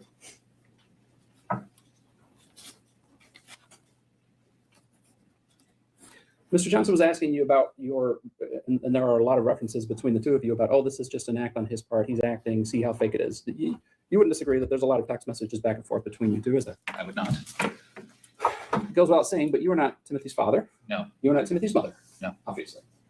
Have you ever raised a child before? No. Why were you so convinced that any of this was an act? Because she was his mother, and I suppose I believed that mothers know best. If you have the right ones, they do. Let's talk about your mom again, because Mr. Johnson brought up a number of points that are really quite impressive in all candor. Your mom graduated second in her class from law school, didn't she? Yes, sir. Your mom passed the bar exam with a score of like 182 out of 200, right? Yes, sir. And she was very proud of those accomplishments, wasn't she? Very much so. As As she was should be. high at the time. Very high scores, very high intelligence. But she also has some health issues, doesn't she? Yes, hypoglycemia, allergy-induced asthma, which I forgot to mention. My apologies. And But that's about all I know. does she take some medication for that? She has a eucalyptus inhaler in the car, and the service dog, Sharma, Gemini, were to alert of blood sugar drops. So you referenced Sharma. There's a lot of text messages about Sharma. That's the Great Dane that was living with you at the time. Is that Yes, correct? the puppy. And you referenced Gemini. That was the prior service dog that your mother had, correct? Yes, sir. They're both Great Danes, Yes, sir. very large dogs. Yes, very. Did the dogs ever go without feeding? No, normally if their bowl was empty, we'd scoop more from a large container. I don't exactly know how to describe it. Was that in the kitchen? Yes, And then the dogs got food whenever they wanted food, didn't they? yes, Sharma, Gemini, what was the other one? Piper? Piper, yes, Right. But Piper was actually living at your grandma and grandma and grandpa's house at the time Timothy passed away, correct? yes, But the dogs never went without food. no, Now, your mom needed service dogs to take care of her health issues, correct? yes. Well, Well, was it your understanding that your mom had these service animals because of the health issues that she had? yes, And did she tell you she had these service animals for this health issues that she had? yes, sir. She never said to you, I don't know why these 200-pound Great Danes are following me around all the time, did she? No, She understood, she demonstrated to you that she understood a need for some medical treatment for the conditions that she had, correct? yes,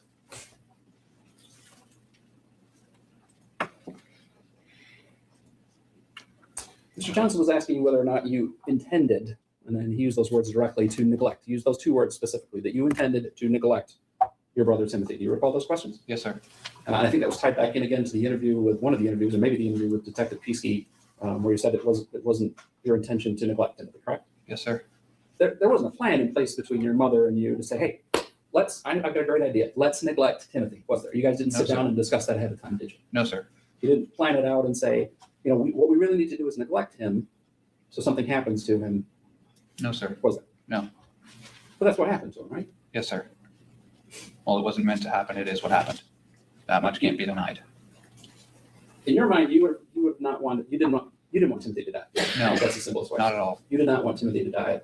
And did you believe that what your mother had told you about, this is all an act and this is all faking? Yes, sir. And you hadn't had any training, hadn't tried to raise a child, hadn't been responsible for a child's medical care, any of those things, did you? Not at all. Those were left to the woman who graduated second in her class in law school and passed the bar at 182 and understood her need for service animals for her medical issues. That was her responsibility, wasn't it? Yes, sir. And I trusted her judgment. But at one point you were so concerned so as to send a picture of your brother because of his condition to her, right? Yes, sir. And after that, her response was given bread and then maybe some peanut butter, correct? Yes, sir. You have no reason to believe that she didn't see that photograph, did you? No. And you, looking at Timothy at that moment in time, thought, he is too thin. Yes, sir. We have got to feed him something, Mom. What do you think? And her response is give him some bread and then give him some bread with peanut butter. Right? Yes, sir. From that moment forward, did you continue with the hot sauce punishments on the bread though for him? Yes, sir. At whose direction? Yes. Whose direction? Oh, Shanda, my apologies. Mr.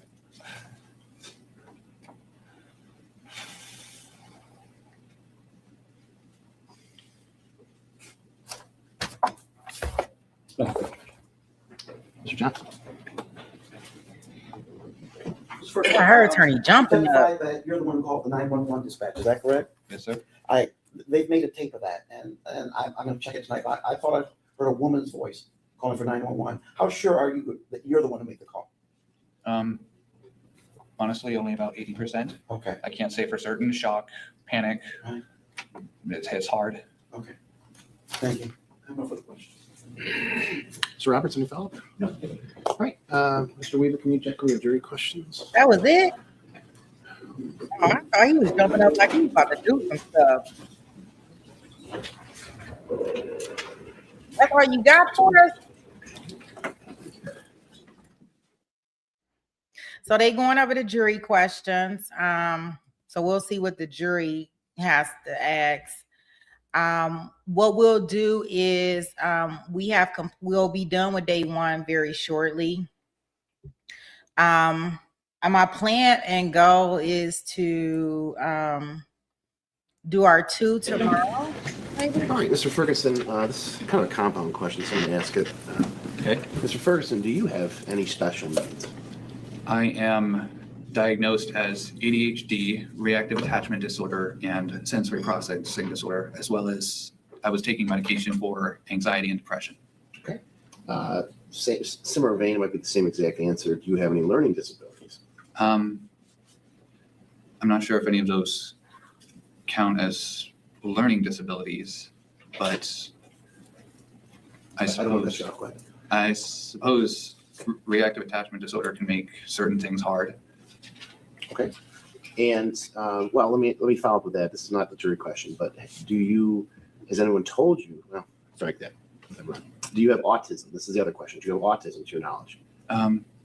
Not to my knowledge, not that I've been diagnosed with. And do you have any other emotional issues that you're aware of?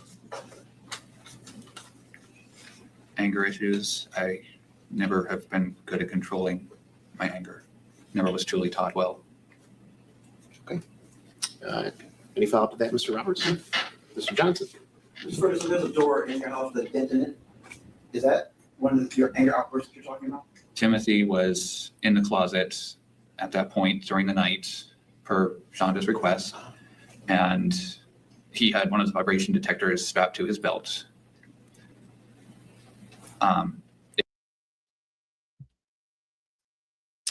Dude. I don't know why I cut it off like that. That sucks. Let me see if they allow me to, if I could see if I could find the rest of it the way they had these days going. Let me do this. And let me see, guys, because I had everything like in a little playlist for us so we could go through it. Wait a minute.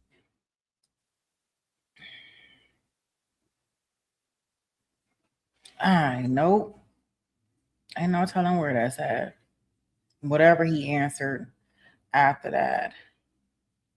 Because that's all I got for, because I know that's all of day one after he gets off the stand.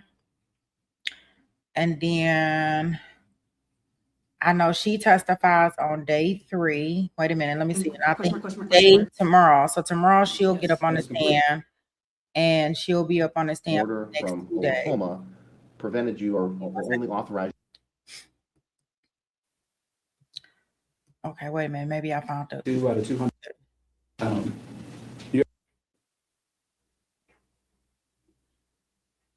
Oh. Jury question, but has anyone told you? Well, strike that. Like, yeah. Anger house that's dent in it. Is that one of your anger outbursts that you're talking about? Timothy was. I think they all end like that, but I'll show y'all.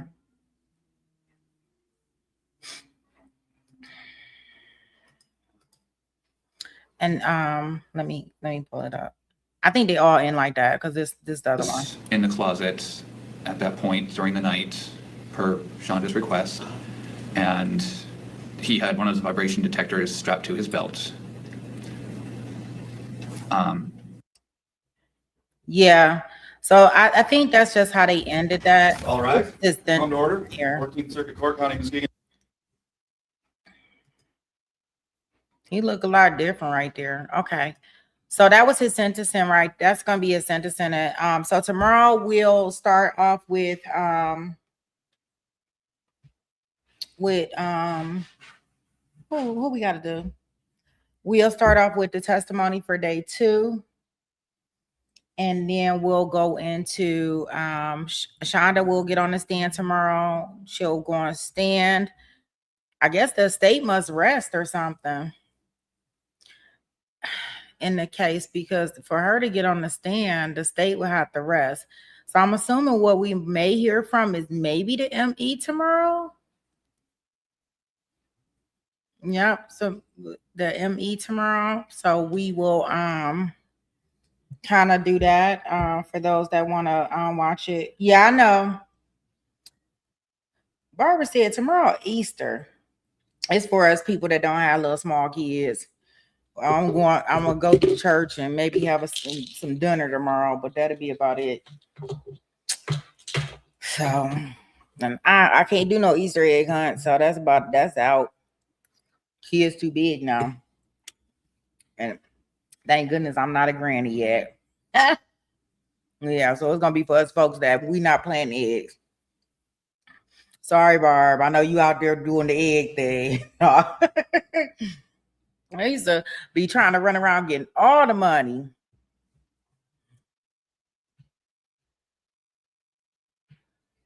You say this inside to keep it in the fridge.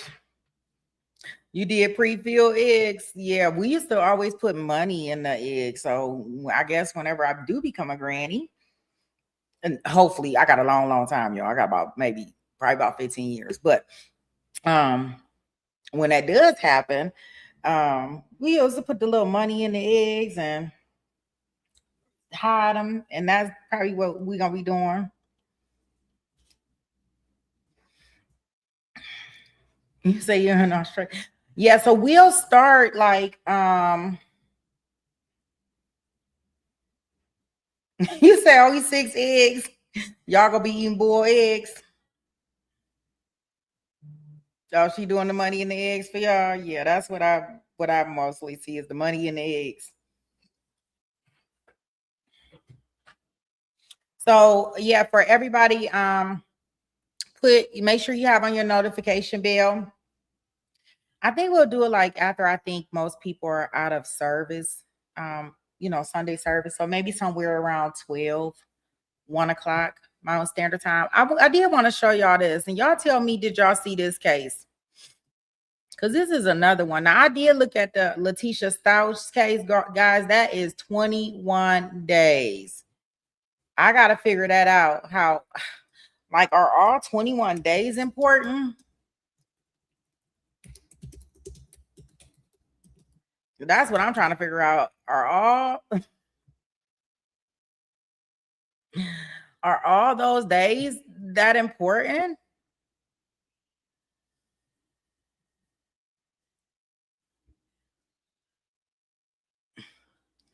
Absolutely, just Sharon Rock. Hey, Barbara. Would you say to allow her a new trial? Now, they haven't allowed her a new trial yet. They just trying to see. And we're just going back and rewatching the first trial to see, like, what the hell is what is she even talking about? Like, what did they not do? I wanted to see, how many of y'all, put a 1 in the chat if y'all seen this trial?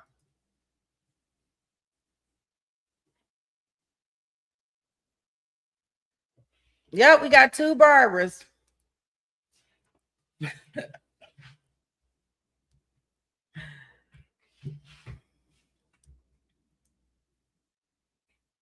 Four. I didn't say a 4. I said put a 1 in the chat if you seen this case. I heard they accent. I did see this case. So just so everybody know, I did watch this one. And oh man.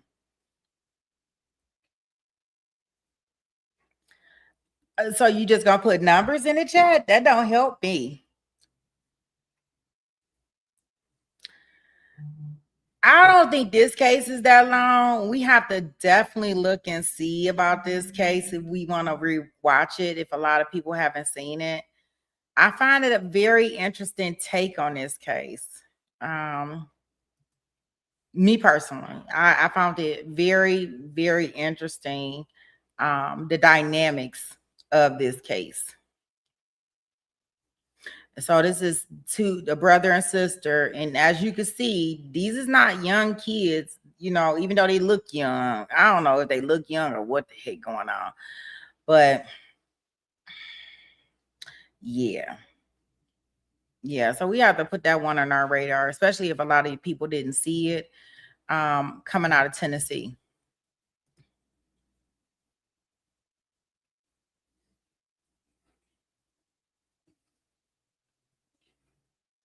Yeah, add Billy to our world clock. It's like Sunday morning there, right, Billy? Like, is it Sunday morning already?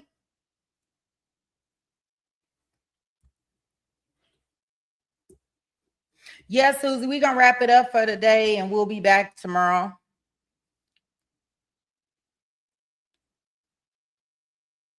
Just for the people, people that don't have the little kids. Oh, really?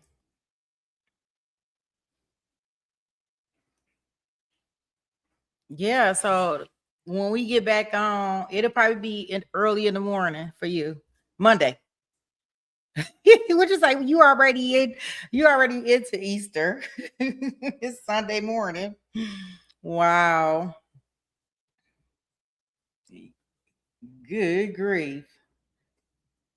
I'm tell you, that remind me of like a OnlyFans. He in Singapore. Yeah, he may be into Sunday too. I don't know. I can't keep up at all.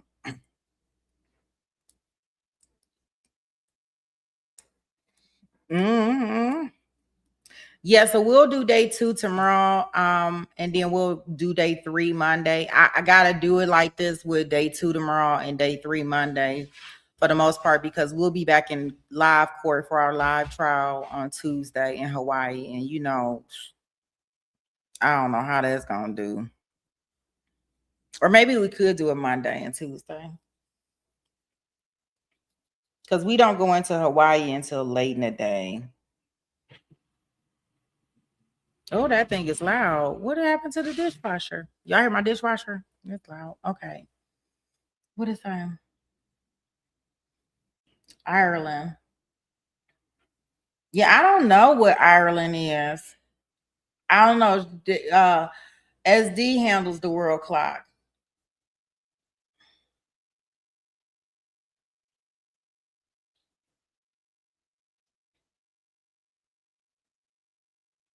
Yeah, we don't go into Tuesday. We'll do closing arguments, and the doctor who decided that he wanted to try to push his wife off the cliff, and she survived.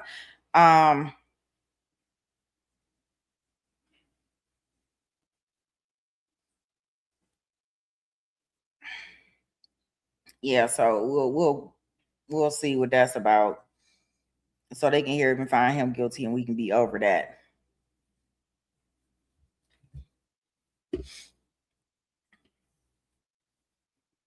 And that's what I want to do with that one.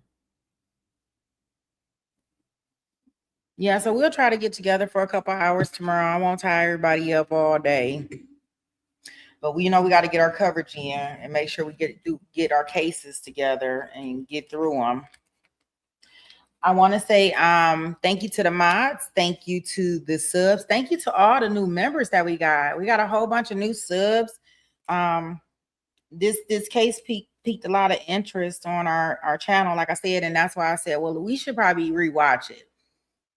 Because a lot of people was asking that question, like, why does she want why does she want to appeal this? What is going to be different? Why are we doing this? And we know it's from ineffective counsel. So let's see what this counsel is talking about and why we're here. It's the craziest thing.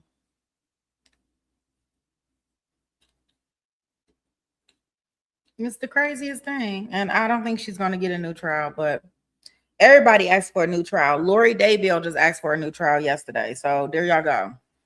She wants a new trial in Utah. She said, or wherever she at, Utah, where's she at? She said she need a new trial too.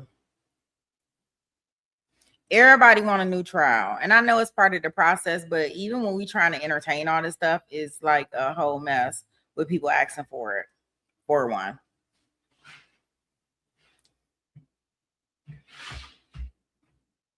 Yeah, Lori wants a new trial too. She in Idaho? Yeah, she want a new trial too. Like shit. Everybody want a new trial. Well, guys, I definitely appreciate you. If you're on the replay team, don't forget to drop a note, a message. Y'all know I do read them, and I do try to reply back to everybody that does put a message in when they're watching the replay. And like I said, we'll be back in here tomorrow. Oh, Sarah, she can't even keep her attorney together. I ain't thinking about Sarah. Sarah can't, she done went through like 14 attorneys. She ain't gonna never get her appeal done or whatever she got to do, because she can't keep an attorney. Okay, guys, here's our outro song. You guys have a wonderful Easter if I do not see you tomorrow. And if not, I'll see you in these YouTube streets in some shape, way, form, or fashion.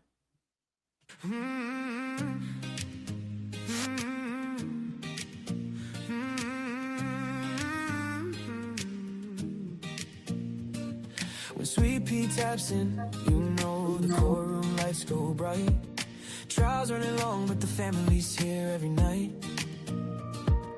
Mars on patrol, chatter showing out. This little YouTube corner's what community's about. Therapist you know, steady holding down the floor. Behind the scenes magician, keeping peace like never before. A banner king, a rule keeper too. Every channel dreams of a mind like you. Jason walks in and the ladies lose control. Down to earth king with the warmest soul. Film freaks, kindness, man, it's always on display. Fair and sweet and cheering folks along the way.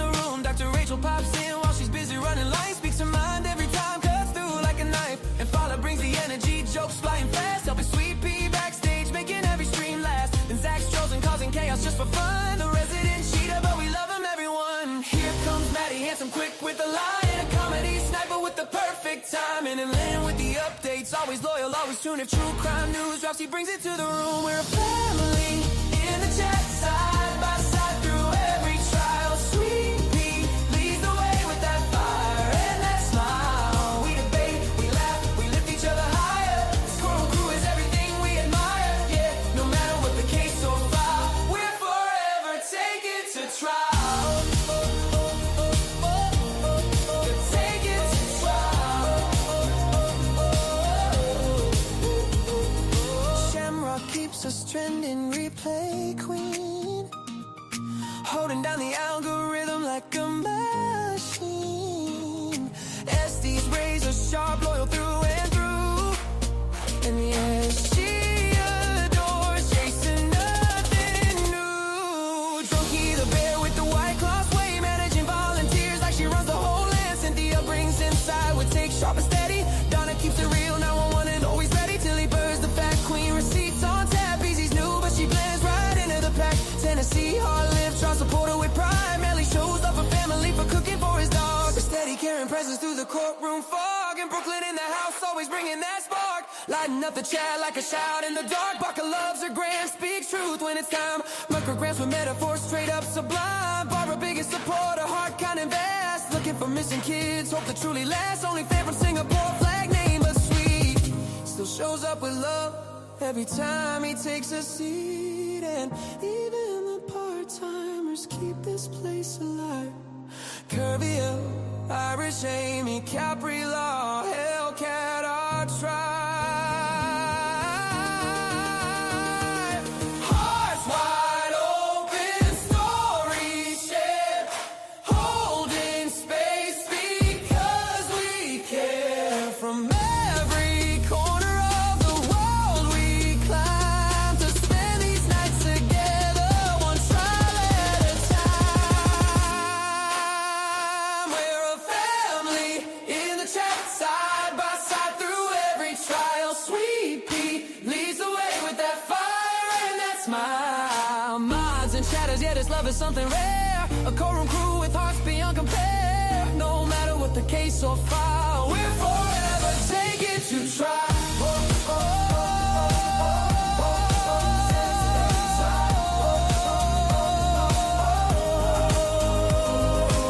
To sweet pea in the mouth and the chat we adore. This isn't just a channel, it's a family. And we couldn't ask for more. All right, crew. Have a wonderful Easter, and I will see you guys tomorrow. All right, Sweet Pea Gang. We're out.